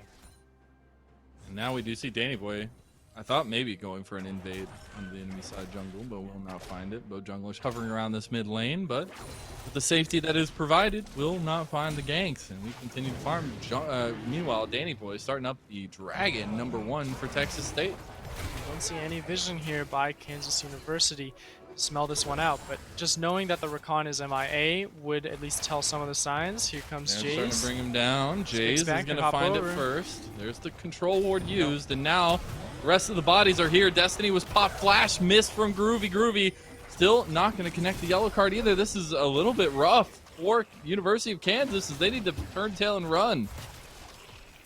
Yeah, for a little while, but now it's back to front to back. Yellow card back. They get the Zenith Blade, and there you go. Damage done. TP first from Sopachi, and it's going to be the difference maker as they've only gotten a couple members down so far. That'll be 3 total, and there's the perfect execution to get 2 members. Now Bungo is making plays go wild here. Sopachi doesn't really have anything to follow it up, but maybe on the candy. It's like it will just be traded back and forth 3 for 2 in favor of University of Kansas. And just barely in favor of them as well, keeping themselves just underneath that 1,000 gold lead, but also denying that dragon as well. Teleports forced across the map too, and that fight, it was looking very dire for Texas State for a minute until Bungo came in and turned it right back on the head and got a double kill for himself. A lot of that fight too could have been diverted if the gravity field was dropped a little bit earlier by Candy. Dropped it to try and cut off the choke into the pit, into the jungle, but didn't drop it right on top of the engagement that both Groovy and Spixback were trying to assess onto. They found the catch onto Band and onto Croatoa, and the gravity field wasn't dropped on top of those members, so there was free reign. So to that end, those 2 die, and sure, you stay alive, but at this point, a lot of that gold went over to Jays and Moonglade, 2 of the very important members when it comes down to those later team fights. I have to keep to see any room of concern here once we look back for this dragon once more. Rift Herald is also on the table. It is, and so far, a little bit of a different approach this time around from University of Kansas. Not that early aggression. Spixback Spock not able to find the early advantage that maybe you'd be looking for in the Zins out. That does worry me to an extent, but the scaling factors of Texas State are going to be online later on. And finally, the dragon going to fall. Alright, this time there is no TP to challenge. There's no engagements from the side of Kansas to try and look for it. But there is a Destiny available in just under 30 seconds. And Just top walking up lane here looks now. appealing. A little bit spotted out by this control ward, though, by Bungo. It's got to hit the go button now. So Pachi needs to go there, but unfortunately, yeah, gets caught. So, Jace is going to take a lot of damage here. Okay, no, And not Bungo going just that. goes ham for it. Perfect execution is there. He might look for it. Actually gets away from that one. Destiny's still available. Pull the trigger on, but not going to have the yellow card, so does not pull the trigger on that. Very, very crazy interaction there. Bungo is feeling a lot more confident now that he has the Leeching Seer as well as the Blasting Wand. All the components ready for that Omni Vamp, for the Rift Maker. So being able to trade effectively on this Akali is looking real nice, fine and dandy. A trade for a Destiny over the Perfect Execution. Yeah, overall win there for Texas State. But without any kills to call for it, I don't think Kansas University is too worried at this time. Maybe if they can come back up to try and punish this Akali once more with not just Twisted Fate, but also with the Zins out for Spixback Spock, then potentially we can start to see some snowball getting into a place of concern. But overall, Bungo still doing an amazing job on this Akali. Again, though through this second game has started to make amends for pain. It's a much different series of tails for Bungo than last game, especially with the amount of focus that they were able to put up there eventually. Yeah. Still in a precarious predicament, and Spixback Spock is up here to try and punish a potential overextension or a kill that's trying to come through for Bungo. Perfect execution is not available just yet. They have Groovy on the roam up here, as it is Isla Band turning around immediately as he sees them come over the wall. Rift Herald looks to be in the next sites for both of these teams. I'm a little weird about these ADCs on the bottom side because they are actually volatile. They could kill one another. I'm seeing the health bars go down actually. Yeah, Moonglade is dead. I think Moonglade There's is. oh my god, he Ooh. survived. Just Okay. seeing the health bar tick, Yeah. thinking there's poison still there, but Moonglade survived. That is dangerous territory right there. We're on the side of Kansas losing that summoner as well with the exhaust. That was with exhaust that Croatoa had almost killed him. Had almost killed Moonglade. With this Rift Herald contention, we lose some turret plates on the bottom end. Who's gonna make the first draw? Who's gonna make either the mistake or the fine to start this fight? Gosh, both teams just not feeling confident in this moment. Well, you More don't so want on the side of University of Kansas, but they're just baiting out the time here as eventually Texas State walks away. No, call it off. They still have vision to try and challenge. They have a TP with Candy to also look for the pressure as well. So from here, it might just be a rinse and repeat from both these teams. Kansas is going to reset. They're going to look to see if they can get some additional items. Riftmaker is done for Bungo, so that's a huge power spike for Zakali. And you don't even have Divine Sunderer yet at the ready for Sopachi. So there are some power spikes here that are in concern. Danny Boy sees the back completed by Spixback Spock. Just going to start at the Rift Herald. Now Moonglade is about to die in the 1v1, and this is why you don't give away the one tricks, the confidence champions to these kinds of players. Croatoa will punish you for it. Yeah, and he's absolutely confident in taking those kills. Though in the solo matchup, yeah, a little bit of a concern. But here comes this fight for the Rift Herald once more. Fight's on the top side though. The Destiny went onto Bungo in a 1v2, and Lila Band is up there now. Jay's not feeling confident here in his own right. Flash is using the yellow card on the minions, and now the fight afterwards is all Spixback Spock and Sopachi. He's taken out by Bungo, but Spixback Spock is still doing work. He gets a second kill of the fight. That is a victory over for Kansas University. They will be able to take this fight, take the win, and be able to grab this Rift Herald for themselves as well. Overall, a wonderful job there by the side of Kansas University to turn that one around. But these fights are close to the chest of these teams. Every single battle, every single death is traded 1 for 1 at this point. Just that slight first blood at the very first fight of this game at that Dragon Pit is the only change between these teams. There are only 500 gold between them as well, which means it could go either way. It could decimate in a moment, as this next dragon will be taken with ease. Not something Kansas is concerned of at all. It's just a Cloud Dragon. It's not Soul. It's not Soul Point, but it is Ocean Soul once more for us tonight. I think it's the third Ocean Soul, as a matter of fact, out of the 4 through 5 games now that have happened. Still going to be highly contested for both these teams. That sustain is going to be crucial to the late game pushes. Something else crucial is how far ahead Bungo gets. And we see Spixback Spock's not going to make that happen much longer. He wants to put some pressure onto Bungo, try to get this tower with the Rift Herald as well. Able to disengage, sit up there. Very careful here, though. There's no turret plates to chip in for that gold. They just had passed a minute away. It's the fact that extra power to just break open this turret. So he knows? Groovy knows he's, Groovy he's on there. board. So he knows something's up. Finally, Jays is dead.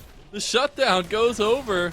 Oh, and That's actually very unfortunate, but now the engage is there. TP's coming in from Texas State, but is it too little too late? Croatoa trying to put in some work here, but can't do it. Is he going to turn it around? Moonglade is finally here. Spixback Spock will die. Bungo is putting on the performance of a lifetime here to bring Texas State into the series. Try and force a game 3 through sheer domination on this Akali, and he is doing a wonderful job at that. Able to see if they can clean this one out once more, see if they can break open some of these turrets. There is the one in the bottom lane that you can see Danny Boy is just battering against at the moment with the Volibear. Able to get the first turret of the game too. TP and Destiny available though, so Pachi is here dear. to shut this down. And Danny Boy might have just given himself up here. realizes what's going down. Now TP committed by Bungo. And Stormbringer brings the health bar back to full. Sopachi will get the killing spree. Dies to Bungo, though. And now this is a 2v1. The CC isn't going to be enough. Bungo's putting in some damage right now, but it's still turning into a 3v1, and Bungo eventually dies. Shutdown goes to Jays. Ooh, that is a pretty decent shutdown. Sure, it's only 150 gold, but that is a shutdown nonetheless, going over to Jays to help get him to a little bit of a quicker timer for that next item. See that dagger in his pocket. That will most likely go for a rapid fire cannon. Mid lane now. Croatoa, he's strong in the 1v1s, but once someone crowd controls this Twitch, the rat is pretty much dead.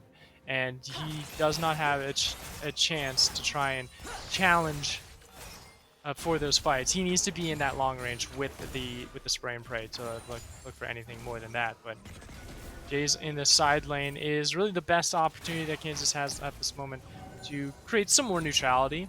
They need to continue to pressure on onto Bungo, though. Bungo is pretty much Texas State at this point. Without him and without Croatoa, this is a moot point. Oh, the yellow card's right there waiting to go. Candy steps up, he messes up, and there you go. You face check the bush and the Chaos Storm. Not enough to get Jays. Very close, though. Very close to getting that trade kill. If it had just additional damage or just that slight bit of movement speed, it would have been able to try and secure that kill for Texas State and make that a 1-for-1 at this stage. 90 seconds until the next objective is on the board, and that will be that Ocean Soul point for Texas State if they're looking at it, or the first dragon of the game for Kansas, who is starting to at least get some additional kills to lead up on the board, but they are still very much a dead even game. No turrets taken just yet either out of Kansas, which can tell you very much that it is Texas State that is controlling a lot of the map at the moment. There's not a good amount of wave clear just yet from Kansas to try and challenge for these turrets, and the ones that they are looking for, Bungo is there on the back line, or Candy is there to clear the wave. Oh, he's able to get the damage back! The Hex Tech! Sopachi! He can't get the kill, but Bungo still has the perfect execution reactivation. If he's gonna go for it, he decides to get away. Was very dangerous there from Bungo. The fact that was that close is very concerning for me. With Texas State trying to challenge for those fights, like that's it was under tower. Rick. I mean, yes, it was under tower, but he only took one shot from the tower, if I recall correctly. Yeah. So, yeah, it was under tower, but I think it's more the fact that the tower revealed where Kali was more the factor of just like landing the true damage and getting that massive runt of damage onto Bungo is more the concern. So it's like, okay, so Sopachi sticks the landing and is able to get onto Bungo. Then this Akali's in a world of hurt. But we're about this to moment, get a 5v5 here, Coco. Look at Dragon. And is on his own. Bungo's on the pinch. He is on the flank here. You've got multiple members surrounding University of Kansas, and this is exactly what Texas State want. They want to pick you apart. Spixback Spock is caught. Spixback Spock is dead. Croatoa already gets one, but now the fight's continuing. Bungo on the back line, and it's University of Kansas just getting routed in game number 2. Bungo does not find the kills, does go golden, does not find Jace, and Jace can't get the kill. He can't follow it up. Oh no. There's the Featherstorm Blade Collar available. Can't pull it back and pull in the damage. Not going to find Croatoa. Just getting away. Candy wants it. Enough. Q in. He's taking the tower shots, and there's the laser beam. A quadra kill. Traded for one of Texas State, and you'll take that all day long. Soul Point goes over as well. And from there, it was just an immaculate back flank attack by Bungo to just divert the damage members away from the fight. Moonglade and Sopachi completely distracted, and not to mention Spixback got obliterated before the fight even started. So it was immediately a 4v5, and then from there, the damage being divided did not allow any of the kills to be secured by the side of the University of Kansas. So Texas State taking that entire game by storm. They just got completely surrounded. Like, they put themselves in that situation. They knew that there was Candy in bot lane. They knew Bungo was in mid lane, but they still walked into it. They needed to try and find lane priority through another position, but unfortunately they decided to hit the go button. More or less, it was more the fact that Band on the Recon was able to hit the go button first. He was able to jump in and deny them that retreat to where they could look for challenge a different position and a different front. At this stage, 2,000 gold still isn't enough to make or break this game just yet. But a 5-2 Kali and a 5-2 Victor, who just got a quadra kill, just might be enough. Oh, they didn't stop. Gosh, it's so close, but so far at the same time. That's just unfortunate there. Not getting that kill, not getting any of the lockdown, and using a Destiny and Solar And maybe Eclipse a little bit of that lack of confidence in decision making coming to bite University of Kansas in this second game. Protoa spotting out a control ward as well, going to be able to take care of that one. And I look at this bottom lane too with Bungo on this bottom side of the map, pressuring these turrets. Will he be able to take Sopachi out by himself? Could just potentially be the case. And in the 4v4 situation, Texas State I still think has the upper hand. And now that we look at these side lane situations, top lane being pushed in by Candy. You got the back coming through from Bungo. That's TP available, so TP plays still on the board for Texas State. But they are just buying their time for 2 minutes and 40 seconds just about for another dragon to spawn for them to get their dragon soul.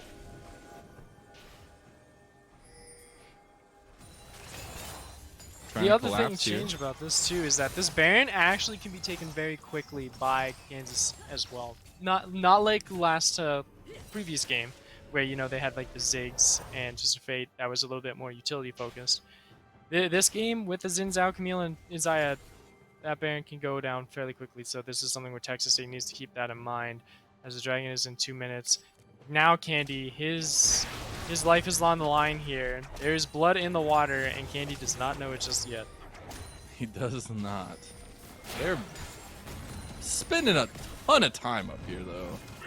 Destiny does come through, yellow card there. Jays gets stunned up in the Chaos Storm. Candy will die, but now Danny Boy is here with the stun to follow up with the Stormbringer. And Bungo on the backside does have a lot of damage, too. So Pachi has found the reinforcements, but it's not going to be enough. Moonblade is late to the party, and Sopachi is already dead. This is a really rough performance from University of Kansas, and a great one from Texas State University as Bungo gets the execution. And a wonderful job at that. The great TP coming in from Bungo to help kill all of those, or at least clean up all of those kills. And then Sopachi being caught out by Croatoa and banned. That's just unfortunate. Not able to kill this Twitch just yet by yourself with the assistance of the Rakan. And this is a very quick Baron as well for the members of Texas State. They will get this Baron power play, and they will get themselves on the board to be in the driver's seat fully and in a confident manner for the second game of the best of 3 series for the Southwest Conference quarterfinals. The Dragons in 50 seconds, with the Baron powered recall, they can get back quickly, they can get back onto the map, and with that, they could challenge this Ocean Soul for themselves to take this by a massive lead. I'm just saying, like, Moonglade is, I'm sorry to say, literally useless in this one. Like, he's at 1.5 items. He's been constantly late to the fights. Yeah. And unfortunately, you need this Xayah to be a factor in these fights. You have to have that point of pressure. And right now, it just seems like the whole boat is leaking for University of Kansas. And that's where you got to look to Texas State on the resurgence from that very dominant game number 1 of University of Kansas to bounce back between game 1 and 2 and to serve up a performance like this. They are dominating Summoner's Rift, and they're about to look at their soul here. Let's see here. Positioning great for Texas State. They've got all entrances covered, and they're taking this dragon down successfully. This will be a dragon for themselves, unless he steals it! He steals it! He gets in there and steals it. He'll die afterwards, but you buy some time for University of Kansas. He survives! Though. What? No way. I cast a curse Texas State right there, I gotta say. And all of Kansas University gets out as well. They stall the game for just a few minutes more. 5 more minutes until that next Ocean Soul spawns, and they are back in the same predicament. But at least the Baron will not be available for them when it comes around to it. So the Baron power play will subside here in just under 90 seconds. But will not be available for that next Ocean Soul contention if it comes down to a 1-for-1 challenge. And Moonblade does have the Dominix now, so actually has some oomph to the damage build at this point. True. Still waiting on that third item spike for the Xayah to really feel impactful, but at least going against this competition where many of these members have a high health bar, it's going to feel a lot better as Moonglade gets into those fights. Very true, very true. So we'll have to see when this Moonglade Zaya can get into those fights, because as I've been seeing, he's been running out of space and some time, because it's either he gets latched onto by Band on the Rakan, or he gets dived onto by Bungo, and then he just gets obliterated even after he comes back from the Featherstorm. So there's a lot of things that are going against Moonglade that are making her relevant.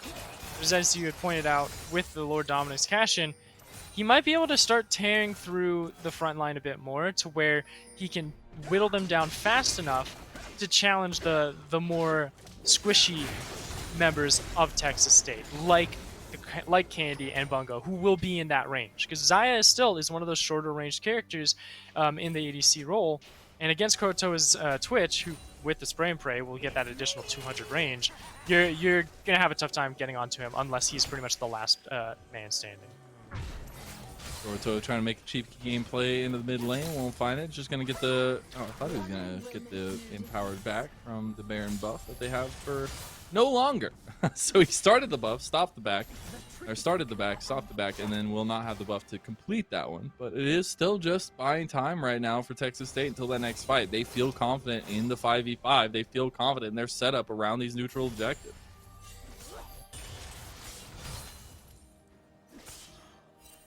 Just checking out all the items at the moment. 2 items pretty much all set out for Kansas University, while Texas State working on their thirds. Trying to see. The only one that is like kind of ahead of Texas is Jazzy, who, it's a Twisted Fate, has a cheaper build path and also has that additional economy buff with passive to help out. But into that, we have to look at this fight here in the mid lane. Oh, engagement, and the amount of damage Kurotoa is able to put in right here is going to be nuts. But you've got a front to back now. Stormbringer into the middle of the pack. It doesn't matter what you brought to the fight if you can't hang. Texas State are going to wipe the board with University of Kansas. They got a couple members left, but can't do much about it. Mid tower will eventually fall. Some more poke comes through. And that's just decisiveness from Texas State reigning true.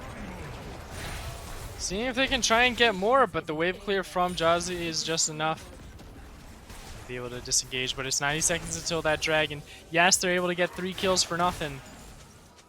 But when that next fight comes around, and well, Sopachi not being in that fight in the first place means that there's no need to worry about a front line as well. Good place for Texas State to be in at this moment. So they look to try and pressure out for these objectives. Hit those reset buttons now, get that vision control unlocked, so you can have I Love on this Rakan do exactly the same thing. Get onto that backline immediately, find the pincer, disengage for the front line of Danny Boy and Bungo to filter back in, and then be able to secure these kills easily with Kurotoa and with Candy. They look towards this dragon. 45 seconds on the timer here. A soul for Texas State on the board, and University of Kansas need another miracle to stop that stacking, to stop that scaling. Not going to happen this time. Spock is about to die. Crescent Guard comes away, but it's not going to make him live very much longer. Bungo is obliterating the back line, and Sopachi just now getting to the fight. Can't do anything about it, and that's just got to be the final touches for Texas State, as there is literally nothing University of Kansas can do.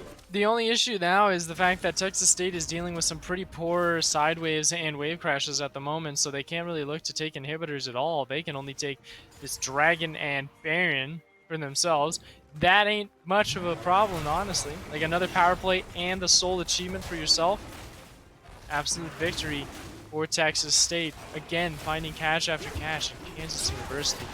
Not in the position to try and challenge these fights. Unfortunate plays, but so far it looks like the Twitch has been a very massive problem. Not to mention Bungo, who has sort of downloaded Sopachi at this point. I think keeping the dissipating mid is a problem. It seems, at least recently, right?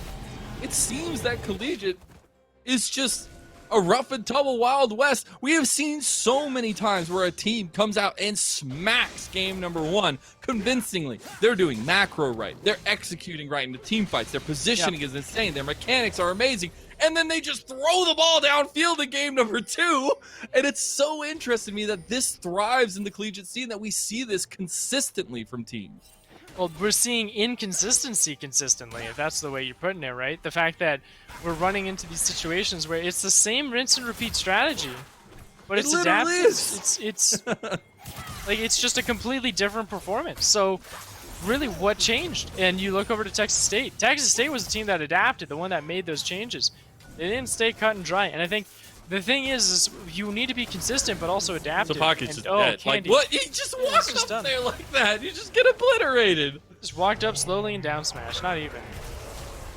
He I just don't even turned know his if he needed computer to hit off. the That's down what he smash. did. He just walked up and killed himself in front of him. There's the second tower dying to Texas State in the bottom lane. They're looking on the end hit tower. Just end the game right here with Oliver. They've got the yep, there you go. Stormbringer comes in to cancel the tower, and the front to back is too strong. Texas State will lose one off the back of it. The tower still falls. Croatoa knows where the win lies. And there's no ifs, ands, buts about this game. There ain't no stalling for University of Kansas any longer as they look to push us to game 3. Only a couple towers left to defend for University of Kansas, but they will slowly but surely fall. Oh my goodness. Nope. All right, they're backing out. They've got another minute and 10 seconds on the bear, but they are going to live to fight another day. I guess, like, there was... I guess, like, with Sopachi up, you're just a little bit too concerned to try and fight back for that Nexus turret, but it was there. It was in your hands. Finishing the game, but holding it out for just a minute or so longer. Come on, we got to get a 40-minute banger in here somewhere. We got to get Elder Dragons after the last weeks. We've had multiple weeks now. We get double, triple Elder Dragons. Why not bring it to the table? I do not want to see that in this game. Both of these teams have dominated their own games individually to a point where you do not need to rely on these fights or these objectives to win those fights. As a matter of fact, like, look at the score again. It's 62-52 in a sense of in economy lead.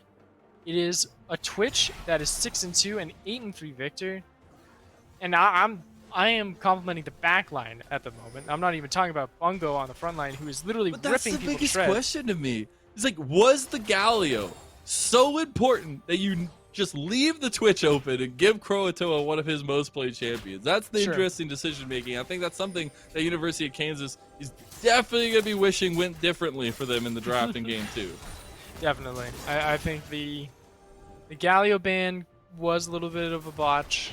It wasn't as concerning because it doesn't provide the damage. It provides the utility, but not the damage, like a Victor does. Victor provides both, but in a little bit of a shorter range.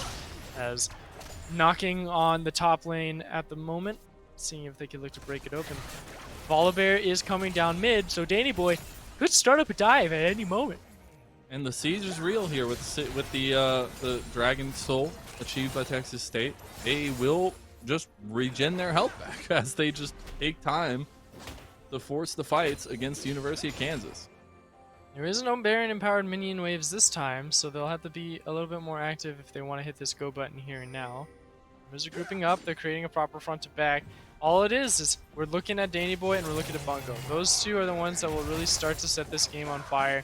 So if we find a pinch from Bans or Khan, that might just be the other straw that could break this back of Kansas. Croatoa going in here. He is invisible. Sopachi. Does get a couple shots on Sopachi. Flashing forward. He's going to get the kill. And Texas State now feel confident to hit the go button, hit the double knockups. They will end the game here in game number 2. And that forces us to a 6-game night. We're going all the way in this first playoff series of the quarterfinals.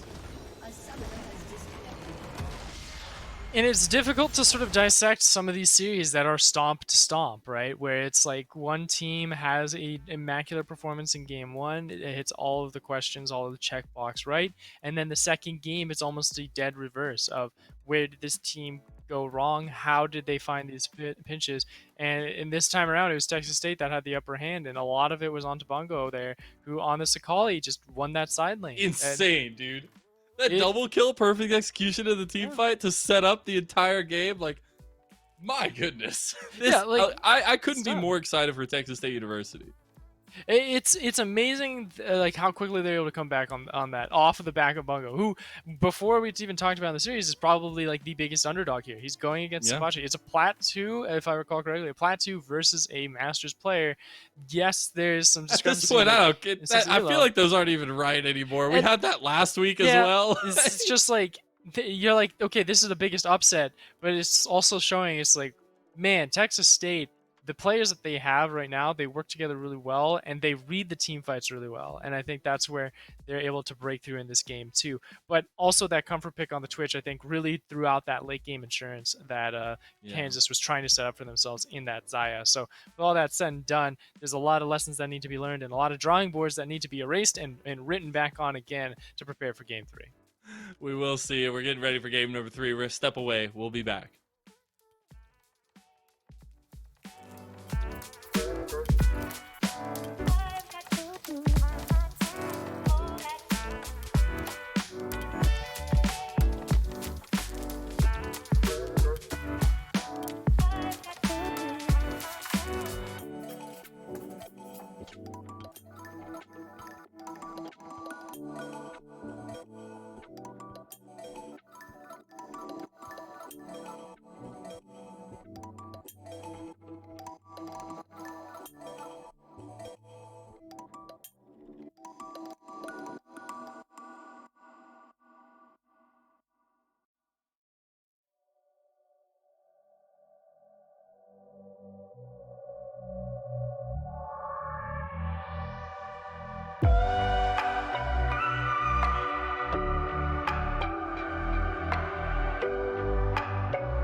We are back for the final time. This time it's real. The final time of the evening. It's been a very long night. It's been a very fun night as Mazel, Coco the Dragon, taking you yet again into the bout between the University of Kansas and Texas State University. Yeah, and what about it's been so far? Something that I will honestly reiterate again. It's very difficult to sort of see these games and these series where it's a stomp after stomp, but the sides are kind of flipped.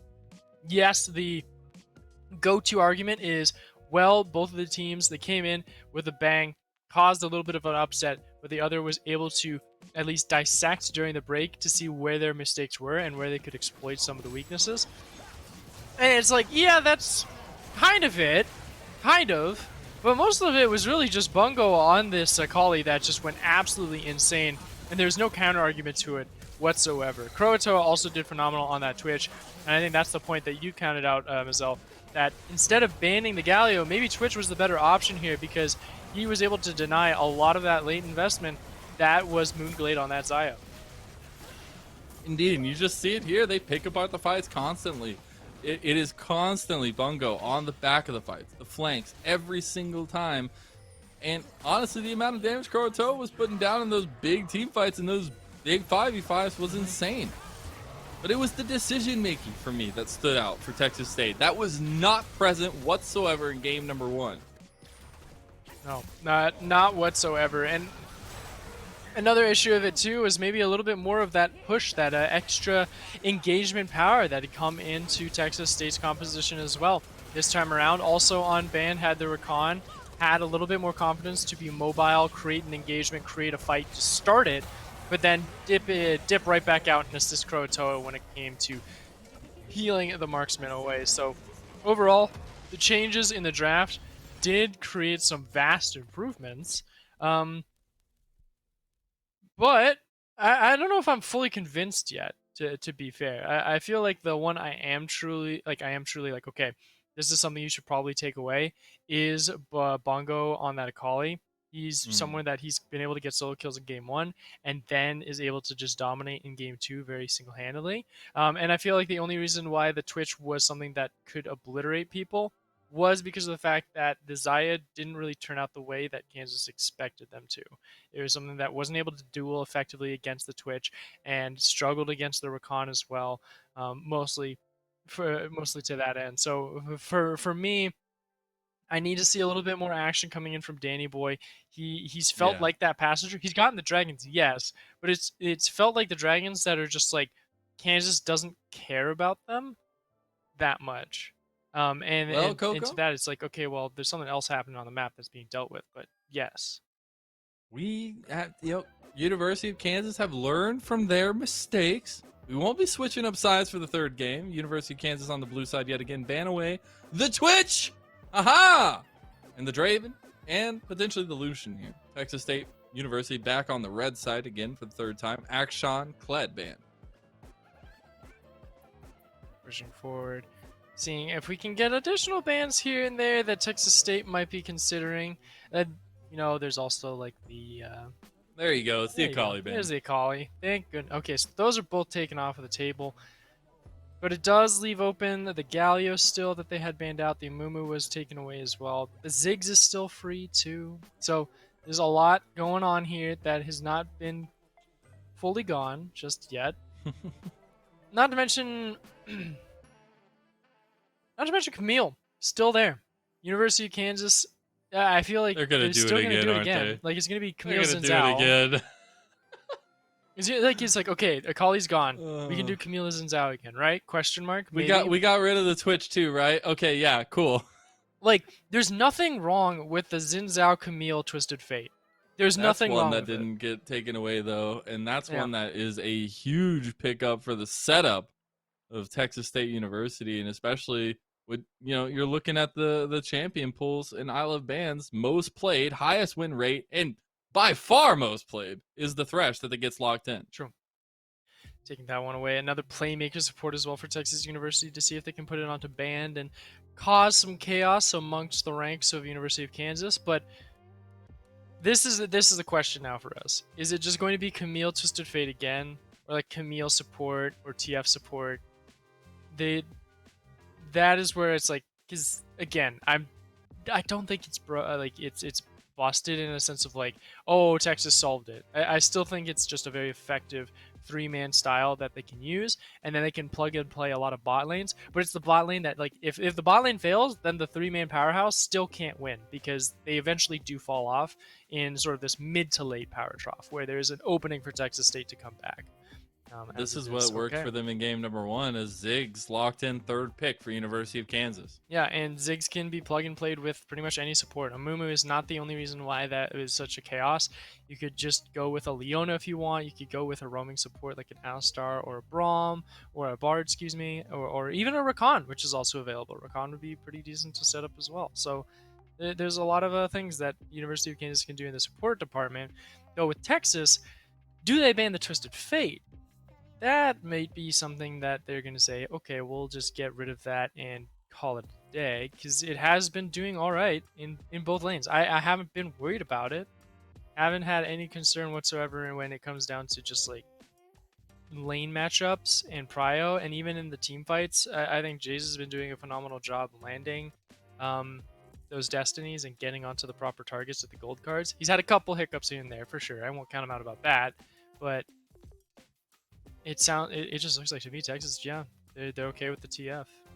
They are, and the Galio was actually banned from them, which is an interesting one. They were the ones that picked that one up in game number 2, or game number 1 rather. And now the set ban by University of Kansas, targeting that top lane pool a little bit, but the Lucian is telling to me, because it feels like a bit of flex potential coming through here. TF does join that ban table, as well as the Victor by University of Kansas. So we're gonna have a new mid lane to come in as well, and this is where you start to think of other roaming mid lanes that could possibly activate the Xin Zhao effectively. The Yone being locked in almost instantaneously, I think that's going into the top hands of Bungo. He's been playing a lot of Yone recently, and when I look at what Candy does, Candy, yeah, has a couple games on the Yone as well, though both of these players don't have like very immaculate like ratios on them either. They don't feel influential. Yone's a strong character, honestly. Yone is like a champion that can play itself almost. But when it comes down to like lane performance and situations, we don't have a lot going for them that gives me a good, favorable thumbs up with that pick, especially when it is blind. So we'll have to see how that comes into play. Are they really about to do it to him? It is locked in, so we get the Braum Lux locked in as the last 2 picks for University of Kansas. Oh, geez. Okay, so the Lux, that's kind of a counter into Yone hypothetically, because it's like you just literally put him into a, like, he dashes in front of you and he pretty much gives you that visible notification, which is like, I am attacking you and I'm attacking you this way. So the Lux can give that visibility of saying, okay, well, I'm just going to snare you and you don't have a way to get out of it. You don't have any like horizontal mobility against me. And that's what Lux is great at stopping. But the Ahri is something that can actually have that horizontal mobility. And that is where the Yone going to the top side against the Camille, it were going to be interesting to see how that matchup sort of interacts with one another, because we usually see the Yone in the mid lane. But with the Ahri and the Lux, that's more volatility that I'm really enjoying. And I actually kind of favor Texas just barely when it comes down to team fights and preparing the fight. But once it gets into the thick of it and during laning phase and lane management, Kansas is the one that actually wins out with the Lux, being able to clear faster, blow people up a lot faster as well, and has a little bit easier ease of execution when it comes down to these team fights as well. It's like, it's a front to back. You got a Brahmin and Xin Zhao in front, Camille's finding the pinch, and can also go front to back as well with the Hextech Ultimatum. Ziggs and Lux will be in the back trying to push off this Yone and this Ahri. So it's a little bit more cut and dry for me there. Where Texas State, you're shorter ranged, but man, you've got some damage. You definitely do with that Ahri final piece to the puzzle. It looks like we are going to get the Thresh Lucian bot lane. I love that Lucian is back in the meta, a lot of strength in that fashion, but I worry heavily for the lack of range in Lucian's kit against the composition of University of Kansas. But that's where the Ahri and the Yone can back it up. Oh, for sure. And there's no real like grounding abilities either, so it's something that you can still be fairly mobile with his Texas State composition. The only issue is that Hextech ultimatum of being in a position where if Sopachi gets onto, let's say onto Lucian, onto Croatoa, that Lucian is locked there into Yeah. a nightmare of a situation where he is taking Zigzalt, Luxalt, Xin Zhao, and when people try and go in and try and assist, that's where that Braum comes in and says, all right, well, I'm getting some additional resistances. I'm going to be able to block the culling. Sure, the Braum's not going to be as tanky as you would perceive, but that's a lot of stuff that he's going to be able to to deny out of the damage. Blocking Ari Orb, blocking Lucian culling, those two high damage pieces could really turn the tide if those get canceled out, or if they're able to wiggle through the defenses of Kansas.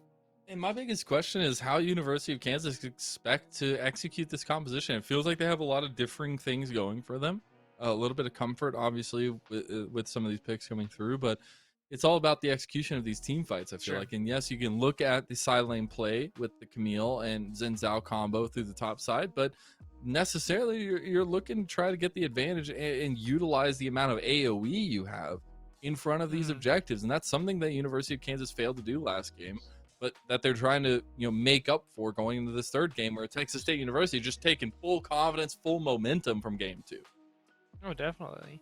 And sometimes you got to give the benefit of the doubt to the team that had just previously won, right? The momentum that you can carry just off of that victory gives you that extra push of saying, all right, well, Bungo has that energy to go against this top side, against Sopachi, and really take it to him. And even then, even for Danny Boy, who hasn't had as many forward aggression plays on the Volibear, but has, when you see in that previous game, he got that tankiness. He knows that Bungo can take out some of those carries. Well, I'm going to be in the front line. I'm going to jump right in, deny some of these turrets, so you can create that environment to cause some chaos and create the team fight that Texas State is looking for. So a lot of that momentum could play into favor. And we can't just ignore the fact that this is, again, Sopachi, that Masters tier top laner, against the Plat 2 top laner of Bungo. This is another iteration of just rank doesn't matter, I guess, and it's more of just working with your team, synergizing with your team, and being that better teammate instead of that better player. We're going to have to find out. We are sitting into a break before our final game of the night. Which one of these two teams will continue their playoff dream? We'll find out. We'll be back.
final hour of tonight. It is the final game of the evening. Texas State University taking on the University of Kansas for their life and their trip to the semifinals. Both their trips on the line, with Texas State coming off of a very dominant Game 2 victory. But it was Kansas. No level 1 with the Braum? What is this? What world are we living in, Coco? What kind of shenanigans is this? I am disappointed in Groovy. No longer Groovy. Remove one Groovy from your Groovy Only name. one Groovy. Just Groovy. That's all he gets. What a world we live in. But it is a 5-point spread once again, playing it safe, playing it slow. Though, I have to reiterate on what you discussed too, with like early vision, right? Getting information. They sit on the 5-point, nothing happens, no information Nobody is gets dropped. vision. No one learns where anyone is going. And then it's the most solo queue shenanigans that we see We for got a the little word while. in the alcove bush from Moongla. At least, University Very of Kansas cool. put down some of their wards. Okay. We did get the red buff ward from Danny Boy though, as he goes to start Defensive ward, yeah. Seeing if Spix back his Spock both will starting try and on the bottom side this time though, Coco. Gotta prioritize this top side of the map. It's been the name of the game for Kansas University for 3 out of 3 games with this Camille and Xin Zhao combination. And they made it work once. They just need to make it work again. How do you feel about the Yone into the Camille though? I feel like it's such I'm weird matchup. So it's something where Yone is a champion that's very strong at like those, like just being able to get in first, challenge you first, hit that, hit the shield proc on his W, and then be able to do a little bit of damage, and then just like dip back out through his spirit form, right? With Camille, it's a little bit difficult because not only can she at level 6 lock you down and keep you in a confined space even after you proc your spirit form, but also she has that additional adaptive shielding off of her passive that makes it difficult for Yone to stick a lot of damage, which is varying of magic and armor, onto her. So he kind of gets a little bit of a cut there and a handicap over to Sapachi on that end. So I'm curious to see how well Bungo will be able to play out, but I'd say the junglers and the mid laners are going to be the ones that determine this game for the majority of the early start, seeing which mid laner gets prio first, for the junglers to get scuttles to prio on those neutral objectives, which Danny Boy has been able to achieve a lot of dragon priority thanks to Croatoa and to Candy. But on the other end, it's Kansas who's been able to win the Rift Heralds because of Sopachi getting that prio and that aggression that Spixback Spock. Oh, this is going to work for Spixback Spock. This is a huge moment. This is a game-changing position for University of Kansas as Jace has made the roam first. Flashes come out, but first blood goes to Spixback Spock. And a wonderful catch, as you had mentioned. That be a potential, I have to say, is going to be a double scuttle here from Spixback Spock on the Xin Zhao. He'll claim this one, immediately run down to the bottom lane. But look at where Band and Croatoa that's are. good play. They're That's like, really good team play from Texas State. make sure that he doesn't get this this additional double scuttle, so we're going to take it for ourselves and achieve that for our own resources. So they know that that's being taken. I'm going to go ahead and call that one off. And you get some additional gold onto your Lucian as well, 77 additional gold. Pretty nice. It's like a health that's like a control ward and then some change. Pretty good. Not too bad, and especially for Croto, who needs to perform on this one. Needs to get a lead, at least it feels like, on the Lucian against a Ziggs, who will be fine just farming it up and making it to late game. Indeed. If they can try and look for a pinch, but this is a very beefy backlined wave for the side of Kansas University in that bottom lane, so just play it safe, see if you can freeze it out a little bit. And then on the other end of the map, Yone went back a little early for Bungo, decided to go for the double long swords, trying to play it a little bit more cautiously in a sense of quick burst, hard shove, cash in for the cheap buys, so you have that statistical advantage. Like I mentioned earlier, the defenses and just sort of how Camille can interact with Yone, you need that additional stat to help push through.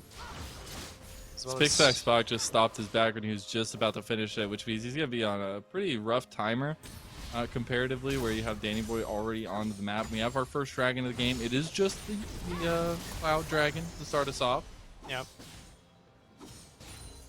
I'm not too worried about the delayed timer as it was, just because Zhao is looking to prioritize. I thought maybe with the top priority they had in bot lane, Texas State would look for a dragon, Sure. but it actually looks like they're going to get aggressed on by Groovy, who hooking up a storm on Isle of Ban, but those kids, it's not an auto attack champion. You're as Moonglade, you're just trying to use as much as you can to get the ability damage off. And yes, you can auto attack. They're few and far between. You can see that Isle of Ban only got 2 of those stacks put on. Yeah, but also look at these summoners that are now exhausted on the side of Texas. The fact Very that true. Groovy got out alive is amazing in its own right. He too also had to use a lot of his summoner spells to disengage. That's that whole. This is the whole discussion that it is with Bungo. Seeing that evasion with the sphere form, Bungo is not comfortable on this champion. He used it as an evade tool, and if you mind game with Bungo again, I think he's done.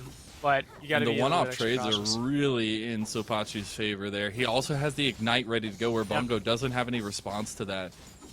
Very difficult to deal with, but it will be a little while until we see that go down. Sopachi backing and actually not completing the back as both junglers prepping up this top side of the map. Yep, taking this one, no worries. Grab it up, but being in a little bit of a pinch. Will be spotted We'll out try and here. force Sopachi, he needs to play up so that Spixpack can get out, and will do just that. Do it fine and dandy. He'll disengage, loop back around, take his Gromp, and then say, all right, well, let's check this mid lane. I saw that ping coming in from Groovy, showing that he is ready to try and look for this dragon, or at least get some vision on it at the very least, so that they can prepare to keep eyes on where Danny Boy might be setting his sights on. So Sopachi just really wants to back. he does. Hasn't been able to yet. But that also means that he's going to be forced to utilize that TP if he doesn't want to lose that wave too heavily, and then Bungo will be on a TP advantage. Yeah, and this is where I'd say Spixpack He's gonna save it. held. Oh, maybe not. I think he's waiting to see. Okay, I'm gonna say if he was waiting to see if Bungo was gonna stay around a little bit longer, but instead, just the motions that currently Kansas is providing.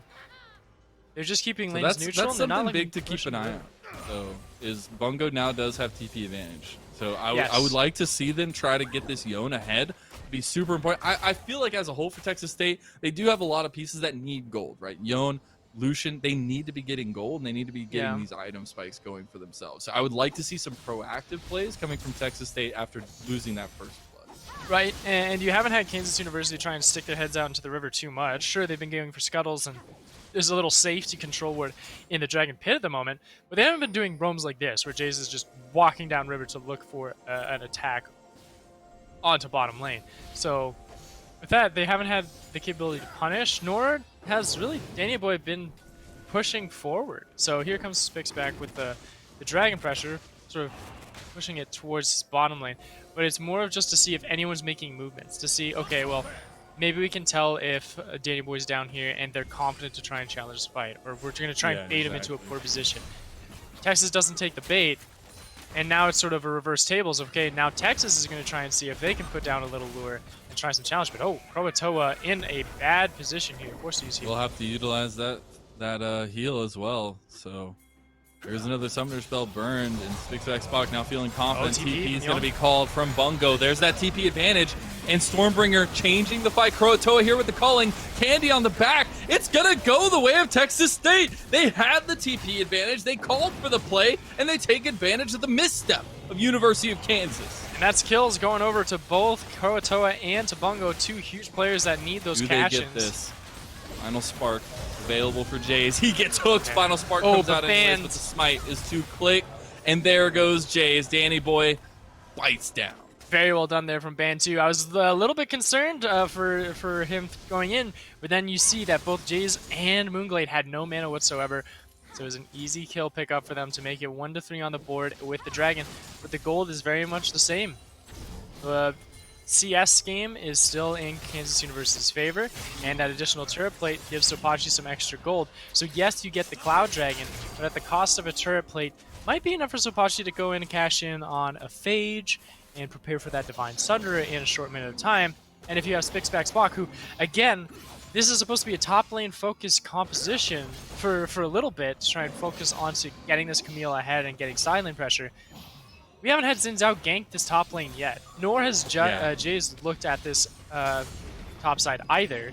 Though Rift Herald is going to be the next neutral objective that's on the board that both these teams will be eyeing for, and it is Groovy that's going to be the first to call for the supports to roam out. And I do wonder how quickly we see the movement from University of Kansas onto that Rift Herald. It has been quick in past games. It looks like they're already getting ready for it here. As you were mentioning, Groovy is already there. Though Danny Boy is towards this top side doing the red. Might want to check the Rift Heralds there or go for the continued clear, as you do have Jays moving here as well. It's like no motions are coming out from Texas outside of that roam that you mentioned by Band to challenge this Herald, so this Herald will break. And now you have a tool here in the hands of Kansas University to look at this top side of the map. Now they just need to make sure that they have the manpower and that there is a lack of resources available for Texas to try and counteract this. And unfortunately, the resources are there. Texas has the TP from Candy and has the capability to detach and look for this challenge. It is up to the motions. Here waiting in the bush as well. They're just going to go for it under tower. TP is called. This has been the play every time. Stormbringer out. Spock dies. Yes, they trade one, but it's not enough to get away from it. Candy is going to clean house. That's 2 kills for the Ahri. And this is the fact that they didn't check all of their boxes before they hit the go button. They didn't look for where Danny Boy was to see if he could come in for the counter engagement. They knew that the Candy had the TP, but the information either wasn't relayed or they were okay with that coming into play. And because Bungo is able to at least get off his final cut there for his ultimate, for Fate Sealed, he is able to condense everyone into a kill zone for Danny Boy to just dogpile right on top of him with the Storm God. And boom, they get some kills back, 2-6 in their favor. Immense gold going over to them with a victorious dive. Or a failed dive. It's not only the mechanics, it's the macro play. They have been keeping eyes on the teleports used by University of Kansas. They've been holding theirs. That's 2 TP plays now that we've seen in a row from Texas State that has duped University of Kansas. Very true. And even with all of that, 2 kills to 6. The gold is still almost dead even. 1,000 gold is the disparity. A lot of that is onto Candy and onto Bungo, who themselves could really take this game over and cause some ruckus amongst the leaves. As a matter of fact, the 600, 700 gold efficiency here, Jays is in favor. But again, it's some gold there onto pretty much sparse between everybody. Though that shutdown gold is onto Candy, which could be a little bit of concern. Yes, you're down economically, but with the shutdown gold that you have with the 2 kills, you don't want to be putting yourself out into danger. So Pachi here looking for some fighting. Oh my god. That Divine Sunder hurts. That did so much damage. Okay. Just leave, Bungo. Leave. Yeah, at this point, the Bungo is dead if he stays. No matter what. However, Groovy and Moonblade, they might not be dead here. They might be able to, like, okay, now I see Danny Boy. Okay, they are dead, but could they get out with a man advantage? Could they trade 1-for-1? Rift Herald was used top, Bungo got out, but now the fight in bot. Moonblade is already dead, and here's the dive, nicely executed so far. At least well Groovy dies to Croatoa, and nicely done. First tower does fall, University of Kansas, but kills still piling up in Texas State's corner. And Jays is just sitting in mid lane, accruing up that gold. 40 CS lead in the Lux, and has 3 turret plates to boot. They get this top tier as well. Bungo might just die here if they stay. Yeah, dead. He's just dead. He might get out now, but he has to go back. They're just going to bait it out. Candy is here, and enough reinforcements there. Going to get Bungo out. But Dragon's up in 4 seconds. Where are the members here to try and challenge this? I see Moonglade teleported to mid lane. They might just forfeit this Dragon over. Yep, because it's going to take a while for them to get there. They'll just give it up, and then I'd say look to mid. Look to mid turret, break that open. Don't worry about this. Just make sure that you have the vision controlled up, and then pressure this turret here in mid lane so you can get some additional pinch moves. Another Ocean Soul, my goodness. What is that, we just lucky? 4 for 6? Yeah, 4 for 6. Isn't it? Again, I'm gonna highlight the fact that I'm not good with memory and numbers, so I'm just gonna opt out of that one. Maybe we can get production to tell us how many we. Pretty sure it was 4 for 6. It will be full resets looking like coming out from University of Kansas after that. Oh my. Very true. As we'll be looking towards 15 minutes in with those turrets down in the top side of the map. You gotta... I'm not too sure if that is 100% worth just yet. Is it a lot of gold? Yeah, it's 500 local gold to Spixbaxbog and Zopachi. So they are now in a decent spot where, hey, they have a good amount of gold in themselves. However, it is a very shallow lane for Bungo Balls to defend, and it's a very deep lane for Zopachi to try and invest in. Yeah. So could there be room for scaling potential and sort of like a weak investment lane for Texas? Yes, but it is all a matter of if and sort of how Kansas and Texas sort of apply themselves throughout the rest of the map, because a lot of it is currently in mid lane right now. We're trying to see if we can break this map open in favor of one of the other teams. That movement from Texas State is gonna end up in their favor here so far. TP behind Jays as Bungo has shown up. Now he's getting a TP of his own. They're committing to this fight. Jays connects it. Final spark out, and now Zopachi's here. Is he going to die after the fate sealed? No, he's still alive. He can reactivate for the damage count. And there you go. Zopachi finally gets it. Now the fight's continuing, and Stormbringer comes away. And now it's just Texas State again doing what they've done every game since game number 2 and picking apart University of Kansas. And not only that, it's also Kansas University is just struggling to make one-for-one trades valuable. Yes, they're getting kills, and yes, they're finding this catch onto Bungo, but it's causing too many resources to be exhausted. It's just... So Pachi and Jays, they immediately drop to almost 0 health within trying to fight a 2v1 against Bungo. And then from there, it's just easy pickings for Candy and Croatoa to just take out the rest of the team, because the 2 damage dealers are busy trying to fight one Yone, and that's it.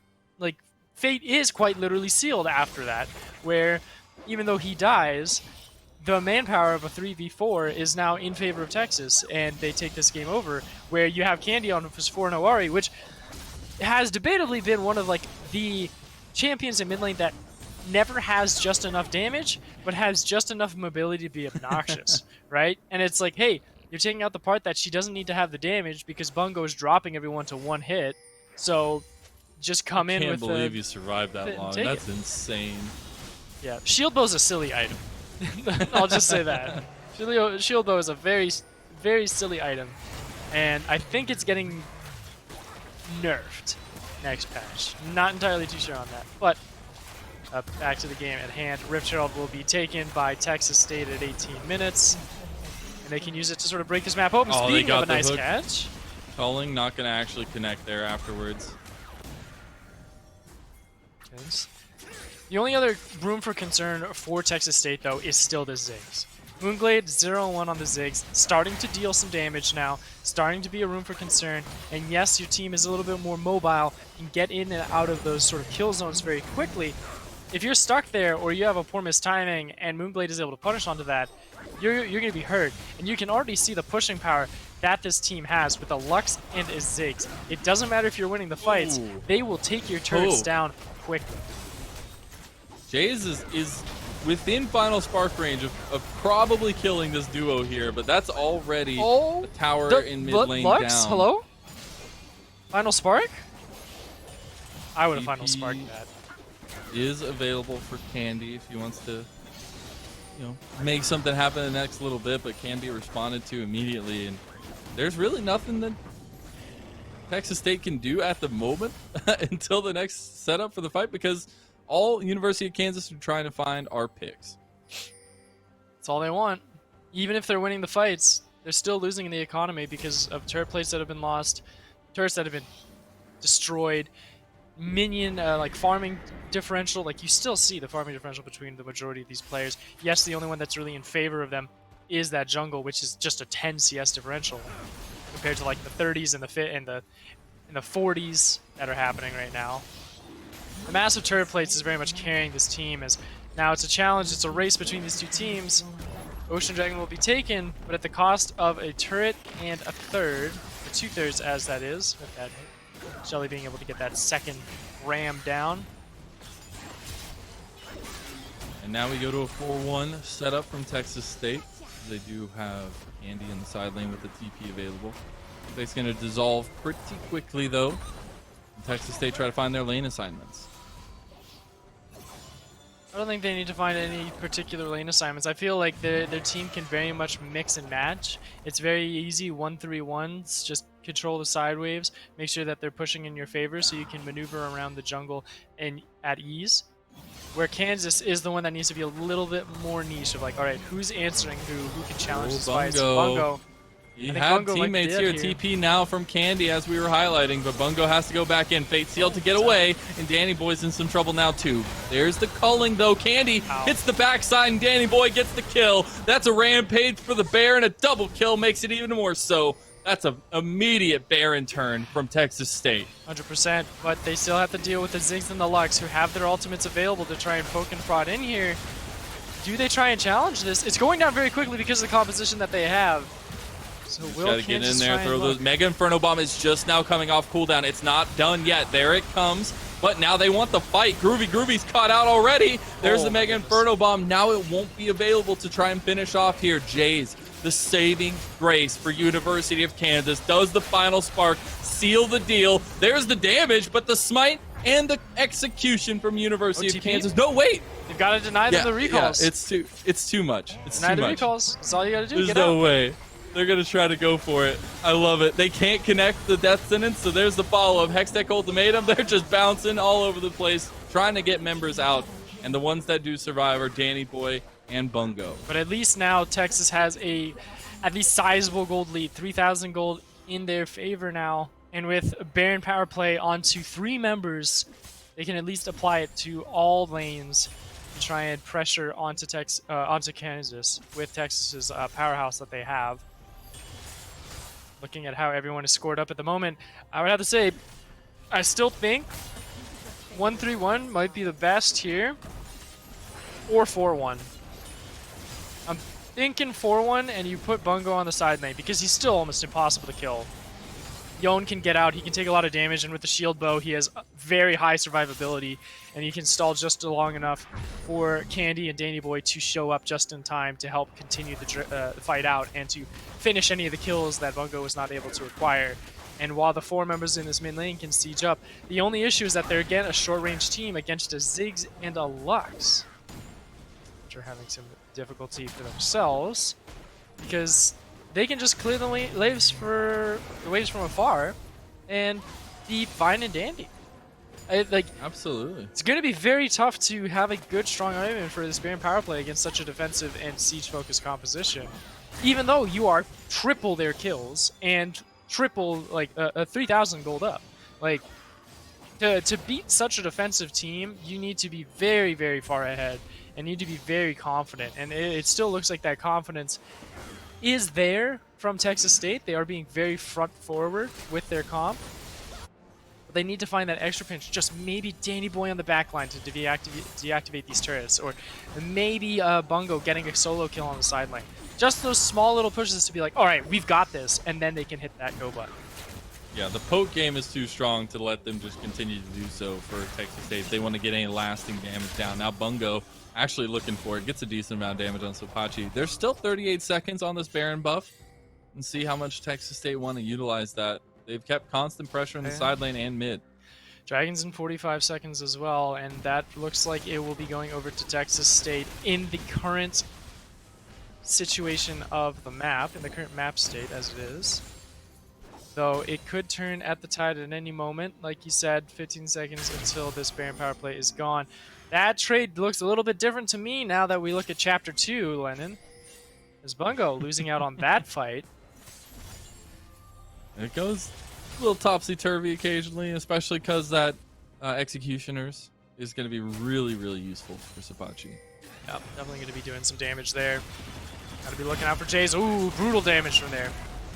Was almost Krotoa getting caught out though. Mega Inferno Bomb, make sure the damage sticks. Bungo 1v1 against Sapachi. Just has to wait this out for Sapachi. He Oh does my about half his health of damage. Fate Sealed not going to connect. There's the Hextech Ultimatum. This is a tight 1v1. Who's going to come away? Bongo gets the kill and comes away with a solo bolo. Now we're in front of the Dragon Pit, but it's University of Kansas. We're in the driver's seat in this one.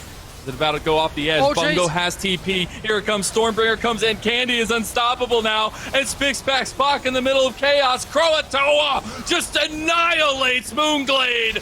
And that's an ace. That's an ace for literally nothing. And Texas State kick University of Kansas out the car.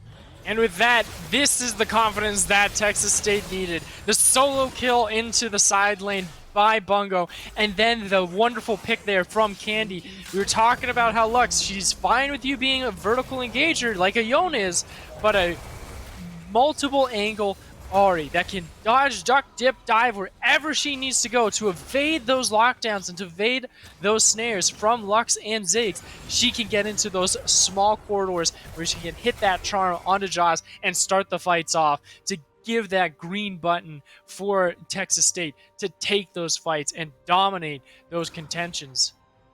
And from here on, Kansas, they've been staying in this game due to the defense and the stability of their composition. But at this point, they are no longer on balance. They are on the back foot, 6,000 gold down, side lane out of control, 4v4, losing to the wayside.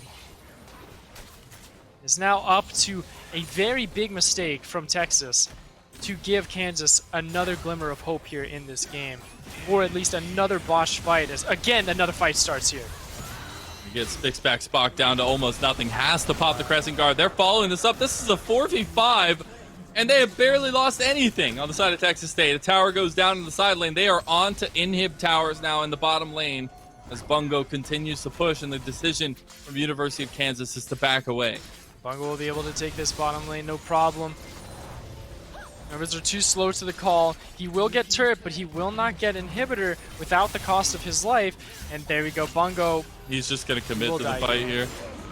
Bungo is eventually going to die. Fate Seal comes away, tries to do as much damage as he can, but this goes down. A bounty will be handed over eventually. Maybe. That healing is insane, but the shutdown goes to Sopachi.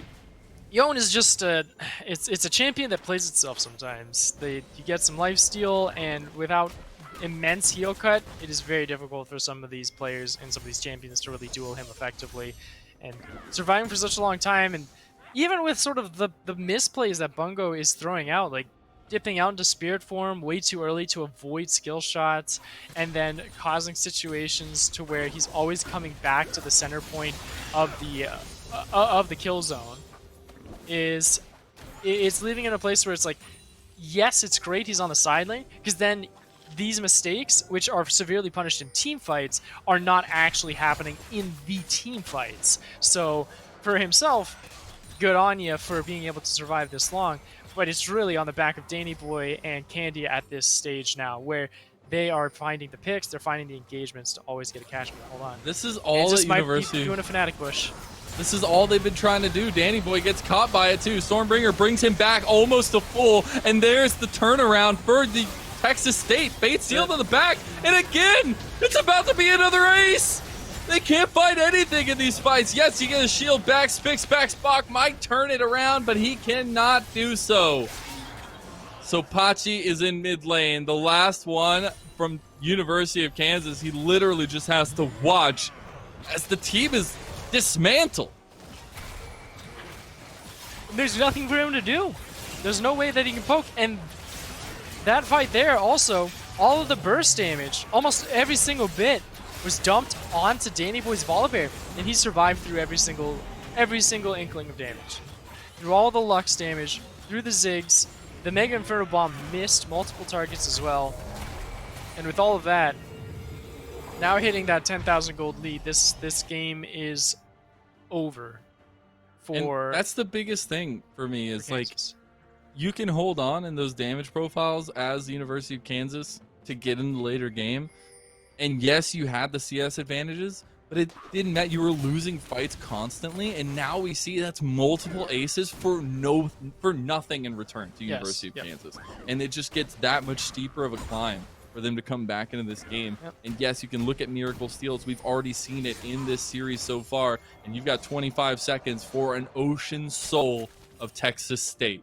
And the more I look at how the series went out, the more I see that University of Kansas, their game 1 performance was very much a fumble by Texas State. It seemed that for some reason they were not ready for that Twisted Fate and Camille combo. They did not have the answers for it with their draft. Now that they are in places where they are comfortable with their picks and that they have the priority that they want out of their composition, that is where this real power of Texas State is coming into play as we have this final fight for the soul. There's the soul already gone. The fight's already gone. They have TP on the backside, but now you're just getting a back channel by Spock. That's not the way you want to go down. And that's very unfortunate for the University of Kansas. At this stage, I'd say just grab this top lane wave right here and call it good. Ooh. Nope. Bungo gets away with the shield bow Shield activation bow's there. Shield bow's great. Jace. He was waiting. Bungo, stop it! See? Giving me a heart attack over here with those spirit forms, but nonetheless.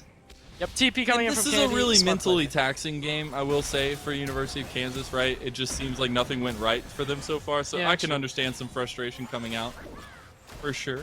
But it is going to be the final touches here for Texas State as they push in all 3 lanes, look for all 3 inhibs, put the nail in the coffin on University of Kansas. That super minions will be flooding in shortly, but I don't think that any super minions are going to be at the victory screen. And this is the final fight, the final showdown. Texas State looking to close this one out. The Winions are strong. The final spark comes away, but it's the final death rattle of the University of Kansas. Big Fate Seal's going to make sure that is sealed in. Spock, one of the only damage dealers left, but it's the Nexus focus. It's Texas State moving on to the semifinals. And a dominant performance at that. And I guess it goes to show, yeah, Kansas, very big fluke on that game 1. Texas State was just not prepared for the composition. They drafted a little bit awkwardly. And once we actually got into the series where Texas State sort of slapped themselves silly and said, all right, let's wake up, let's focus up. And that is really when it turned the game on its head. Kansas got absolutely rocked in this 3rd game, and this is going to show how dominant Texas State University is in these quarterfinals. It was like that in game 2 too, though. Like Texas State manhandled them in game number 2. Yeah, and that's what the craziness, and that's also why I just love Collegiate League of Legends, because you have moments like these. And it was through multiple members, right? In game 2, it was very much on to Bongo with the Akali getting the right catches, getting into that backline instantaneously. Bongo. And shutting people down. Yeah, well, like bingo bongo, like bang the bingo, bongo bongo. Yeah, That's bingo bongo bongo, first. and being able to like get those successful like catches onto the backline. But then in game 3, it was Candy and it was Danny Boy who were able to find those pinches as well. Also, we have to give a shout out as well to Kroatoa, who also on Twitch one of really the well main in game 2. highlighters that we put on, or one of the main highlights we put at the beginning of the day too. Yeah, this is Kroatoa, who also did a phenomenal job as well. Didn't get the comfort picks that he wanted, except for the Twitch in game 2, which he was able to bring back. So it was something that they were able to get a lot of the comfort picks that they wanted, and then that comfortability and at least the team camaraderie, they were able to work together and get through. Was it as efficient as I would want it? Not really. We've had these teams for some reason who have struggled in the early game that are still able to make it out on top and find those catches and get those punishes. But it was kind of both ways this time around. The University of Kansas would set up conditions to win and victory points to achieve in their draft, and they wouldn't really enact upon them in an efficient manner. Where Texas State was sort of on that same foot through game 1. But then game 2, they were figuring that out. They're like, okay, these are the conditions we need to meet. These are the cons that we have to acquire. And then once that hit, after they're like, all right, we got dragons, check. And now we need to look for some winning lane conditions. That's when game 3 really took over by storm. And it's like, all right, yeah, sure.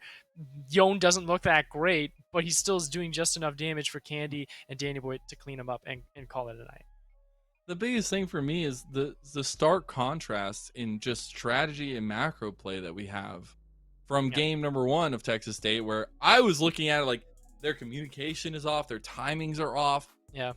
It looked really rough in game number 1, but the decision making, the target calling in 2 and 3, it was next level. I mean, that was some of the best that we've seen all season long in the entirety of NACE Starleague. So I'm very, very excited and also curious to hear a little bit more of the background of Texas State University and especially that comeback. I mean, it was a little mini reverse sweep tonight.